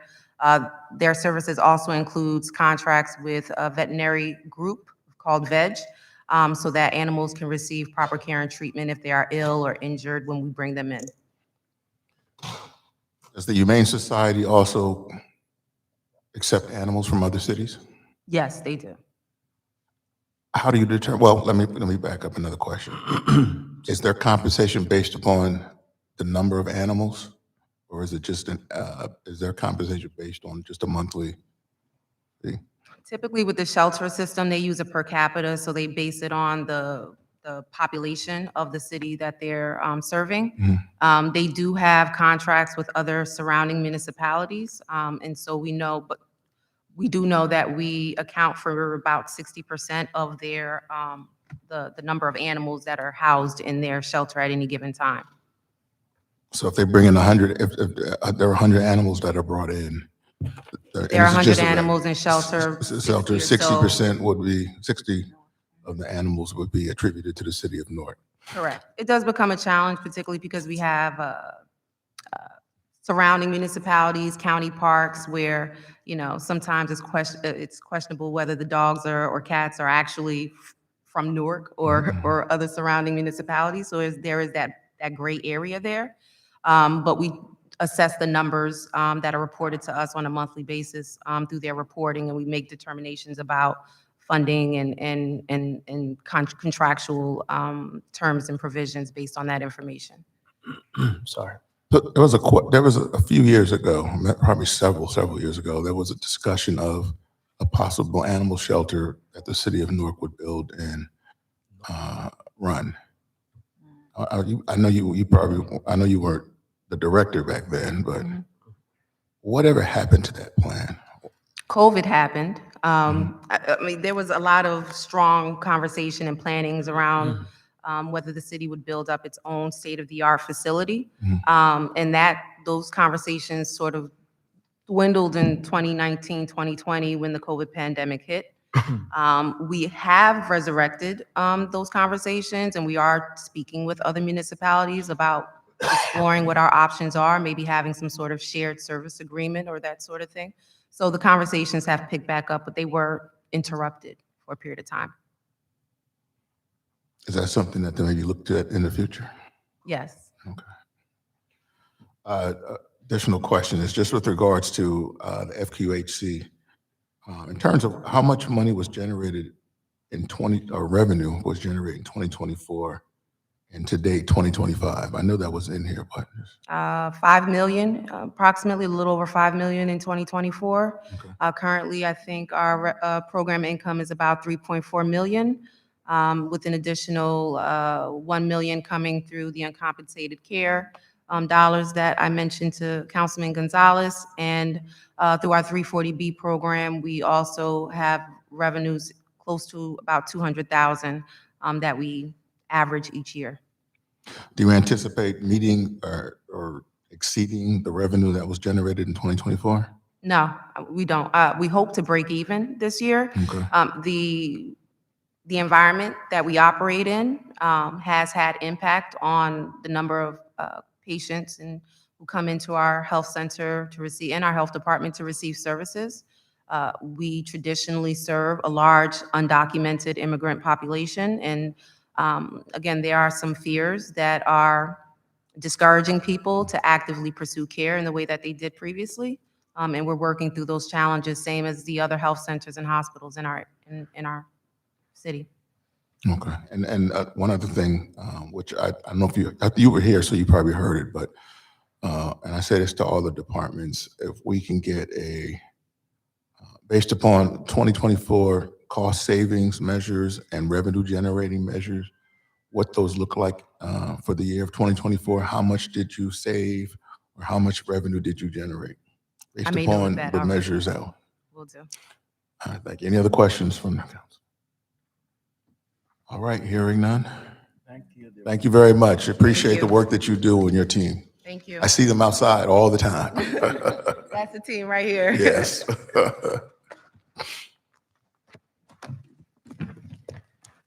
Next department is Department of Engineering, led by Director Wooten.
Good afternoon, Council President, Council Good members. afternoon.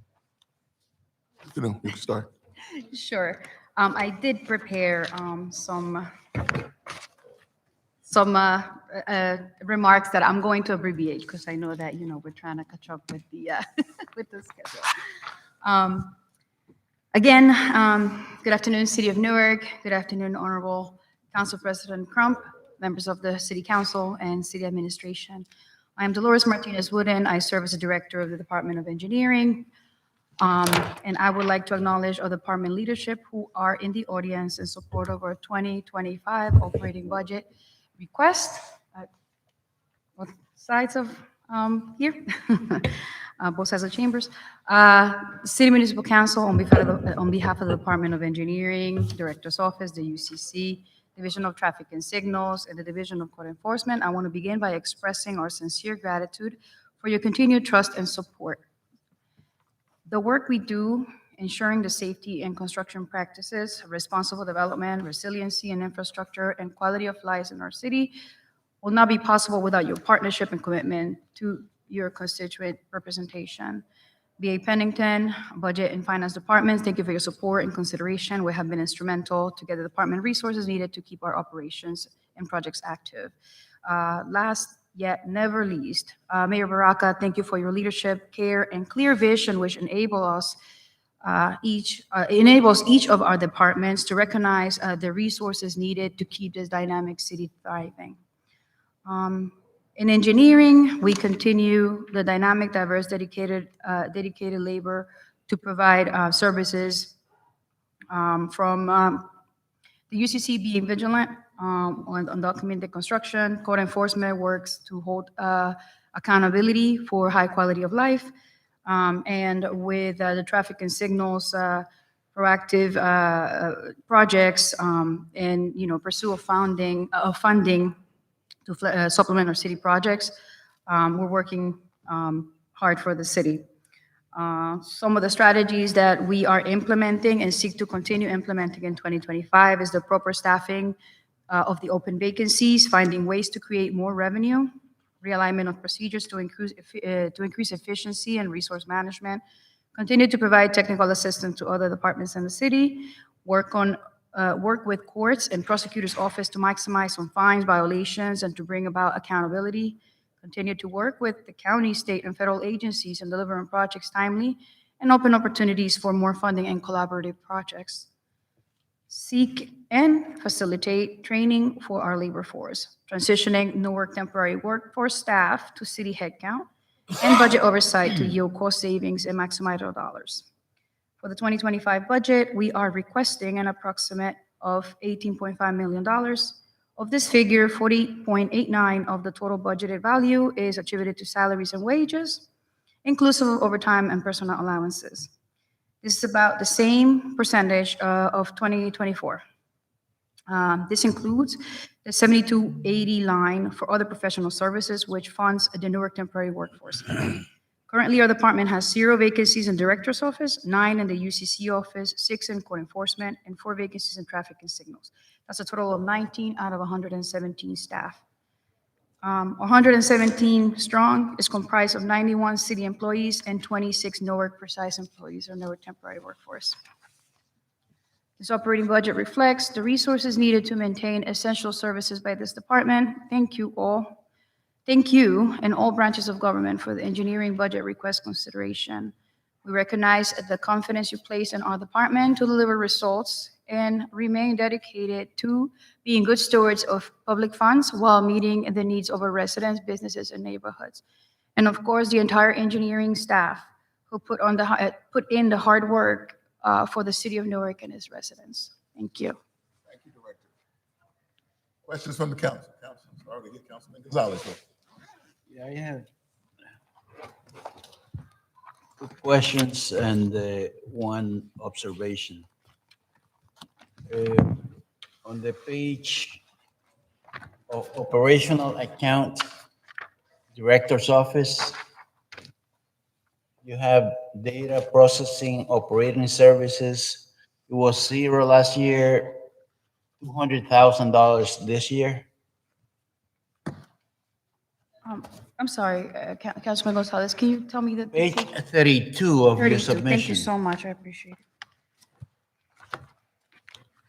Yes, sir. The line that says data processing operating services, it was 0 last year, and this year we have $200,000. Okay. So this line item, Councilman Gonzalez, we have the need of scanning services across from the UCC. Is a collaboration that we did with EHD, so both departments can get the scanning and how do you call it? The need to get all our documents archived electronically. So we got So together that's- as 2 that's for that. departments. Yes, sir. Maps and stuff like that. Yes, so UCC applications, as well as our counterparts in EHD, zoning and planning, whatever documentation comes in, we are making it electronic. The, on page 34, electricity services, it went from $5 million to $8 million.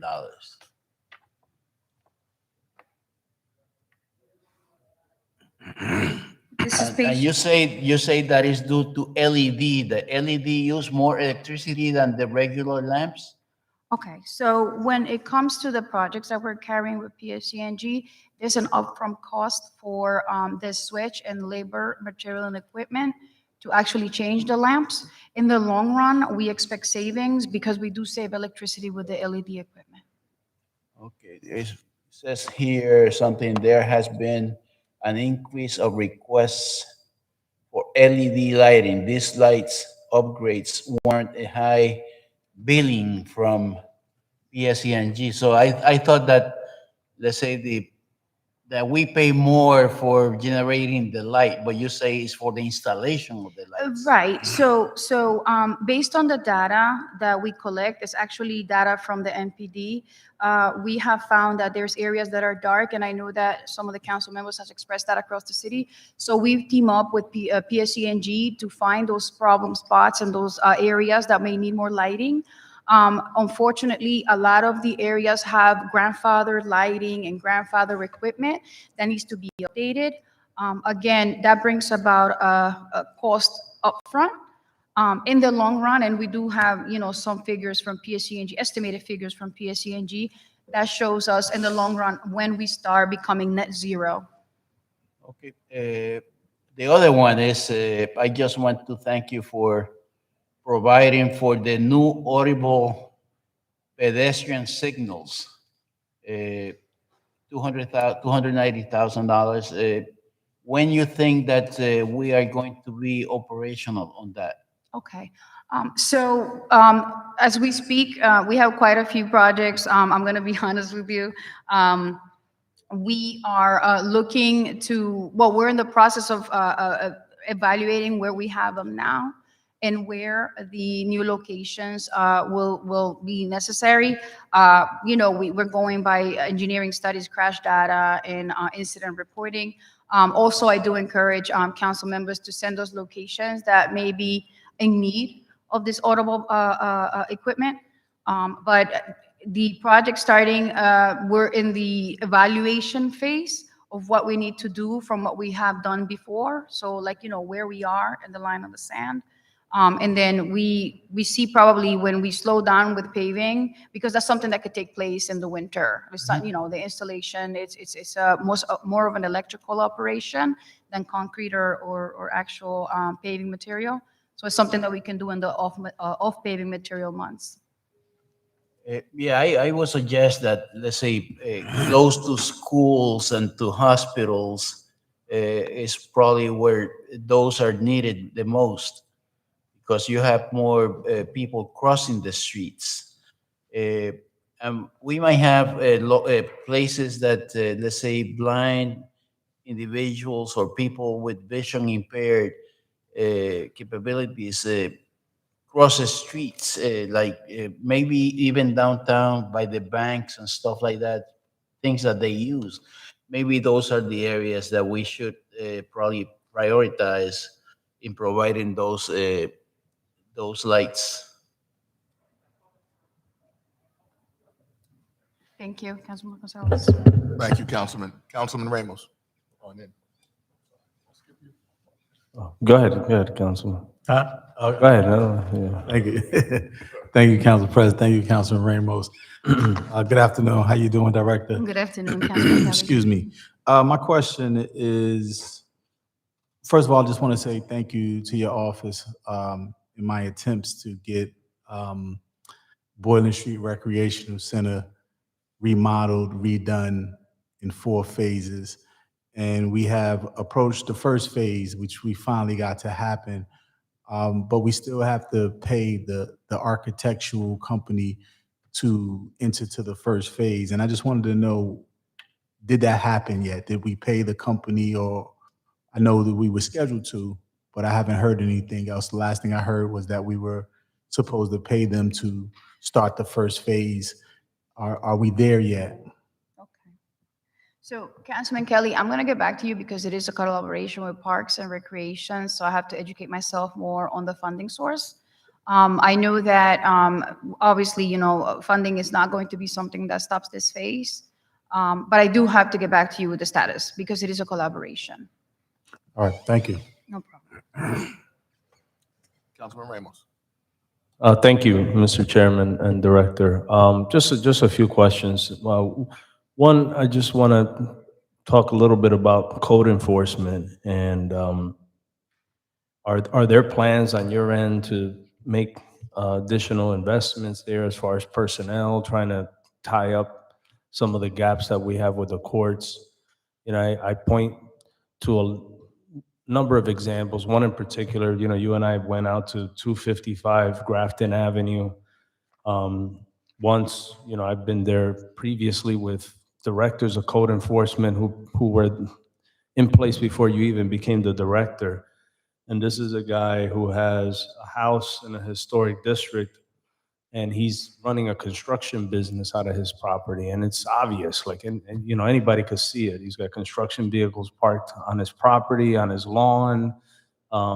And those are the frustrating examples that residents point to when they talk about how the city is inefficient and we can't get things done when they complain. And I don't understand how this thing has been allowed for so long. And, I'm just hopeful that we can figure this out, because that's an easy example of someone who clearly is illegally utilizing his property. And he's got vehicles parked in front of his property overnight that are construction vehicle. He has a tractor trailer parked in his backyard. He's got cars parked on his lawn that are construction vehicles. So those are the things that you got to tell us, what do you need in order for your department to be able to do a better job of responding to those people, and then making sure that there's consequences that benefit the neighborhood, because something's not working. The other thing is, traffic safety has become a big issue now. We got a lot of distracted drivers. We occasionally will have meetings and walkthroughs with the community, and we got to come back to them with something, right? It's great to have these conversations and listen to their concerns, but Saturday we have a follow-up meeting with the Forest Hill Association, and one of their biggest issues is that we had a pedestrian killed a few weeks ago. We were supposed to have a walkthrough. I didn't go through your office. I went through the BA. We've talked to a few residents there over the years. They've talked about striping, potential addition of speed signs in the area, things that are realistic. They don't understand why they can't get speed humps, and other neighborhoods could get speed humps. So is there money allocated in your budget this year, or are you looking to allocate next year, that's going to equip you with the resources you need to do more to promote pedestrian safety? As your first comments, Councilman Ramos, with code enforcement. So currently we have 6 vacancies. Where we have a pinch right now is the administrative side. I would like to say that our inspecting unit is well staffed at the moment, but they do produce a lot of cases. They do produce a lot of follow work. They do produce a lot of information that we have to supplement with the administrative team. So it's a combination of, evaluating the vacancies that we have at this moment, because typically you want to do code enforcement, you want more code enforcement officers. But at this point, what we're finding is that, to your point, the accountability aspects, it's taken more seriously in courts. So we are putting more efforts into fine tuning and making the relationship with courts and the prosecutor's office to bring about better chances and better outcomes with cases for the city. It is a work in progress. We've been working really, really hard. I would say since July, we put a project together to bring about more presence of court enforcement officers to show up to court, to be there, to represent their cases all the way through. We're trying to switch our culture from just follow up to follow through to make sure that they get their cases done. All the way to, whether they pay a fine, not only the culture of abatement, but the culture of not doing it again. That's what we're transitioning to at the moment. I think that, unfortunately to say, it will take a couple of examples, right, for the word to be out and for everybody outside in the city or in the city to understand that, we mean business when we come out with court enforcement. Maybe the perception was that, we weren't as stern, let's call it, prior. Now we have a better presence in court. Now we're representing our cases. And then we are supplementing the office side, because without proper service, without everything else that needs to happen besides the inspection, the cases fall through. So that's something that we're trying to implement. As per the traffic comments that you mentioned, our strategy typically is when we have budget and left from paving, and when we have budget left from striping from our budgets, we try to make sure that we go with the lowest responsible bidder. Whatever budget we have left at that point, we allocated to traffic humps and added infrastructure and added pedestrian projects.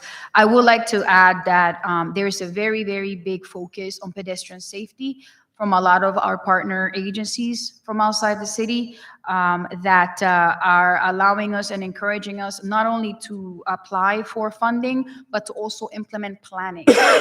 Because a lot of the projects that we have going on in traffic do need a plan. Maybe they have an outdated plan. A plan that works with today's infrastructure, that works with today's needs, with how many more residents are in the city. So we have established that. We're making it clear with partners that we work with that provide funding for the city. And there is a shift almost even to, a pedestrian focus with infrastructure paving projects. About the digital speed signs, is the idea to move those around? Because I noticed recently there's one on 2nd Avenue, almost on the intersection of Lake Street, which to me seems like a waste of one of those speed signs. There's 100 other streets in the ward where you have speeding issues as opposed to that particular, it's literally right by a traffic light. So I don't know what's the rationale behind having one of those digital speed signs there? Is this the movable ones? Oh, this is the one that tells you how fast you're going. Yeah, it was recently installed there, and one of the residents at a 2nd Precinct meeting this week actually pointed it out. I didn't even notice it, and I drove by, and I'm like, I don't really understand why that's there. There are a bunch of other streets in the area that we have speeding issues. We had the pedestrian killed on Clifton Avenue that they could utilize one of those digital speed signs, because it's a long strip between Bloomfield Avenue and 2nd Avenue. So is the idea to move those around, just to hopefully enable you to maximize the limited technology that you have available? So the overall mentality is to address ahead of a permanent solution, engineering-wise. We want to install something temporary that brings about data. Because, the residents may come in and say, there's a lot of speeding, For us to put something permanent, we want to place something temporary that gives us the data to substantiate that permanent solution. Another thing that we do is we team up with public safety for not only speeding, but crashing reports. And when we do have those areas that may need, again, data collection to implement something permanent, we install those. They are of temporary nature. So you may see it today there, but you may see it in another location. We also open it up to council members to let us know if there's areas that the community is asking to have that sort of monitoring. because of the nature of them being movable. So we can reevaluate that area again, Councilman Ramos, and check if, you know, the data does portray, you know, speeding. You're telling me, you know, that it may not be necessary. We may put it in another location that may warrant that measure at this point. Anything else? Thank you. Thank you, Director. Councilman, Thank you. Council. Yeah, thank you. Couple of questions. Yes, sir. Director Wooden. The cost-saving measures that you talked about, in terms of cost savings, what would that look like in terms of dollars? Like, if you can create that, you talked about some cost-saving measures, but if you can be able to anecdotally put some numbers to that, what would that look like in terms of numbers? And in terms of overtime, I know that the director's office, you budgeted for 100,000. How much have you spent year to date? Traffic and signals, you budget for 100,000. How much have you spent year to date? Code, I didn't see anything that was budgeted for code, but how much have you spent year to date in overtime for code enforcement as well as UCC? For overtime? Yes. Okay, I have those figures here. Yeah. Okay, so for the UCC, including director's office, I'm sorry, for the UCC, 99,119 and 60 cents. For director's office, How much was UCC? the UCC was 99,119. 99,000? Yes, and you can find it on page 39. We have the overall amount for 99,000. I apologize, 99,119 last year. This year was 61, so we were able to cut about $30,000. This year was $69,900. For Was it 61 or 69,000 for this year? For this year is 61,902. I apologize. We have both years. For code enforcement, for this year, we have spent to date about 37,475.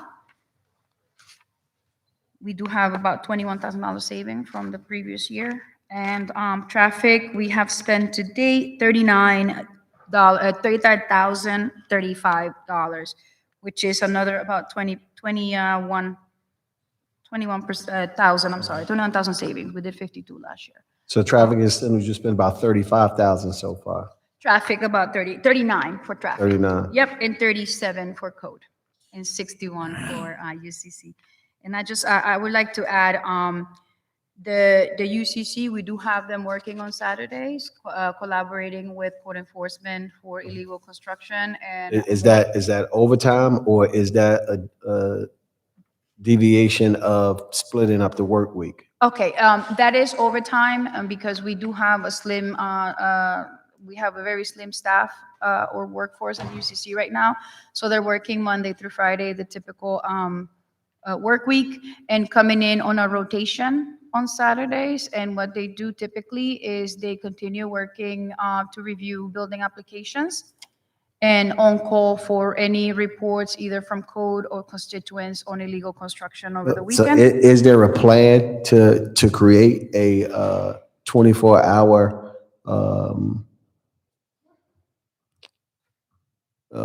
work environment for code and UCC? Not at this moment, Councilman Council. We are definitely going to look into what we can do. We were considering a shift of days, like a Wednesday through Tuesday kind of, shifting the week over a little bit so we got coverage, but we haven't done on 24 hours. A lot of us are on call though. If something, egregious takes place, we are on call. A lot of the code enforcement and traffic overtime hours are due to on-call, especially in the winter when we have no heat. That's something that, automatically you're on the schedule 24/7.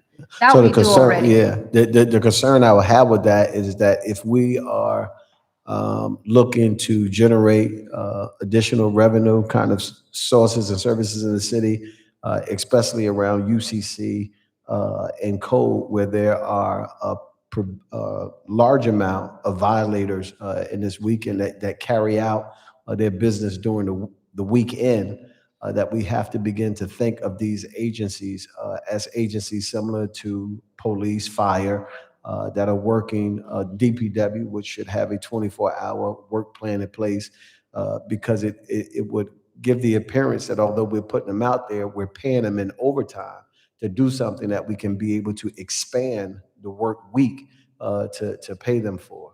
And so that becomes problematic in terms of savings. So we should look at that. I don't know how many engineers we have, if there's a plan to hire additional engineers as well, if you want to talk about that. And then also in your 71930 line, you budgeted for 3.5 million. Can you talk about what was spent so far year to date? That was the street sidewalk.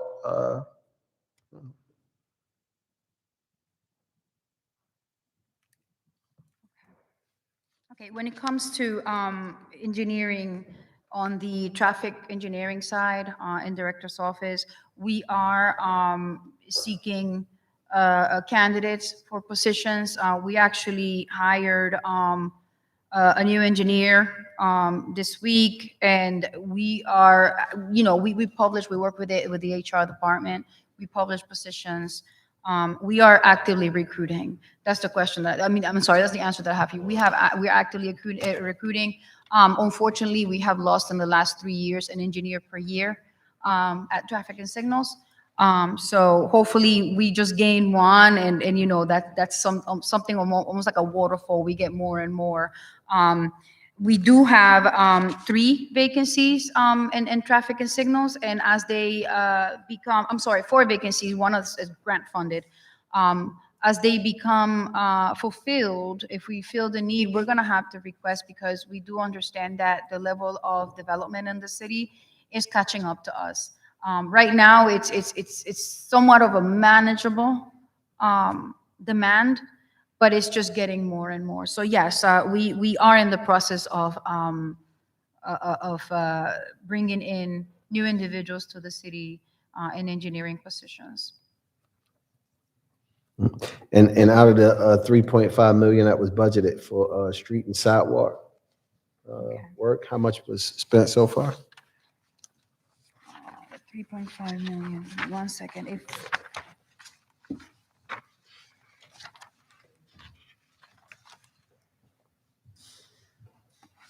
Street sidewalk construction.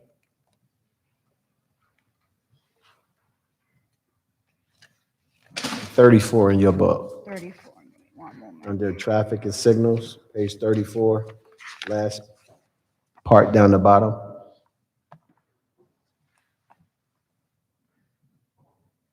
Left-hand side, probably. Okay. On- Okay. This is an answer that I'm gonna have to run a bar for you, Councilman Council, to tell you what the cost today is right now. I know that we had to allocate a few funds for one of our MA projects. So I'm gonna have to get back to you with actual figures. Yeah, I would love to know that number. I mean, it's an increase from last year. Last year we requested 2.7, now it's 3.5. And so I just would like to know how much year to date have we spent so far, leaving this, budget year, heading into a new budget year.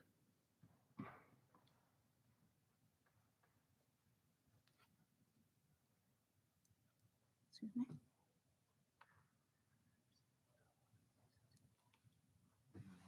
I'll write it down. 1 second, Councilman Council. I'm Assistant Director here. Work the numbers. I know it's around, pothole repairs, speed humps, rumble strips. What's that? I'm sorry. That was the justification for the line. Pothole replacement, speed humps, jump rumble strips.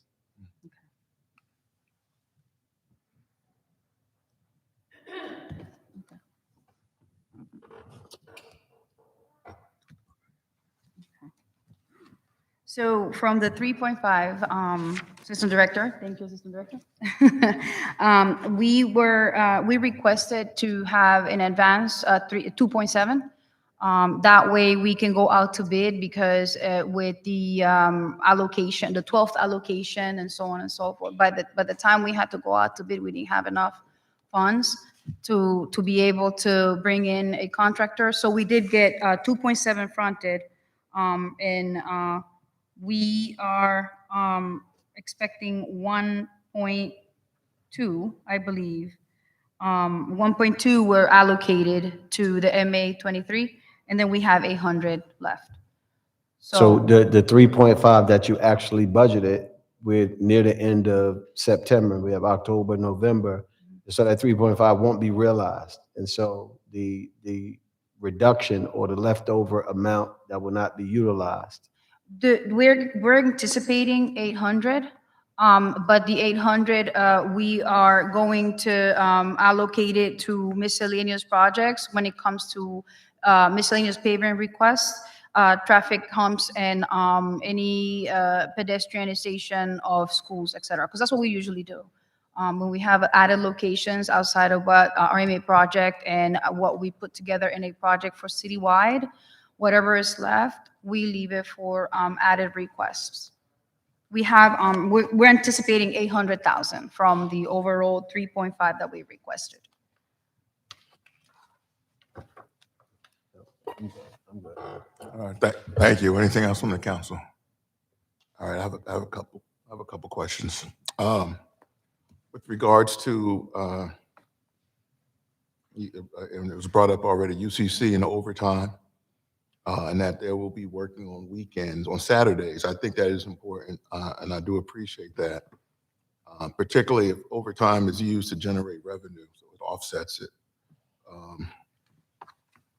And although it would assist in generating revenue, it also would hopefully, I believe,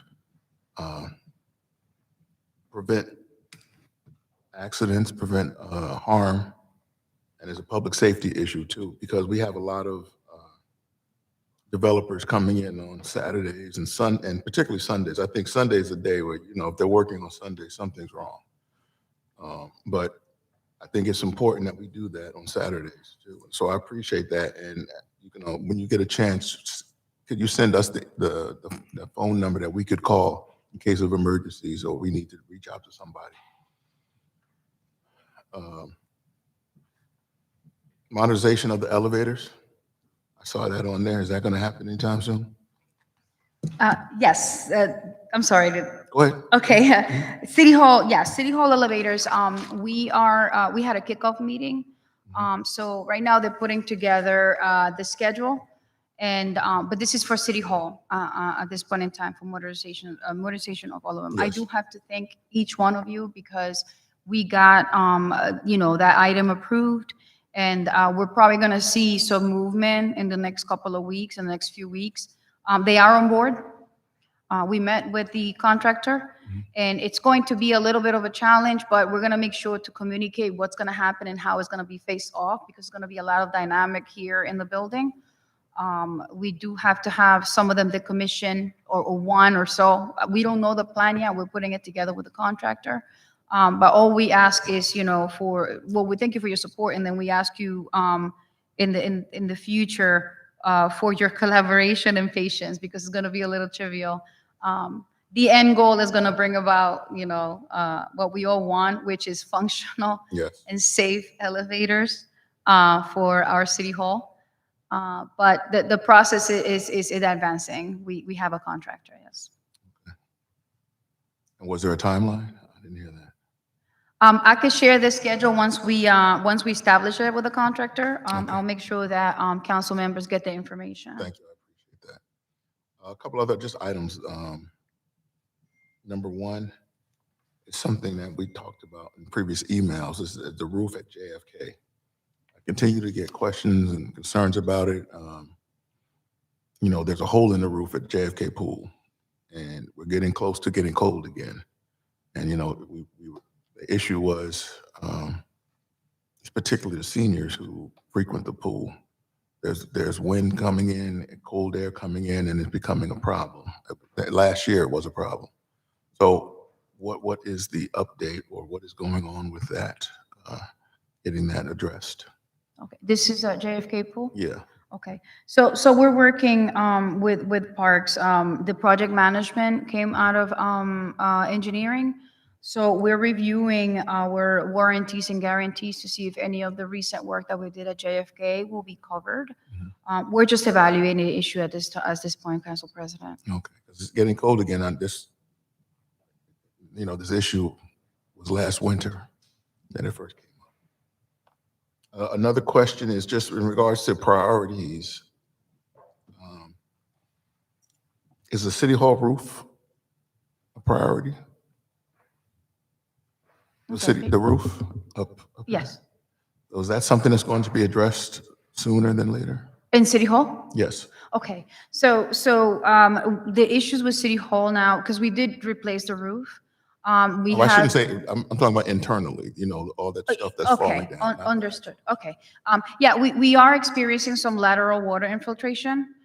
So we are working with buildings, DPW, to support and whatever they need to bring about contractors, experience and qualified contractors to come do the work.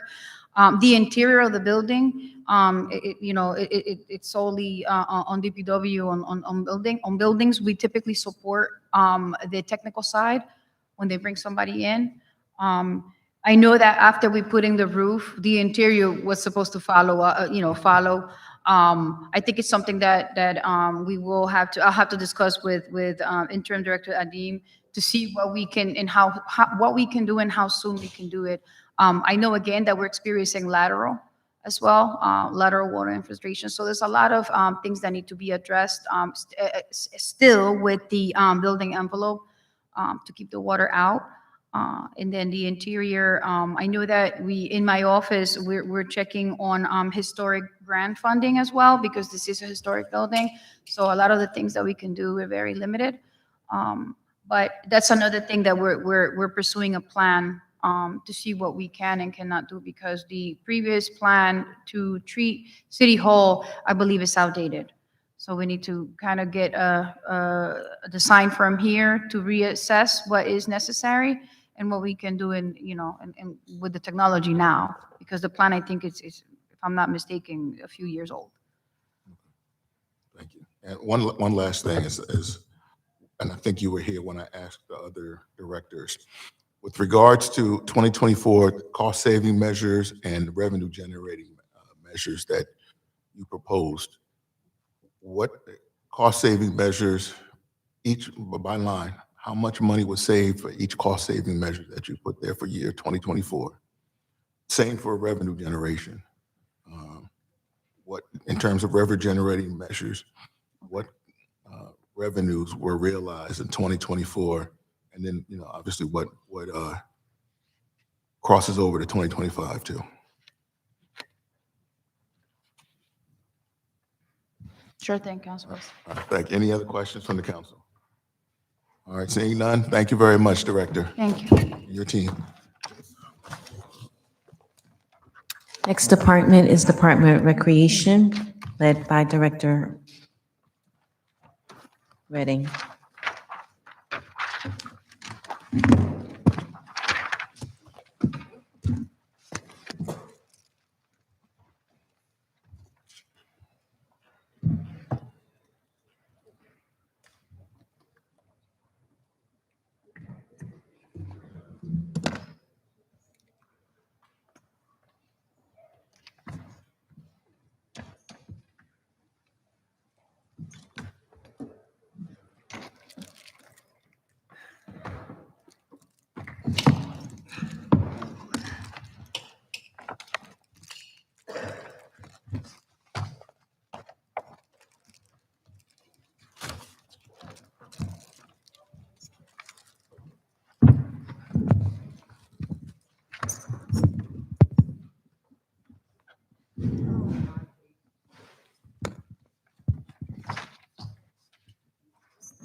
Good afternoon, Director. Good afternoon, Council President and honorable council members. First, I want to start off with joining me today is my Assistant Director, Ms. Keisha Raspberry, who's on my right, our Senior Administrative Analyst, Mr. Ennis Walford, on my left, and our Department Chief of Staff, Mr. Marquise Lewis. So I want to start on behalf of the Department of Recreation, Cultural Affairs, and Senior Services. I am Donnell M. Redding, Director of the Department, and I'm honored to present our proposed budget for the fiscal 2025 year. Department of Recreation, Cultural Affairs, and Senior Services is dedicated to delivering high-quality programs, events, and services that support academic enrichment, promote health and wellness, and strengthen community engagement across all 5 wards of our city.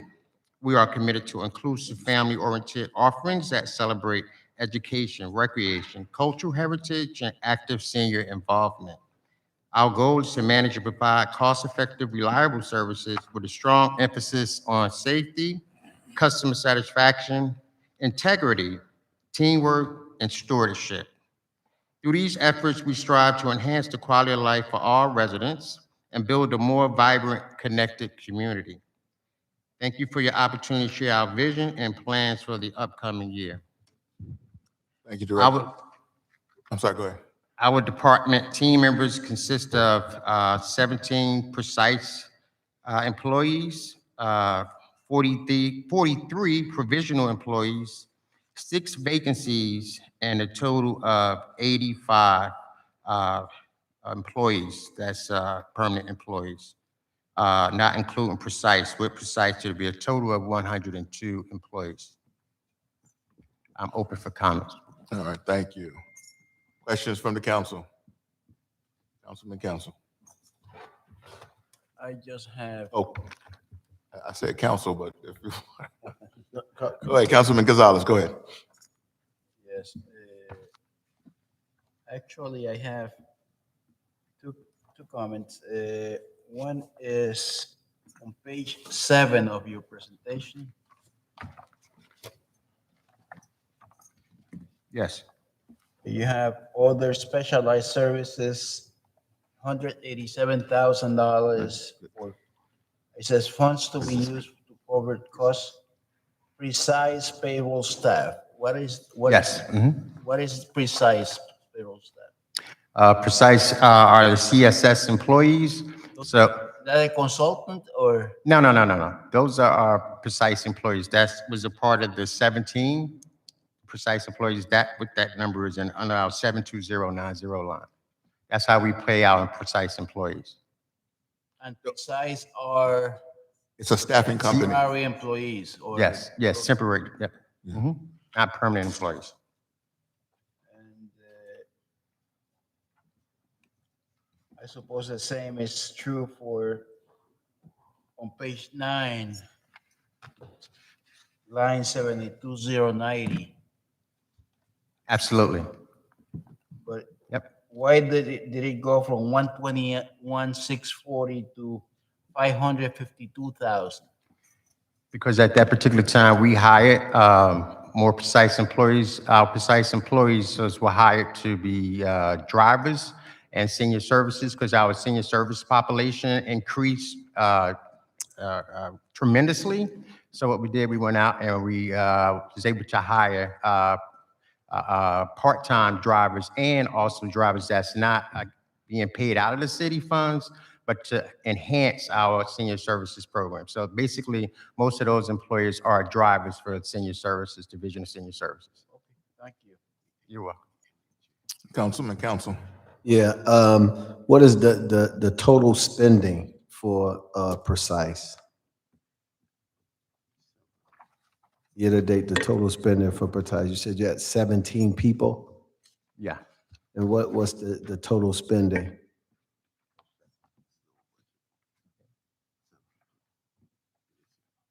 For this year, year to date, is 739. For the total year, $739,835. 739,000? Yes, 800. So you got 739,000. DPW had 7.2 million. No, this is This is year to date, 739,000. Yeah, I'm just calculating. You said millions. Yeah. No, you 739. Yes. Mhm. DPW had 7.2 million. So this is a number that you just put all together. Right. And overtime, how much have you spent year to date in overtime? In the total Department of Recreation and Cultural Affairs. So that's under recreation, senior services. So I'm going to break it down in our line item and overtime. Currently, we are at 71280 and 1606. We spent $125,000 in 1606. And we spent in 1609, we spent $19,677. 19,000? Yes, $677, and that's in 09. 09. And how much was in 06? 06 was 125,000. 125,000. 08? No, my apologies. You want to know how much we spent in year to date? Yes. Okay, we start off with 125 in 1606, 125,000. We spent $35,670. And year to date in 1609, we spent $2,727.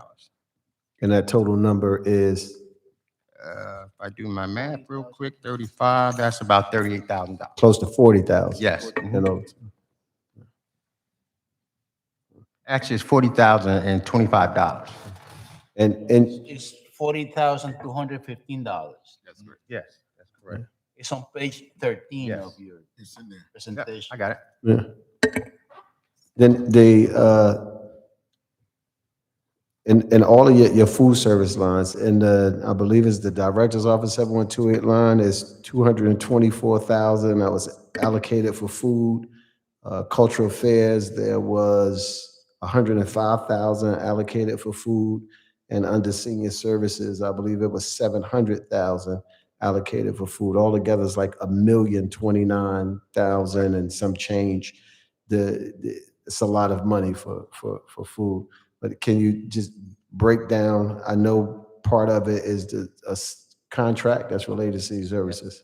Yeah, most of it comes from our senior services because unfortunately, and I can say this due to unfortunate inflation, but the vendor that we had was quoted in actually kind of quadrupled their prices.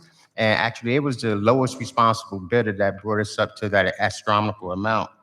But I'm going to give you a year-to-date cost spending. We spent $365,000, $896 year-to-date out of our 83210 line, and we have a $312,000 balance available. That's year-to-date. Of spending. Yes.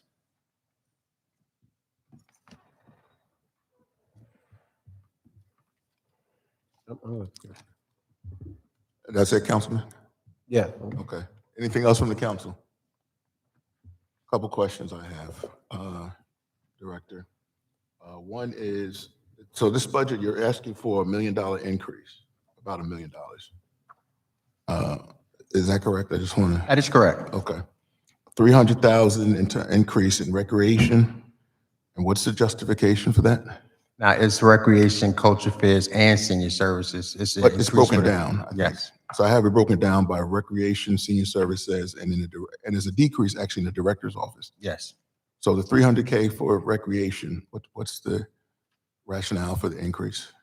Well, we actually have more programming. We also engage with the community more because we have a lot of requests from different nonprofit organizations, LLCs, INCs that ask us for support. And looking at the budget from last year, we actually kind of was flatlined because we was doing a lot of support to engage our communities so they can also survive as well. So we look at the residents first to ensure that those needs are met with them, and also with the programs and events and activities that we do, those demands are met as well. So that's why we humbly ask for that request. And is that similar with senior services? Absolutely. Okay. Another question I have is regarding so a little revenue generation. For the community, and I don't know how much it is, community pass, how much revenue is generated from community pass, residents and non-residents? Well, right now, in our recreation trust fund, we have about $80,000. So we generate it periodically. We get our revenue from community pass, which the residents is charged $5, the non-residents is charged $15. We also get revenue from our permits. Newark residents are charged $150, non-Newark residents $350.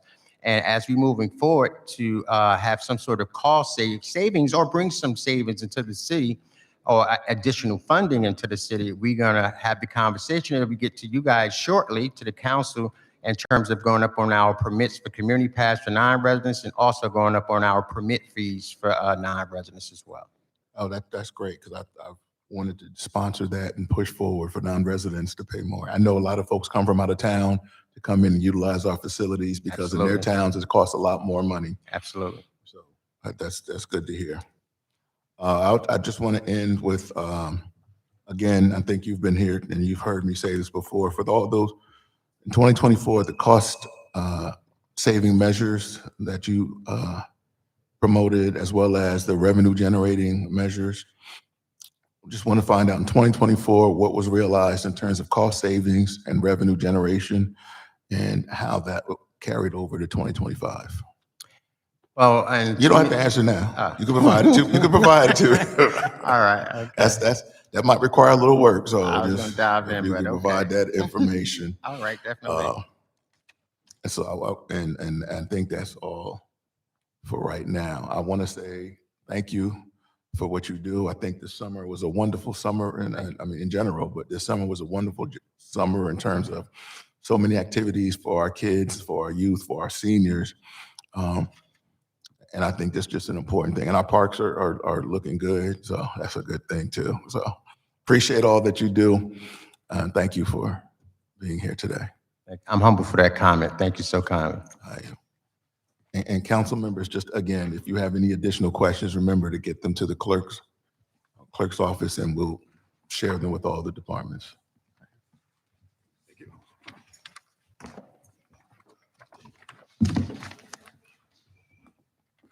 Next department is the Law Department, headed by Corporation Counsel Stewart.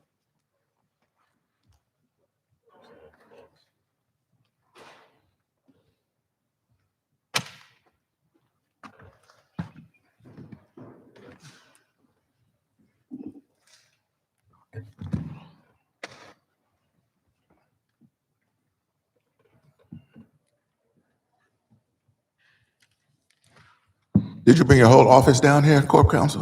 No, I just, for a few people, just in case you guys try to jump me, you know what I'm saying? No, but on a serious note, I thought it was important. First, ready for me to start? Yes, please. Sure, I'm sure. sorry. So, Good afternoon. so good afternoon. Just for the record, Kenyatta Store, City of Newark Corporation Counsel. I have along with me Michelle Nelson, who's the first assistant for the City of Newark Corporation Counsel. I thought it was important for us for the council to be able to at least see some of the folks in the office that's in charge of some of our sections. You all know that we have essentially 4 sections, main sections, which is our prosecutor's office that's held by Yakima Jones, who is here. She's been here for less than a year. We also have our contract section. Jeanette is also here. She's been here for some time now. Vanessa is new as well. She heads our. If those folks are here, can you raise your hand when he I acknowledges? told me it was automatic as I was calling. Yeah. So, Identify themselves. I go from left to right. From far left, I have April, who is here. That's the chief of staff. Yes. Yakima is here. She runs the prosecutor's office. Vanessa's here. She runs the litigation section. Chantel is here. She was the chief of staff. Now she runs our outside counsel affairs. And then I also have Corinne, who's like almost hiding a little bit, who runs our labor section, is in the row behind. Okay. I just thought it was important because sometimes, you might see people, walking through the building and you don't recognize and appreciate that these folks are involved in some really, really serious things. They've taken advantage of the opportunity to work with most of, if not every department here in one way or another. The law department, as I said, we have 4 different sections. our contract section, which usually handles the things that come to council, right? So, the things that come to the agenda and things of that nature. And then there's also just, closes and things of that nature that we deal with. Our labor section deals with any of our issues when it comes to employees. Litigation is if someone sues the city, of course, and then our prosecutor's office handles most of what happens next door with our municipal court. We are willing to answer any questions that the council may have, recognizing that, we also have a number of law firms that handle outside council matters, most of the more heavier matters. I will say that right now we have 191 cases altogether. That's inside and outside when it comes to litigation. Just today we were in our KPIs and the municipal court talked about more than almost 500,000 cases that go through the municipal courts. So, as you can imagine, it's a very busy law department. And of course, we're always up to the challenge to do what we got to do to support the city. Thank you, Council. Councilman Gonzalez. Yes. Mr. Corporation Counsel, you might be sued. Yes, on. You might be sued because I see all the females in your staff. Well, I will say this. We rebuke that. This is being recorded. I will say this. I will say that, when I walked into this office more than 8 years ago, you all remember Angela Foster and Avion Benjamin were the two people who held the first assistant position. I will tell you that walking into this space, those two young ladies who had 15 years of experience one way and 15 years of experience the other way showed me that if you want to get something done, Yes. for the rest. I appreciate the fact that, these women here that you see here are very detailed people. And of course, we have men in the office that work very, very hard. I just didn't ask them to come down because they're not, quote unquote, in charge of any of the sections. I just want to make it short because we're on overtime. Sure, I understand that. I mean, listen, just for the record, I'm before the council every single week. Yes. So it's no secret on what's happening when it comes to the law department. When we have to deal with cases and settle cases, we're in executive session, having deep dive conversations about legal issues. So I recognize and appreciate, but I'll also answer any questions that you may have. All right, thank you. Councilman Counsel. I'm good. I'm sorry? I'm good. Oh, back to Councilman Gonzalez. I see that you didn't have any section chief. Now you have 6. Is that a reclassification? No, I think that's just a misprint. We've always had section chiefs. They're essentially the people who are in charge of the different sections. I believe you changed the line where they are reported. Okay, maybe that's what it is. Yes, let's say you had a section chief 9263, the line, and now the section chief is the same line. I don't know why. So what probably happened is they changed it because of the salary increase. We had an opportunity to increase the salaries recently to try to be more competitive with other governmental agencies. Of course, we're also trying to compete with private industry law firms that are essentially taking our folks from us after we train them up and they start doing a good job. Anything else, Councilman? Oh, thank you. All right, Councilman Counsel. You have a line for student assistance. Do you ever utilize that line that students from different areas can, do we have someone now? So right now we have somebody starting, I think, Monday or Tuesday. Yeah, so we have some folks coming in starting Monday. Excellent. Yeah. And I mean, of course, we try to make sure they're local folks. Most of the time, they're usually local law students or local college students.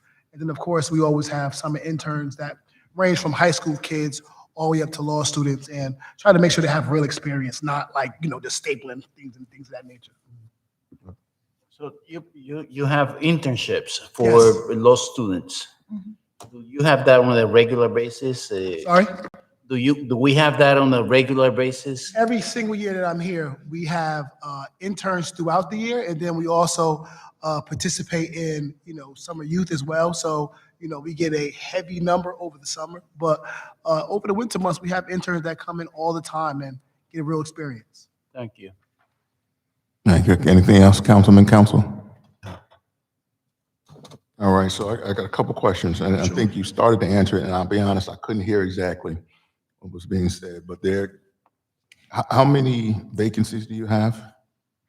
So I want to say there are about 6, let me go to the report.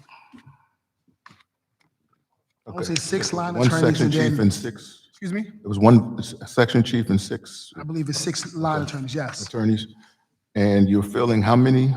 You said Monday, there's some. So Monday is the interns. That Oh, come the in. interns. Okay, Right, that's what it was. So we All are right. in the process of course, working with HR. Mhm. We've, promoted or, pushed out the fact that we were, trying to get new attorneys in the office, and to Tiffany Stewart's credit, we've had some responses. Fortunately, but unfortunately, some of those folks, when you sit down and talk to them, people kind of fluff some of their resumes. So, we have real conversations with them about some of the things that they know. They don't really know it. A lot of people also come from different states. We have people who, as far as Oregon, who said they wanted to work for Newark, but they don't have New Jersey bar. So, that becomes somewhat of an issue. But we are in the process of still trying to recruit folks. All right, and I do appreciate what you have to do being a former assistant corporation counsel. No question. It's not easy.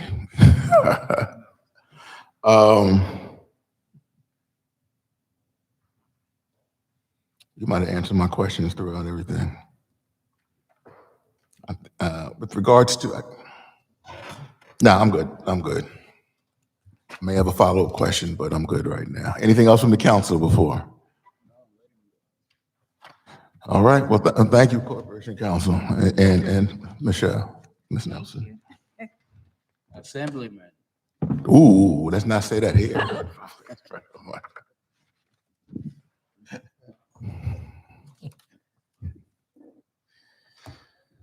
All right, I'll get up at once and leave. Go ahead.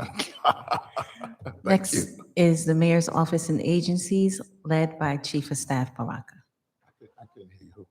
The next is the Mayor's Office and Agencies, led by the Chief of Staff. Yeah. It's just affirmative action.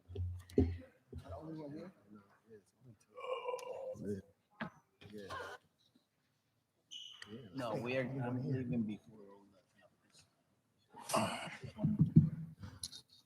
This is the mayor's. Good afternoon, Chief. Good afternoon. Amity Baraka, Chief of Staff to Mayor Baraka.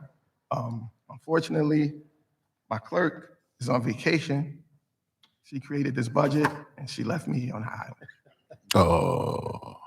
But I'm ready. Any questions that you have? There's no significant changes in the budget, except, of course, the salary increase through the Council 21. And that's from 2023, 2024, up to 2025. Thank you. Questions from the council? I don't have a budget in front of me, so You don't? No. So if what I said previously, though, if there are questions that the council may have later on today or tomorrow, let's make sure we get them to the clerk's office and then she'll forward them to necessary.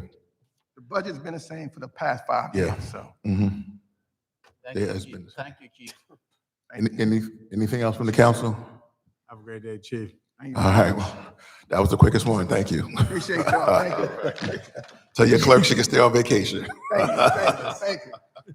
The library is going to be just as quick. They are here to present.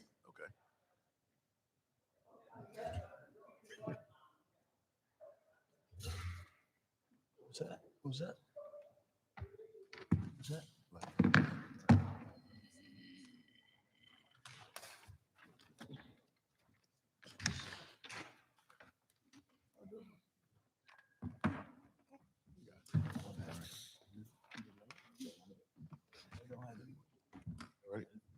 Good. We're ready. Good afternoon. Good afternoon. I'm Ronnie Little. Yeah, please pull it up, Ms. Little. Thank you. I'm Ronnie Little, Interim Controller for the Newark Public Library, and I'm joined by Assistant Director. I hate to say it, I really can't hear you. I don't know if you could pull it closer or speak up a little bit. Thank you. Can you hear me now? Yeah, much better now. Okay, great. Nice to be here today. I am Ronnie Little, Interim Controller for the Newark Public Library, and I am joined with Assistant Director Leslie Colson, who leads up our human resources functions at the library. All right. You have any opening statement or you just want questions?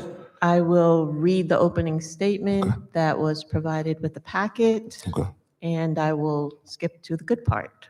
thank you. During 2025, the library, as we are all aware, was able to address and redress the issue of fair and competitive pay for our lower paid library workers. And we will execute on commitments to bring salaries for professional librarian titles to 2026. We would also like to execute on an important community and Newark City Council members' request to increase evening hours in the neighborhood branch locations. An investment of $239,616 annually will enable us to operationalize Tuesday, Wednesday, and Thursday evening service until 8:30 p.m., and this will bring our 6 neighborhood branches into parity with the main branch for late hours. So keeping our general operating funds flat, the $239,616 increase would bring our total cash appropriation request to $10,553,773. Any questions? Questions from the council? Councilman Council. Yes. How many number of employees do we have at the library now? We have 104.5 full-time equivalents. 104 or 140? What was that number? 104.5. So we have 100 full-time employees and a number of part-timers. And the number of branches that we have open? 6 open branches plus the main branch. And the 6 open that we have, are they on a staggered schedule? Are they on a full-time schedule? I know that you mentioned that you want to expand some schedules to stay open to 8:30. Correct. Back in 2010, when the city of Newark was going through some very tough decisions, many library branches were closed. The library budget was significantly reduced, and at that time, we were forced to eliminate Monday service for all of the branch locations and late night and full day Saturday services for all of the branch locations. Right now at Main, we have 3 late nights, Tuesday, Wednesdays, and Thursdays, where we're open until 8:30. Unfortunately, in the branches, we only have 1 late night, and that is Wednesday.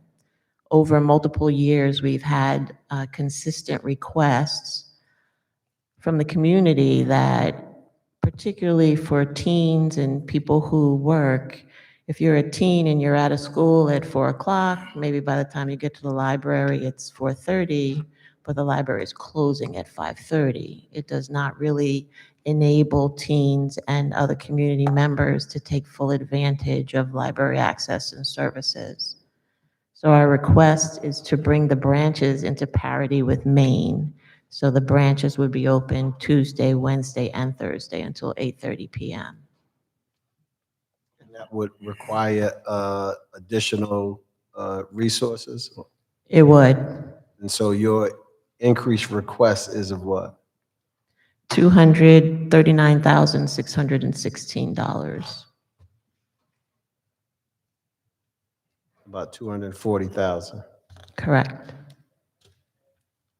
No.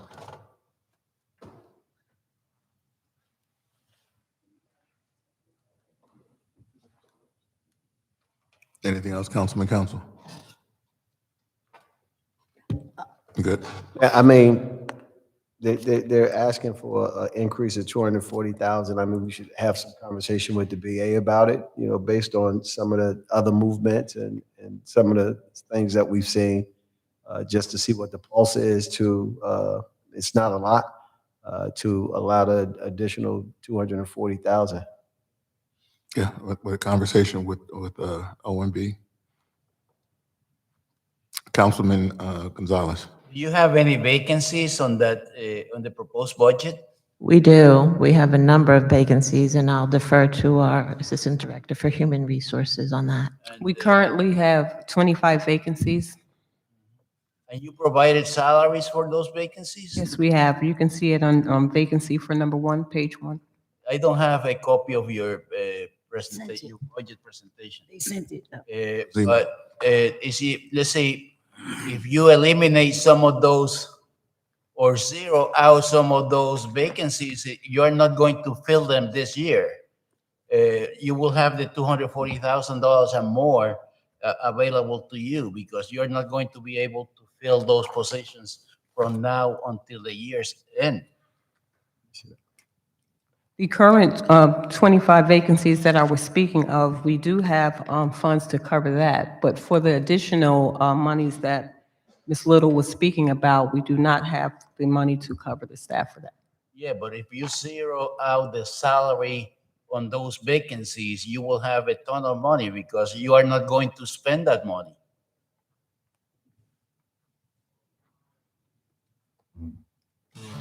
Want me to? Yeah.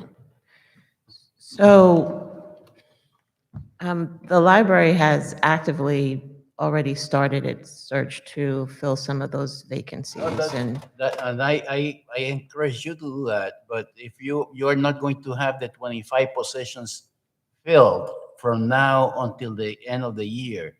So if you take those dollars and you reallocate those dollars to open the libraries in the evening, you will have the money to do that. So let me add to that. This is a common theme amongst all the budget hearings today, or in general, is that we're in pretty much in the fourth quarter of the year for a 2025 budget, and therefore a lot of expenses that we're going to have in terms of salaries, because they're vacant, they won't be filled. So those salaries, the monies that are allocated for those salaries, I believe Councilman Gonzalez, and we've talked about it in different budget hearings. That money for the city would be allocated back into the city budget for those departments. What happens when and if the library does not hire somebody and spend that money or utilize those funds? you want to take that? No. Okay. Our request assumes that the 2026 hearing will also be more toward the fourth quarter of the year. So we recognize that this is retro to the beginning of the year, but we also recognize that we'll have a whole nother year until we have another budget hearing for 2026. Right now, we're trying to get ahead of the curve. I'm very proud of my colleagues and the work that we've done to make our salaries more competitive and catch up from 2024. So the library has made a significant investment in salaries during 2025. I think that what will happen is we will wind up in the same situation, but a year from now. So without a doubt, we could implement a program to begin to fill vacancies, to expand hours, but that would leave us deficient in other areas where we still need to staff up.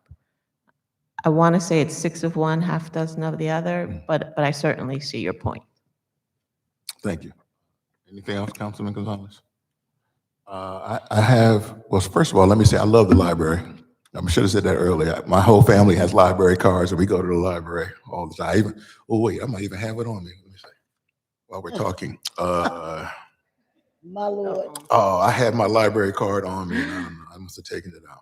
Don't forget, you have to renew every year. Yeah, I had a special gold one too. Where did I do it? Oh, yeah, here it is. Oh, yeah. Very nice. See, I even carried on. Well, I have a different kind of question. So with regards to the process and search for a new executive director, has that begun? I'm sorry, say again. In terms of the process to selection process for a new executive director, has that begun? At this time, we're looking for an interim, and we're dealing with 2 different firms, but the board will give more details on that at our board meeting on September the 24th. Okay. All right. Thank you. Any other questions? Councilwoman Scott Roundtree.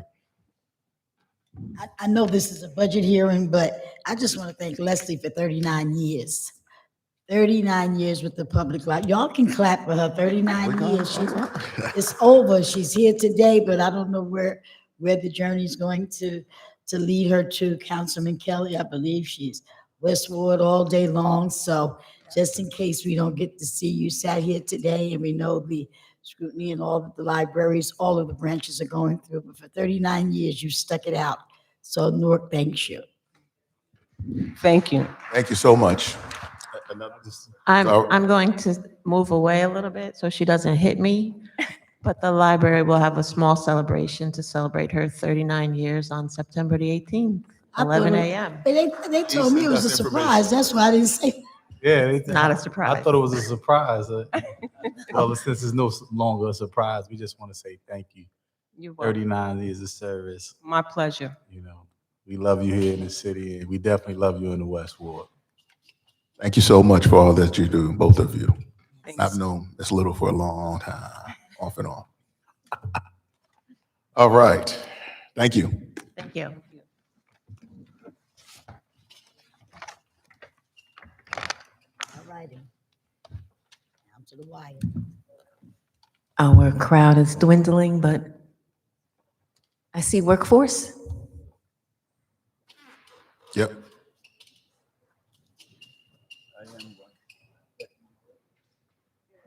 No, I believe that's it. Workforce.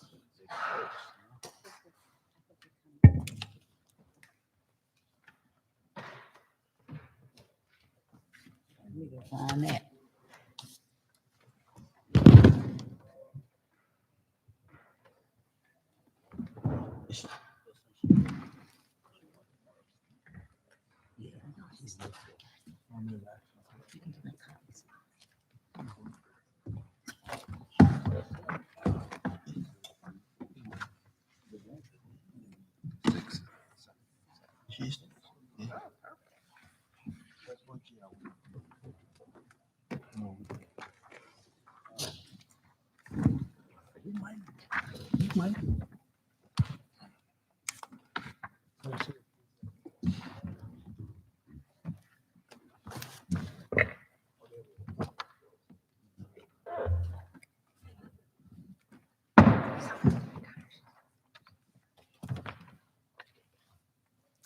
Good afternoon. Ms. Gaylord. Good afternoon. Begin. Karen Gaylord, Executive Director for the Workforce Development Board, Council President and Council members. As a point of personal privilege, I'd like to take just one moment to thank Municipal Council for the beautiful, elegant tribute that you sent to my family on Saturday on behalf of the homegoing for my grandson. It was comforting, warm, and Newark.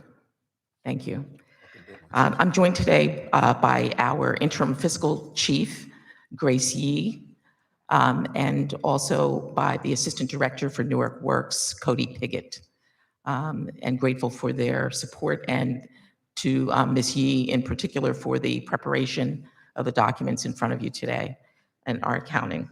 As you are aware, the Newark Workforce Development Board oversees the activities of Newark Works and also the Newark Youth One Stop operation. We, over the last 22 months, have overseen the One Stop operation at 2 locations instead of 1. We are still operating at 990 Broad Street, 990 Mayor Kenneth A. Gibson Boulevard, and also at 375 McCarter Highway for almost 2 years now. And that operation continues to take place with about the same number of staff. And for those of you who are unaware of it, we have extended the hours of service at 375 McCarter Highway for as long as we've been at that site. We now operate from 8:30 to 8 p.m. Monday to Friday, and 9 to 2 on Saturdays. And we pretty much been able to accomplish that with just a slight increase in funding from our federal grant programs. So we're very proud of that. Uh,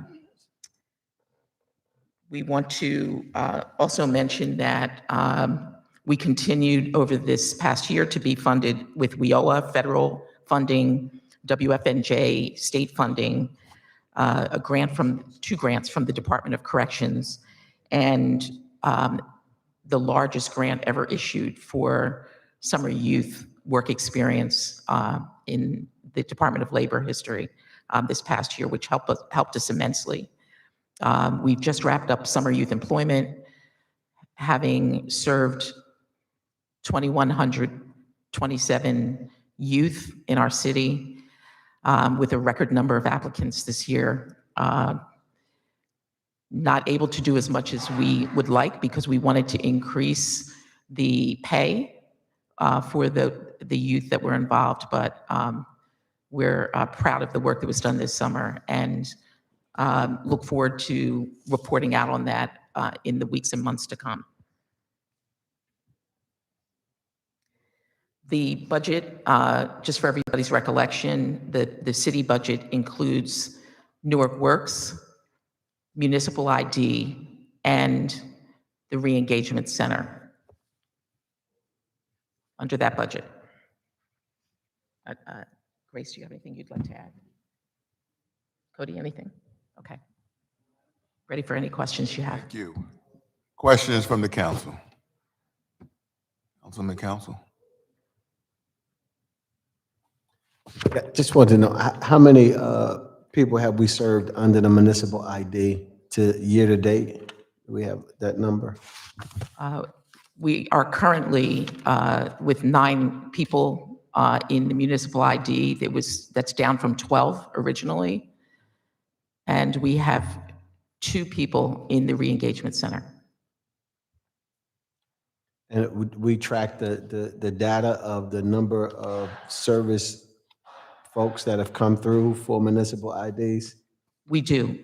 We've implemented a KPI system for municipal ID over the past 3 months.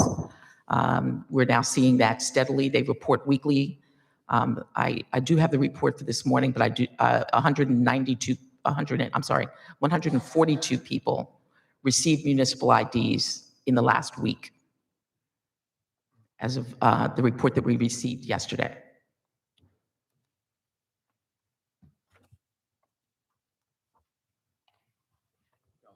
Councilman Kelly. How you doing, Director? Thank you, Council President. How many youth did we have for the summer youth program compared to last year and this year? Good question. Cody, if you, off the top of your head, do you remember the? So this year, I believe Ms. Gaylor did mention we paid 2,127 young people, and it was around the same range last year. And they're paid, I know there was a discrepancy of some type of, if they had bank accounts, if they had direct deposit. So they were paid by cards, I believe, this year? Yeah, so a percentage of our young people were paid via Dash pay cards, but we had a lot of young people that had direct deposits as well. So money's deposited straight into their bank accounts. So the number that was paid last year and that was paid this year, you said was around a similar. Yep. Is that the number that we go for every year? Is that a allotted slot that we have for enough? That's the only amount that we have enough for? Well, during it that time? really depends on, because we do raise philanthropic dollars as well. So it depends on that. It also depends on the amount of money that the state gives us whenever they have the grants as well, plus the city fund. Thank you. We apply for the state summer grant annually, and we don't know until very close in March, April timeframe whether or not we're going to be awarded and how much that award will be. We also rely heavily on private funding, private sources of funding to run that program. So we're leveraging WIOA, we're leveraging the other state, the other federal grant funding and private funding as well. And the city, of course, has always been generous and helpful. Yeah, I want to thank you guys. It just seemed like it was smoother this year, just like listening to the youth. And I I've seen a lot of first-time job, people who for their first-time jobs. Everybody seemed happy, so thank you guys for that. I do want to add in there though, Councilman, that part of the our numbers too decreasing for the last 2 years is because the minimum wage went up. So, as the state minimum, when we first started this, the minimum wage was probably about $2-3 less than what it is today. And so over the years, as the minimum wage went up, we can only hire as many people as the grant allows. And so based on that is one of the reasons why our numbers at one time we was doing like 3,000, 3,100. But because of the minimum wage keep going up, it takes away some jobs. Right? Thank you. Councilman Council. Yeah, do we have any grants that may be in jeopardy because of federal funding? Good question. Right now, the WEO was, my conversations with the Department of Labor and WEO is that they're really not concerned about the balance of the years when they started reallocating money, when they come with a new budget is what they're more concerned with, or how much they're going to cut. So I think for a few months, we're good. The problem that we see is the fact that, I'll explain to the mayor, a lot of SNAP benefits and stuff is about to be cut and people have to reapply. And individuals have to go into either a training program or they have to go into what we call a work activity to get these benefits. And some actually going to be kicked off. And so they're actually starting, people that are up, they have to reapply. Right now, they're starting that process. Next year, most of them will go into effect. This is going to be an issue with workforce because the dollars that we get and if you cut more, but they're asking us to service more people, thousands of people now that they're now about to take or forced to go into either training program. So it's something that, we have to plan for. How many folks year to date, have come through the re-engagement center? Do we have that? It's a good question. We haven't added a KPI yet for the re-engagement center. It's something that we have a plan to do. And we will get back to you as soon as we've gathered the data for that and include it in our reporting. Yeah, that would be good information to have. Right. It's critical because a lot of the work that they do is GED, helping people recover that vital credential. It's very difficult for us to place people if they don't have that minimum credential. So that work is important.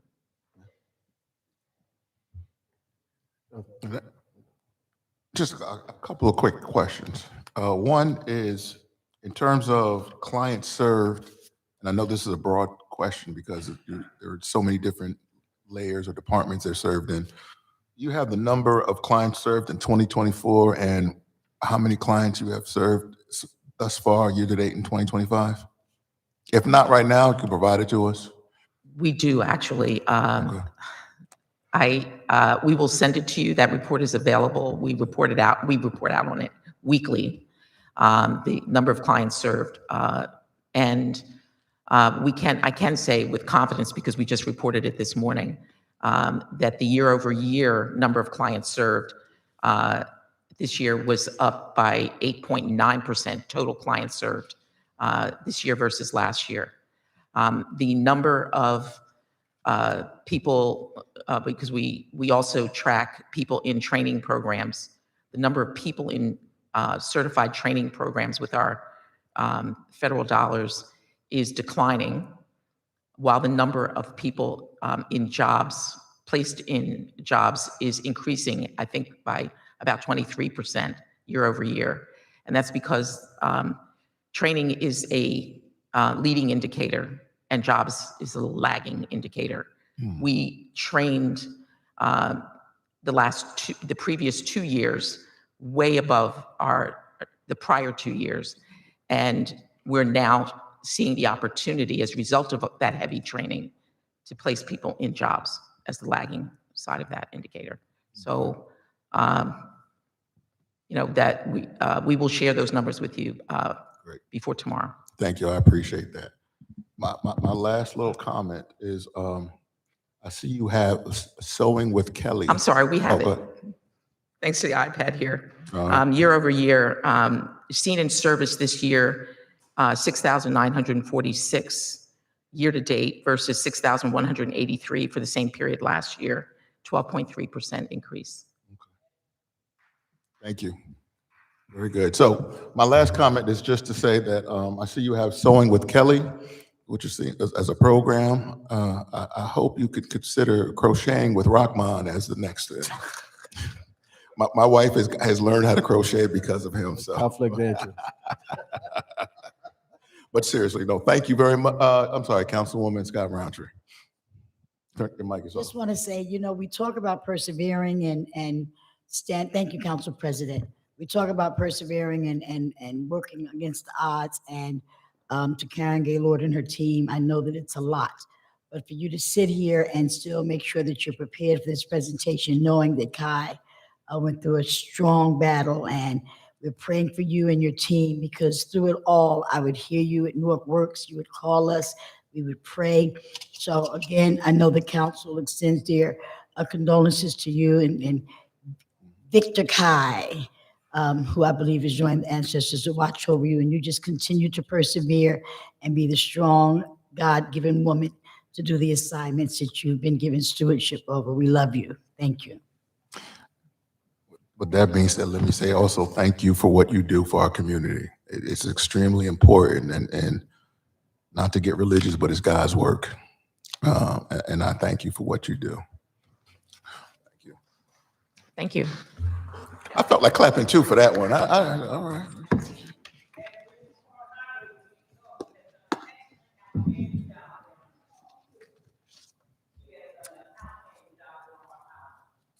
All right, some praise.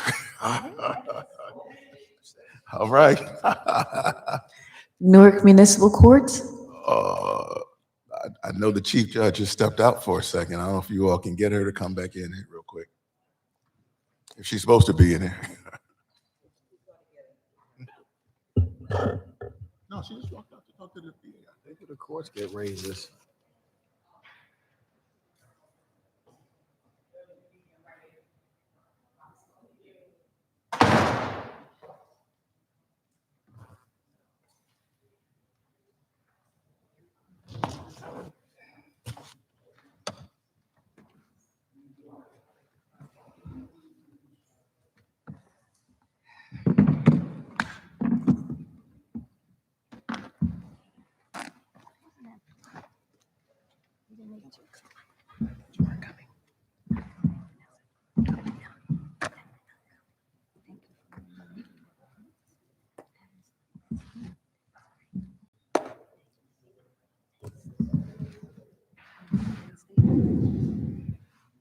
Yeah, they can start with open statement.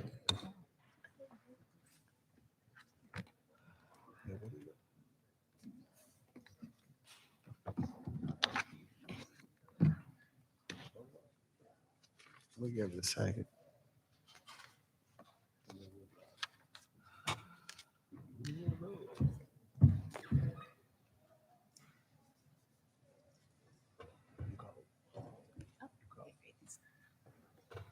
I apologize.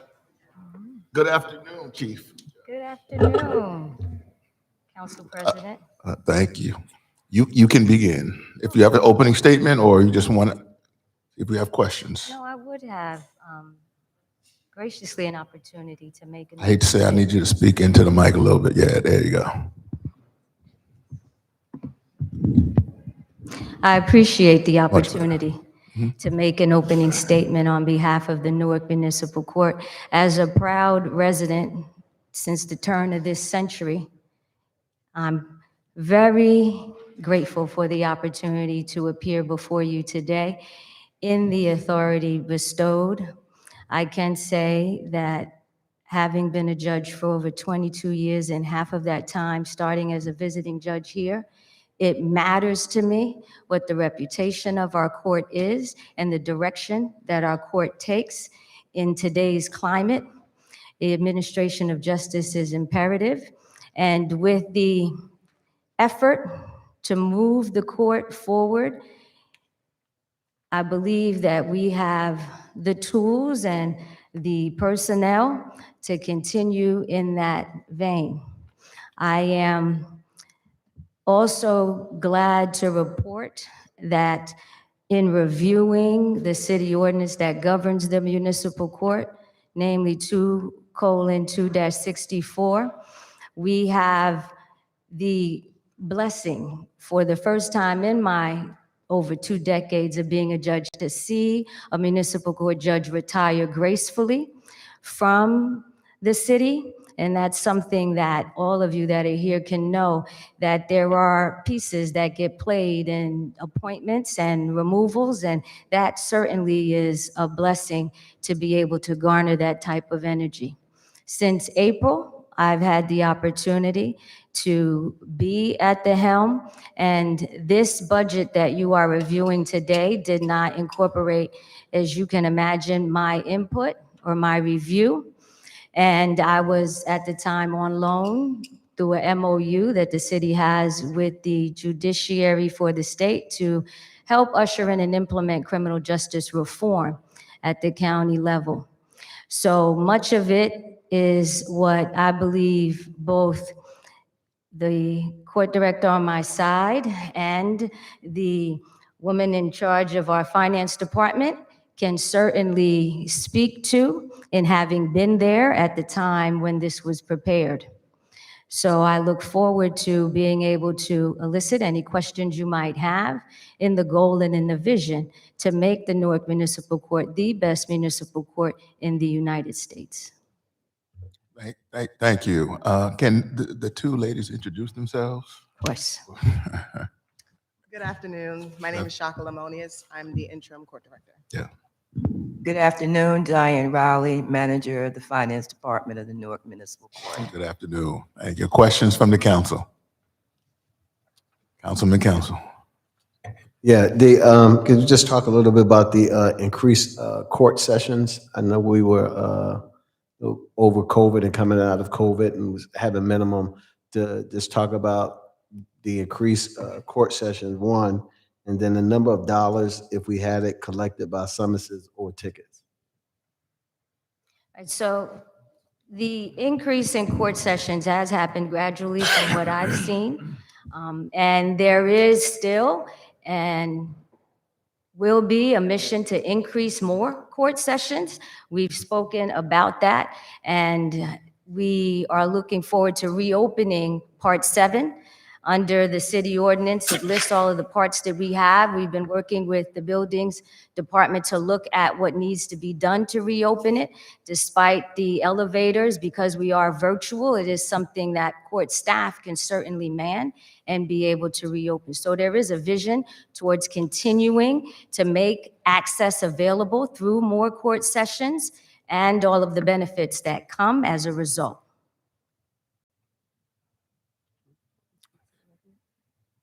And to your question regarding the revenue, year to date, we've generated $15,855,646. Do you need me to speak into the mic? Yeah, thank you. You want me to repeat that? Yes, please. Absolutely. All right. So year to date, the courts have generated $15,855,646, which we'd also like to note is an uptick from the post-COVID numbers of 2019. And so year to date, this year compared to year to date last year, you would say that we are Correct. up or moving forward. Okay. Yes, we're about 64% higher this year than Than we were last year. Good. And the number of vacancies that we have in the We court, currently have 20. 20 vacancies. Are we looking to fill some of those vacancies? I know we're nearing the end, but We're looking to fill all of those vacancies. I don't know It's if you get them imperative. all filled before November. No, it's not easy before November, but if the question can be answered broadly, we need to fill all of them Yeah. to be effective and efficient for court users.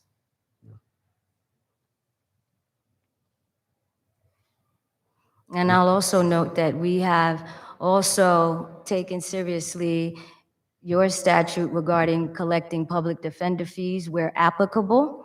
That's something that since I came on in April that we've begun and sending money to the city over a course of 5 years. That was one of the things that we reviewed and noticed needed to be adhered to and reviewed and implemented again.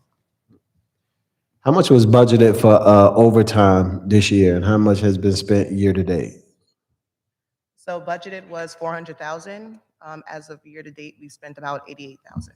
88,000? Correct. Okay. Mm. $88,192 to be exact. And if I can, a lot of the overtime is directly correlated to staffing. With the 20 people that may be Yes, sir. missing.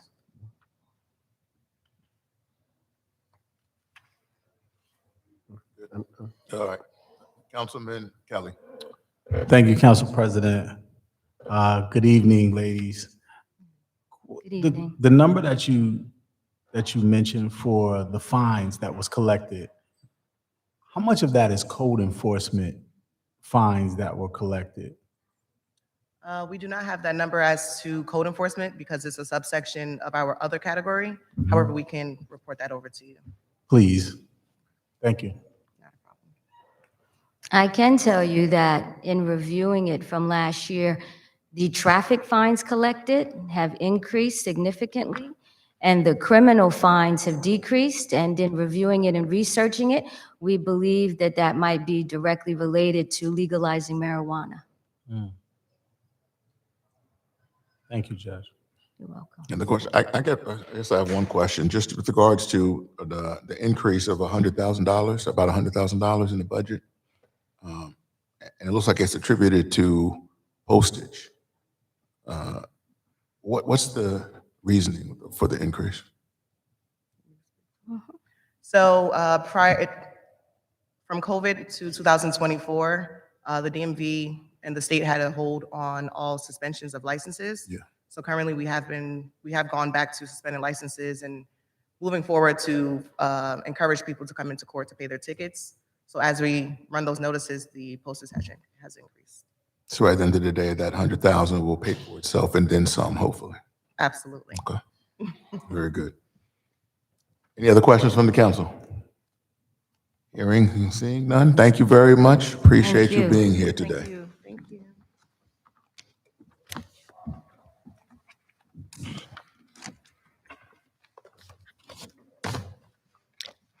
Affirmative action.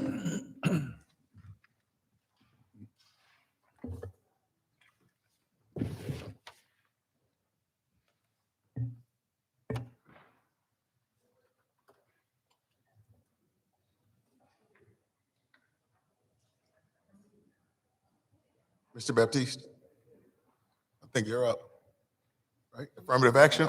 Yeah.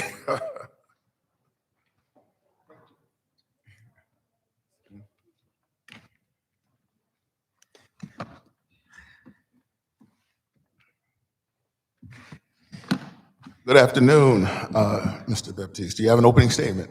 Yes, good afternoon, Council President. My name is William Louis Baptiste. I just wanted to thank the Tax Abatement Committee. And because of the Tax Abatement Committee,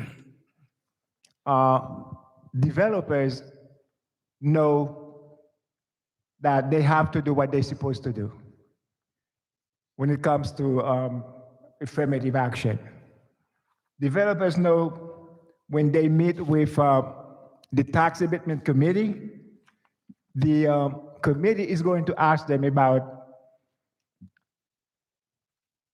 did you do a job fair? Did you meet with Affirmative Action Office? And that makes my job a lot easier. And I want to say, thanks to the job fair, which is now required, we do have quite a few Newark residents right now working on quite a few projects. And I can give you just an example, because I know we don't have that much time. I just want to give you an example how many Newark residents we have on a few projects.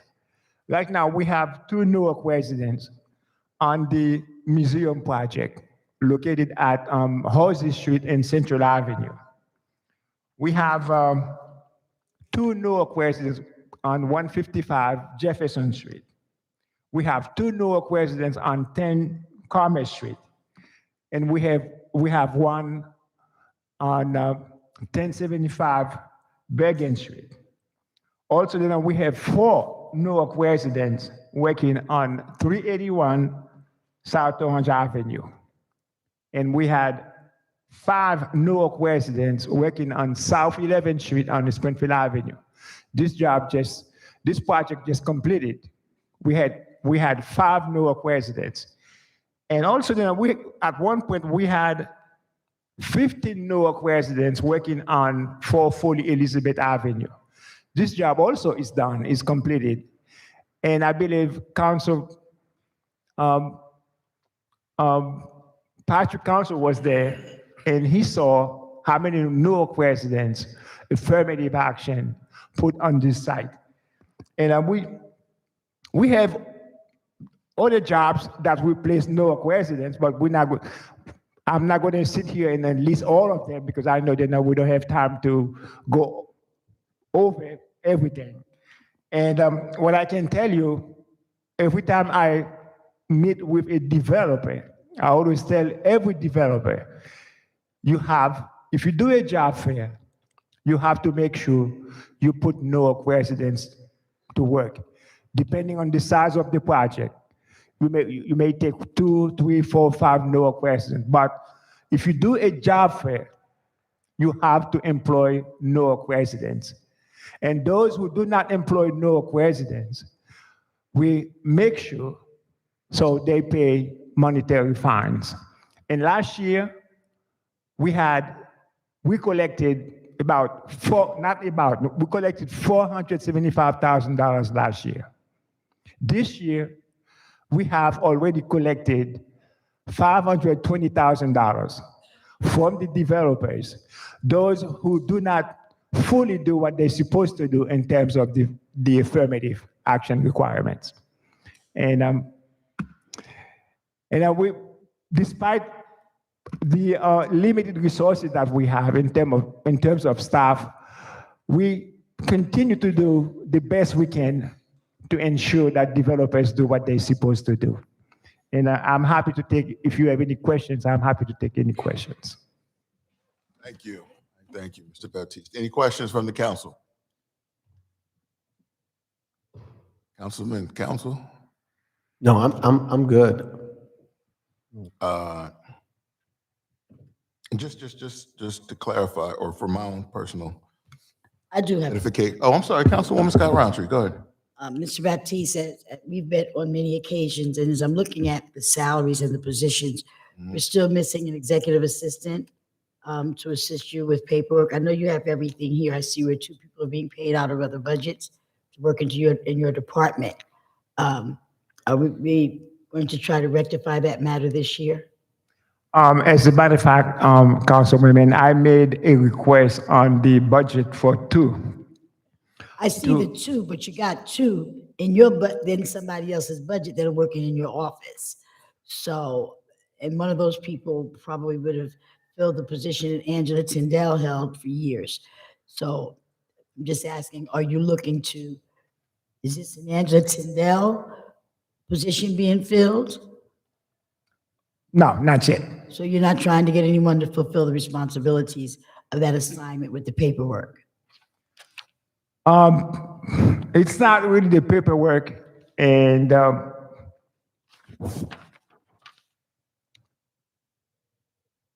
I'm trying to get somebody to help me with the tax abatement. The tax abatement, there's a lot of projects going on in the city of Newark. Is that what Ms. Tyndall did?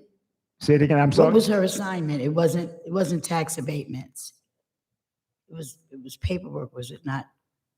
Well, the paperwork with the tax abatement, because the tax abatement, we have certified payroll, we have a lot of paperwork.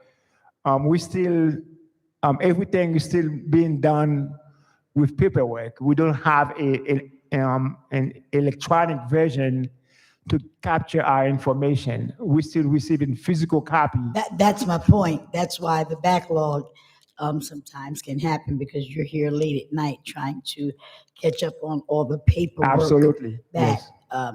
you used to have some assistance with, but we do have someone that we're paying out of another budget to fulfill that position. So I'm just asking for the future because it's a very heavy workload. And we've been trying to fix this issue for ever since I've been in office. I didn't know there was a problem until I became the chair of the Affirmative Action Committee for the Yes. council. So let's pray that that problem can be rectified before the end of the year. So that when 2026 comes and the budget comes, it'll be a reflection of what you really need to make that office work with all the development that's going on. Amen. Okay, thank you. Thank you, Council President. Yes, it would be good if I can get that person because I talked with the deputy mayor about it. I cannot make that happen. We had a discussion, the deputy yes. mayor, we've had like 2 or 3 meetings about this. Sure. So, and I have spoke to the deputy mayor, but we can talk about this off record. As Council President said, we can move forward with this. After this, we'll talk about it with the clerk and we'll get it resolved, sir. Thank you. Okay, Thank you, Councilwoman. thank you. I guess, just to follow, just to make sure I understood what you said. In 2024, in terms of fines that were received for violations that were received by the city, it was about $475,000. That's correct, yes. And then, and year to date for 2025, how much was it? So far for 2025, it's $520,000 collected. And the money goes to Newark Works for training, paying dues for union workers who lost their books, for training. It's a lot of stuff they do with the money on Newark Works, but we only collect the money and we have checks in our office. We keep records of everything, every fines, from developers. We keep copies. We keep. Well, I said I like what Newark Works does, but maybe there's a way we can use some of that money to hire more people for you. I hope so, because my budget is about about $385,000. To tell you, Affirmative Action Office used to have 10 people. Right now it's 6. So you can see what kind of problems we are having to make sure developers do what they're supposed to do. Great, thank you, thank you. Any other questions from the council? Thank you, Mr. Baptiste. Thank you. Appreciate it. Last but certainly not least is the Newark Museum of Art. Yep.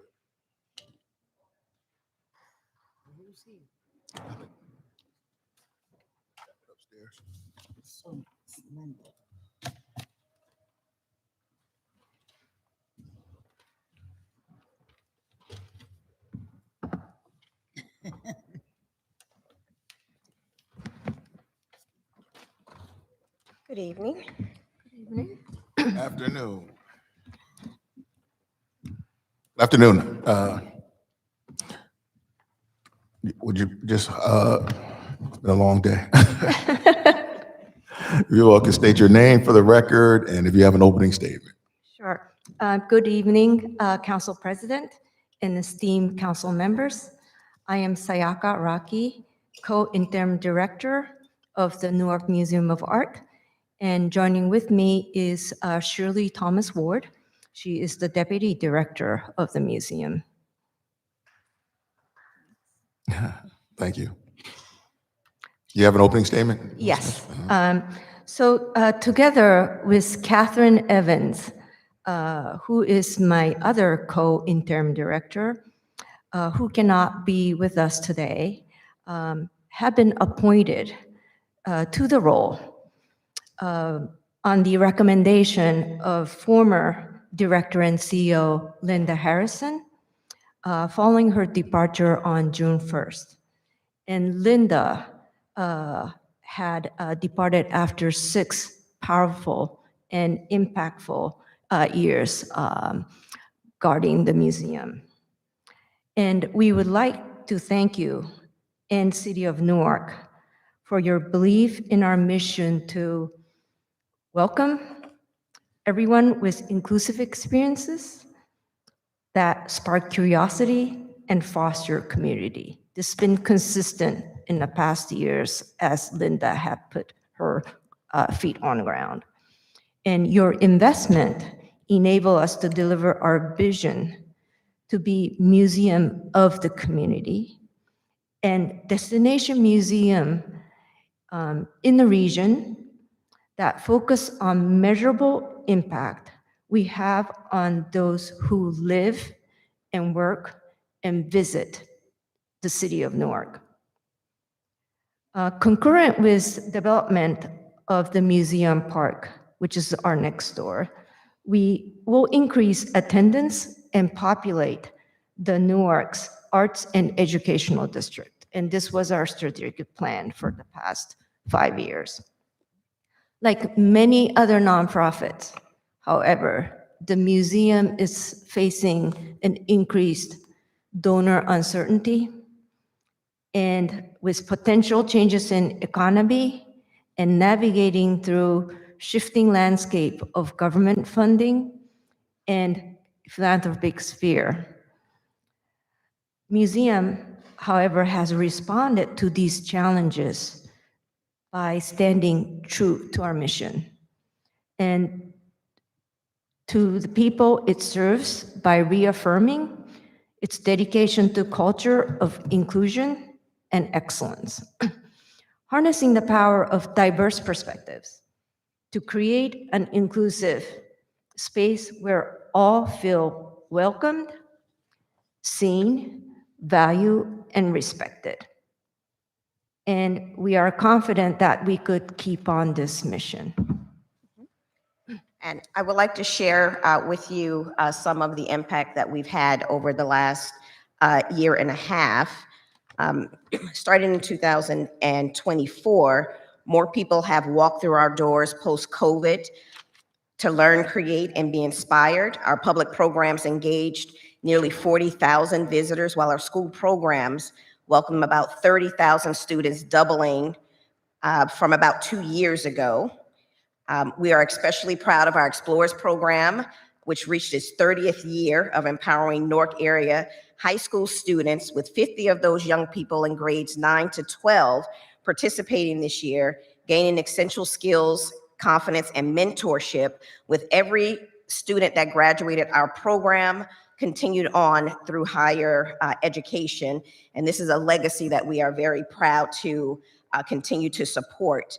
Other milestones that we hit, the Newark Black Film Festival reached 50 years, which is the longest Black film festival running in the country. This year, we marked the 60th anniversary of Jazz in the Garden. Our summer camp hit its 28th season, serving over 600 students with scholarships and reduced pricing offered to Newark families. We are in the process of upgrading the first planetarium in the state of New Jersey that will be completed at the end of November. And none of this would be possible without the strength of community partners, with more than 80 local organizations joining us to help us create programs such as Community Day, Art After Dark, and family workshops. We continue to flourish and reflect the diversity and creativity and the resilience that we have here in Newark. And as we look to the future, we remain committed to a holistic approach, nurturing not only a love for art, but also the spirit and humanity of all who enters our doors. Yeah. Thank you. Thank you. I'm going to open it up for questions. I just want to say that, you know, the Newark Museum, I believe, is essential and an anchor in the arts and cultural district in the city of Newark. And what has been done over the last few years in terms of changing, not only changing the perception, but the reality of having Newark residents, children as well as adults, be more involved in the museum and being able to know that it's a museum for them, not just folks coming in, is remarkable and very much appreciated. Thank you. With that being said, anything from the council? Yes, Mr. President. First of all, definitely to your point about the museum and its role in the city of Newark and the role that it has played in trying to revive the art and educational life in this city, particularly to our youth, young adults, and seniors. I believe it's just imperative that all of our residents in the city of Newark take advantage of a free museum. It's important. But how many number of employees do we have currently down at the museum? Currently, we have 160 total employee, and probably good 40 to 50 is Newark resident. Of the 160, 60 is full-time. About 40 is union workers, and the remainder is part-time workers. Okay. And all of the programs that you spoke about that was initiated, but is there a number of visitors year to date that have touched the Newark Museum? Yes, we're about a little over 90,000. 90,000 year to date. Yes. Okay. Are there budget issues at the Newark Museum? Yes, Is there- I will be very transparent. We are experiencing a challenging times. And when we executed our strategic plan, we were hoping that we could really change the landscape of how we could do fundraising without really completely relying on the government money. So we hired a new director of philanthropy to really change how we do fundraising so that we could really be on our own foot. However, I think since things started to crumble a lot during 2024 when the market was very volatile, and a lot of donors and foundations, their wallet got really tightened up. And then after our new federal policy was impacted, I think people got really, in a way, there's anxiety buildup. So our funding on all levels, corporate, foundation, individual donors, had really gone down. So for that reason, we are expecting a sizable budget, but collectively, our senior leadership had addressed it. And we're hoping that maybe we could reduce the spending by about $1 million. We're on calendar year for this year. And also reduce our spending in 26 so that when the time is right, we could also go back to where we were. But we know how to spend money more smartly so that we could stay true to the mission. And I can say I appreciate that because most organizations will come and ask us for more money. And you all are just keeping it the same in terms of what you're asking from the city. And I think so let me just stop and say that right there. Get myself in trouble. I appreciate what you're doing and what you're trying to do in terms of making sure that you find other sources to help in the gap of what you're losing. Thank you. And Chair, I normally don't ask this during budget hearings, but I think it's critical that if you can give the hours of operation for the museum and the cost for Newark residents to participate in all of the programming and all of the activities that involved at the Newark Museum, so that the individuals that are watching can understand that the Newark Museum is a place to go and visit right here in the city of Newark. To take the youth, young adults, and even seniors with the activities that are being provided at the museum. Wonderful. We are open on Thursdays and Fridays until 7 p.m. So you can come to the museum 12 to 7. On weekends, we are open 10 to 5. And for Newark residents, it is absolutely free. And I'm also proud to announce that one of the programs that was started at the foundation of our museum, the Junior Museum, is being revived and coming back starting October 4th. And you can become a member of the museum with full benefits for 10 cents on that day for if you are between the ages of 2 and 13. Oh. And you will receive your own Newark Museum of Art membership card and be added to our roster. I'm sorry, Reverend Roundtree is not for, Can I give $1? not for the adults, but for our young people, to give them a feeling of ownership to their museum. They will have their own museum card. And also coming up, since you gave me the plug time, we will have our Fiesta Latina next Saturday, which is also free for all who are coming to the museum. Thank you. Thank you. Yes. Councilwoman Scott. Oh, I'm sorry, no, because Council. Oh, go ahead. Thank you, Council President. Good evening, ladies. Good evening. And I just gotta add to the greatness that's been said about the museum. I think the museum is, if you haven't been to the museum, to the residents, it is definitely a place that you have to go to in this city. Take your families, your children, everybody. When you have guests here in our city, it's a landmark that they need to see and explore. A question that I have is, I always believe that you guys have amazing exhibits. What does it cost to bring in, let's say, a top tier exhibit?